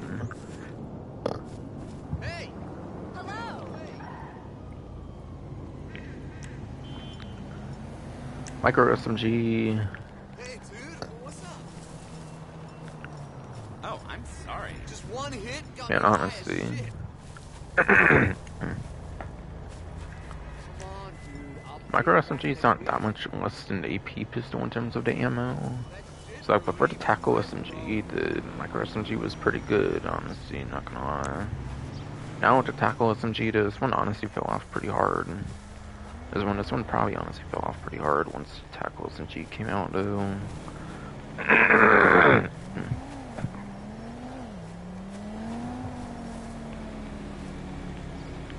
Not gonna lie. Hi, darling!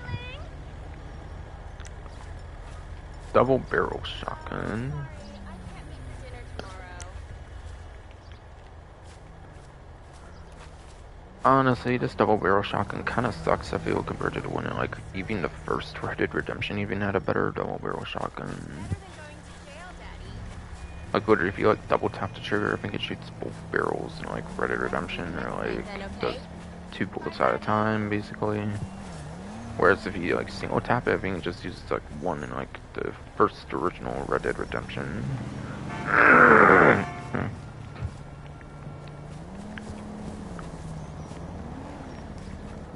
Even in the first original Red Dead Redemption, yes, indeed.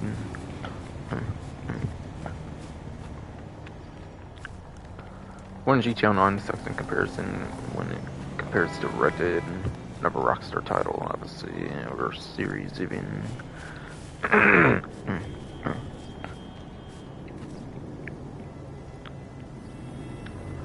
So I would have liked to see as much functionality as the one I know, like Red Dead Redemption had, but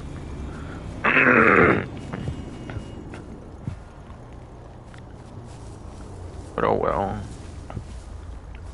It is what it is.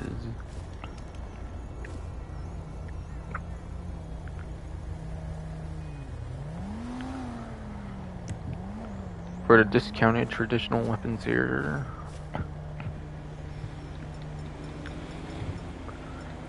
gotta have that discounted melee weapon, which I think they also did last week as well for some reason. Hey there, I'm hoping it's gonna be a nice weekend. I'm hitting the beach. Love it. Alright, at least the Switchblade has really cool animations to it, which makes it a more interesting melee weapon at least. So I guess I can at least say that about it. But yeah, that's a 40% off, but yes.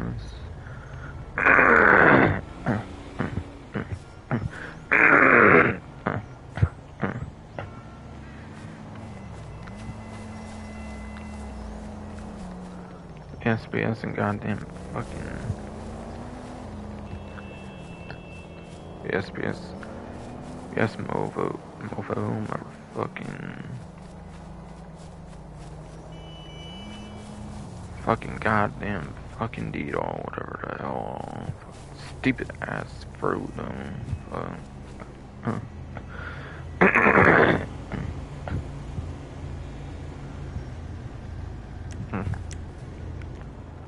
There is legit 40% off of those Switchblade here. I'm not kidding about that at all. That is a genuine discount there. Really, the only thing saving it is the animation of it for the most part. Does it have liveries on it though? I forget, honestly. It might have liveries to it. Like, it might have ones for like VIP bodyguard and stuff like that. I forget if it's that gun or if it's that melee weapon or if it's a different melee weapon. Yeah, I think a melee weapon, obviously, since Pink. Switchblade might have some liveries to it too. I'm not exactly 100% on that though. And I don't really care to go into first person for it. For sure, so eh.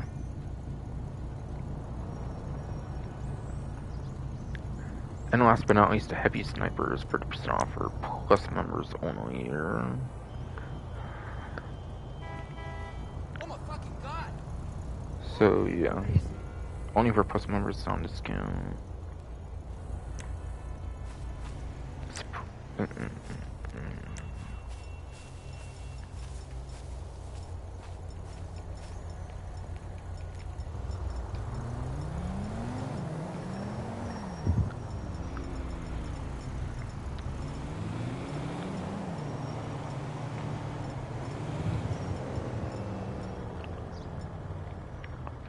But yeah, this one's obviously super good since it does have the Mark II version here. The one that's obviously on discount is the Mark I, since you cannot have the Mark IIs in the gun van apparently all year.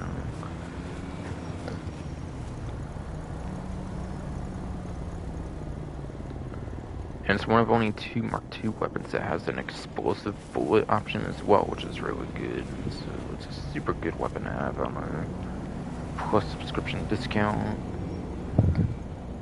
Not gonna lie, as much as I do not care about that subscription.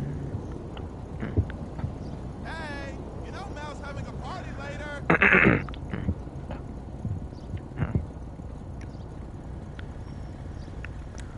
The throwables for the lineup this time around in the gun van.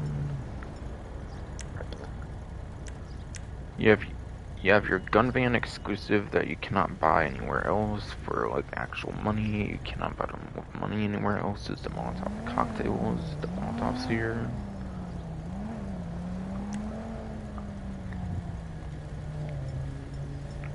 Proximity mines, explosive throwable that blows up within proximity, as the name suggests. Can be used pretty strategically in certain situations. No problem. It's okay. This can be used pretty strategically in certain situations, no doubt. Tear gas. This don't lasted a couple throwables here for the gun van lineup. Very good for clearing rooms, pretty much. If you want to clear certain rooms, it could be pretty good for that, perhaps.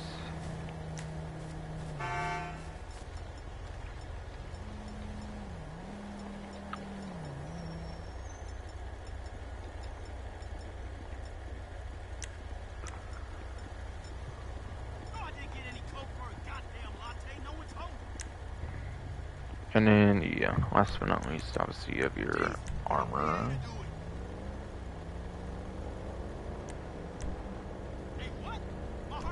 Sorry for like random pause there or something, but yeah. I gotta get my meds. Figure this shit out. Thought I saw something fall into my room or something, somehow from a window. Oh, it's just closed. I don't know what I was expecting and stuff. What's poppin'? Yo, Sam was funny as hell last night. Hey, man! Hey, son, yesterday. Fuck that rag. So, time for the HSW time trial finally to finish off here. Again.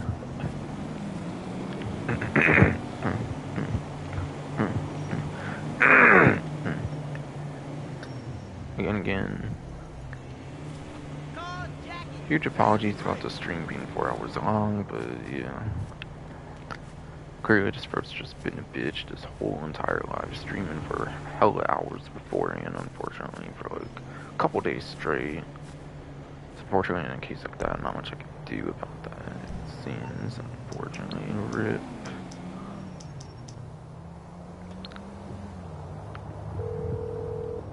But yeah, I decided on the Banshee HSW. I'm on the clock. What you want? Some wheels? I think it's in one of my apartment garages, if I remember right. I think it was kind of added with the High Life DLC for certain versions of the Banshee, or a certain version of the Banshee or something.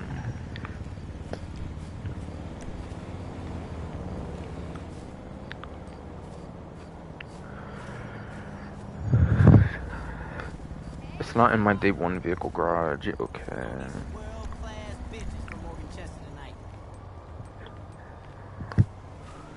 It's not in my Bikers DLC garage, it's not.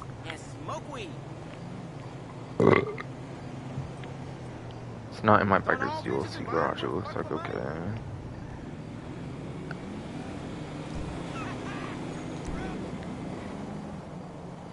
This is...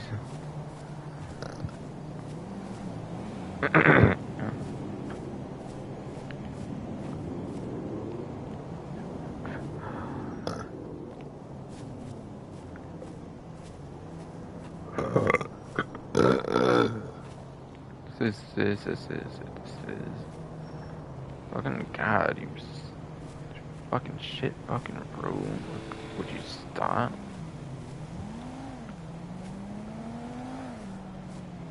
It's my Festive Surprise 2014 garage, I believe. Plus Transform Race vehicles. Plus Transform Race vehicles from like the original Transform Races or something. Alright, Banshee topless must be it. Certainly from Eclipse Towers free. From Eclipse Towers free must be it. Banshee topless, yeah, that's probably it to you. Yes. I'll get back to it then.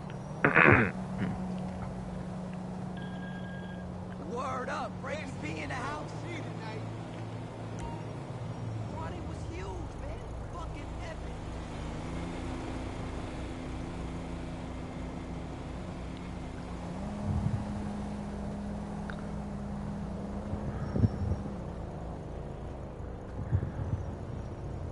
Hello? ¿Qué tal? I'm like fucking stressed out right now. I'm trying to get a job at Glory Holes.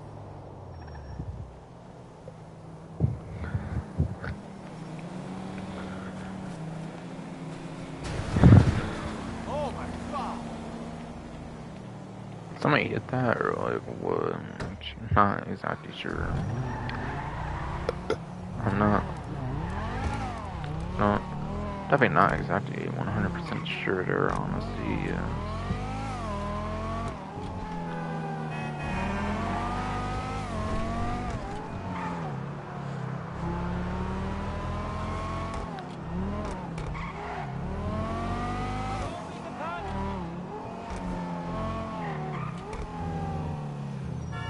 Yeah. I want to say I remember doing like a real life version of the Banshee.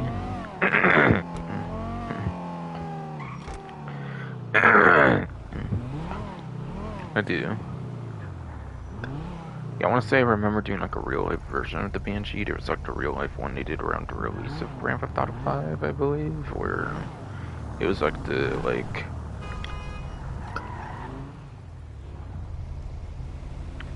was it like metallic blue and like ice white race stripe or whatever?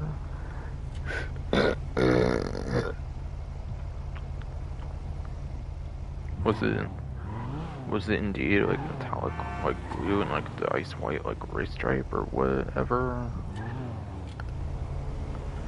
The main difference for the most part being the crew emblem and then the livery obviously on top for the most part. far as I know, those are the main differences between that build I was going for and then that. And like spoilers and stuff, because I like having lots of customization options to make vehicles go crazy. So it's got my own spin of the real life Banshee, like if it were like fully decked out and customized and whatnot. Basically, indeed, you shit fucking ass, bro. Damn, fuck you. Making this stream 4 hours too long before it's fucking broke. Fuck yourself.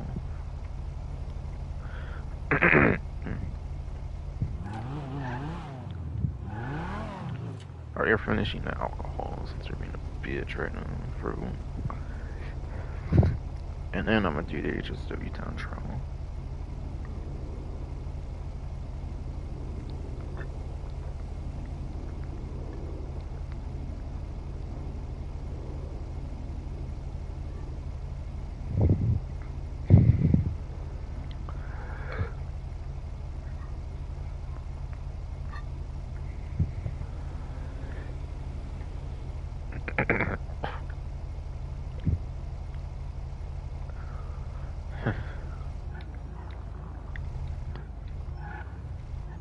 Alright, so with the Banshee, it's a minute 47, okay.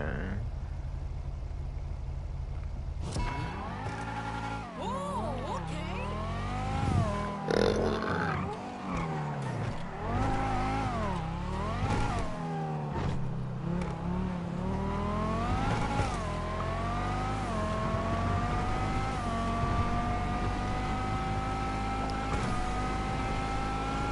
Yeah, I think this one's more top speed oriented, by the way, than lap time oriented. I could be wrong. Maybe it's more the Banshee 900 R, just like that, rather than like the regular one. Yeah, I think cutting out over here is pretty good. Because, yeah, that's technically a shortcut if done right, obviously, and everything. Which it kind of pretty much was done right. I did not really botch it there, as far as I can tell that much. They maybe done that a little better, but like I don't think it went terrible going through that shortcut or anything. Yeah, I got a really good headlight color probably for nighttime here for this one, which is good. I mostly just did it for the theming of the real life Banshee, though, to be fair, for my spin of it after all.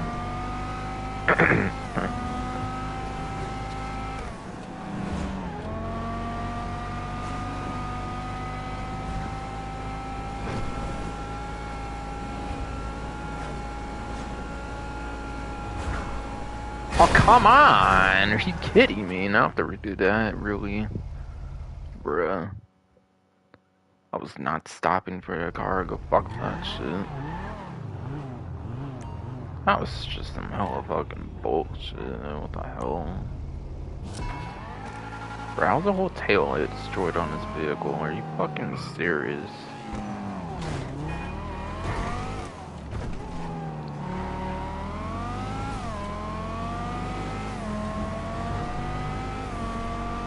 Oh, I just better go find this fucking zone, I swear, man.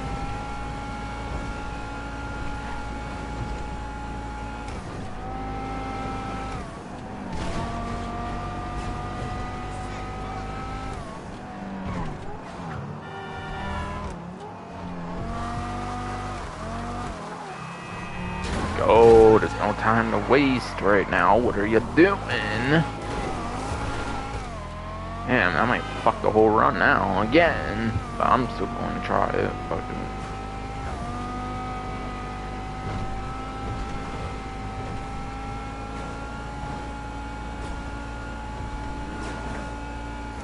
After the bullshit that happened on the first one, I'm gonna just try it. So I don't feel it was kind of as bad as the first one, I would say. In some ways, definitely not, I would say.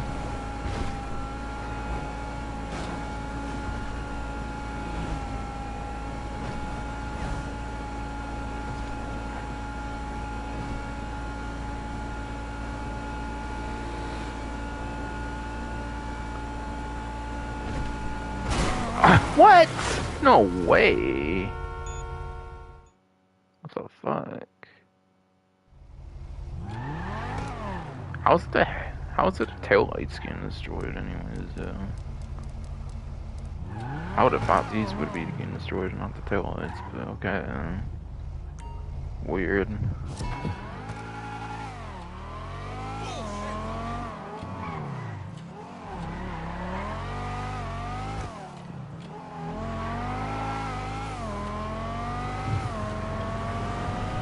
Alright, this better happen on the first fucking try, I swear. No stupid shit this time, fucking characters, I swear. No stupid decisions or any of that shit. Or bad timings or anything.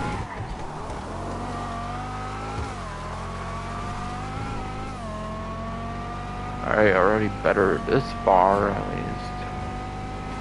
Seriously, can't believe I managed to figure out like that and stuff. I would have expected more around the lines the first time, but whatever.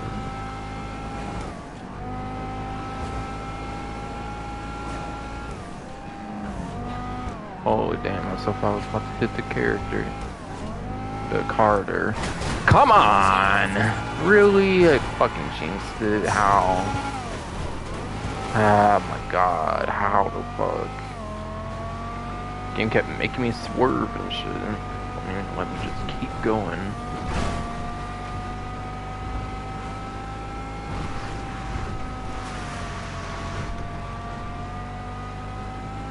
Like, bruh, like honestly, I should probably quit this run already. Whatever. I'm just getting tired of the bullshit. Okay, yeah, you failed miserably, you stupid fucking Garrett. Miserably. Finally, I got destroyed, I was gonna say. Like, there ain't no way. It's entirely unscathed for the headlights at this point.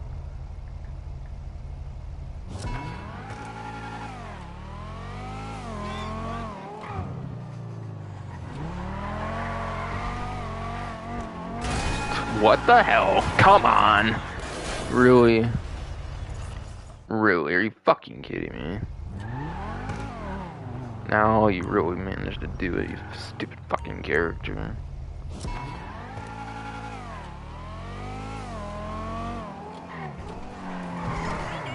God, what's the fucking steering like that and shit? For fuck's sakes.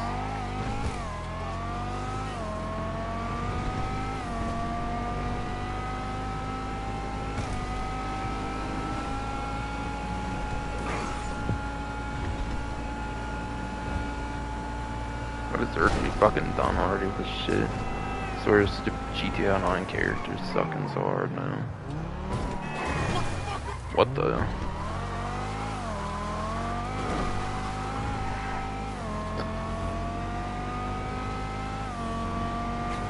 Yeah, it sucks. My headlights are gone now. I lost a hell of a bunch of visibility and shit.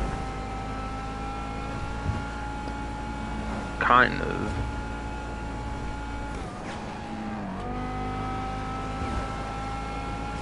And watch this ironically be the one that does it somehow. I'll probably jinx it there somehow.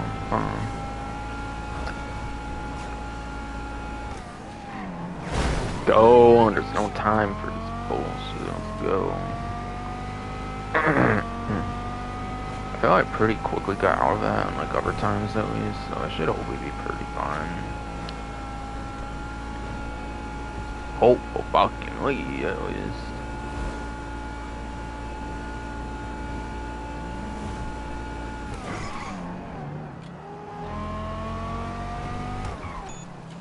Alright, I think it's gonna happen. I did, it's cool. Final fucking lead, man.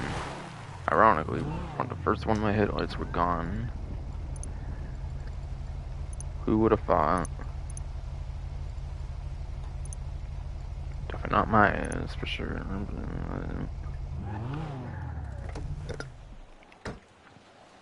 So, that is finally going to pretty much be it for the stream here. Next stream. Again, I did say I was going to do Owen Noir, maybe like May 21st, 22nd or something, but like maybe do like a week later at this point. Cause like a big YouTuber like The Professional or something I think has recently done a walkthrough for it, so I kinda wanna wait a little longer now. Not compete with it as much, perhaps being as close to the person part wise and stuff. In a sense. I'm not saying it's a competition or nothing, but like it may impact how good it does or something maybe perhaps. If I do at a time like that now. So I might do it more end of month now, I'm thinking.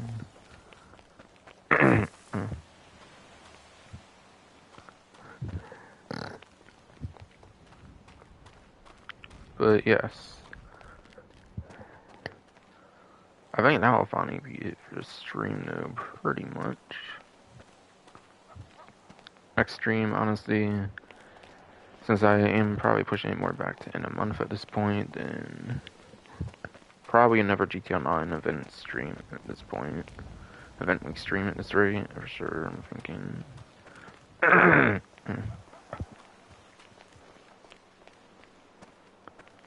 But yeah, I'm making an executive decision so that views might not be as impacted and stuff, perhaps. Possibly all. Yes, that's definitely fine might be it for the stream. I hope you enjoyed. Really started over 4 hours long, but yeah, my throat was just being a bitch, though.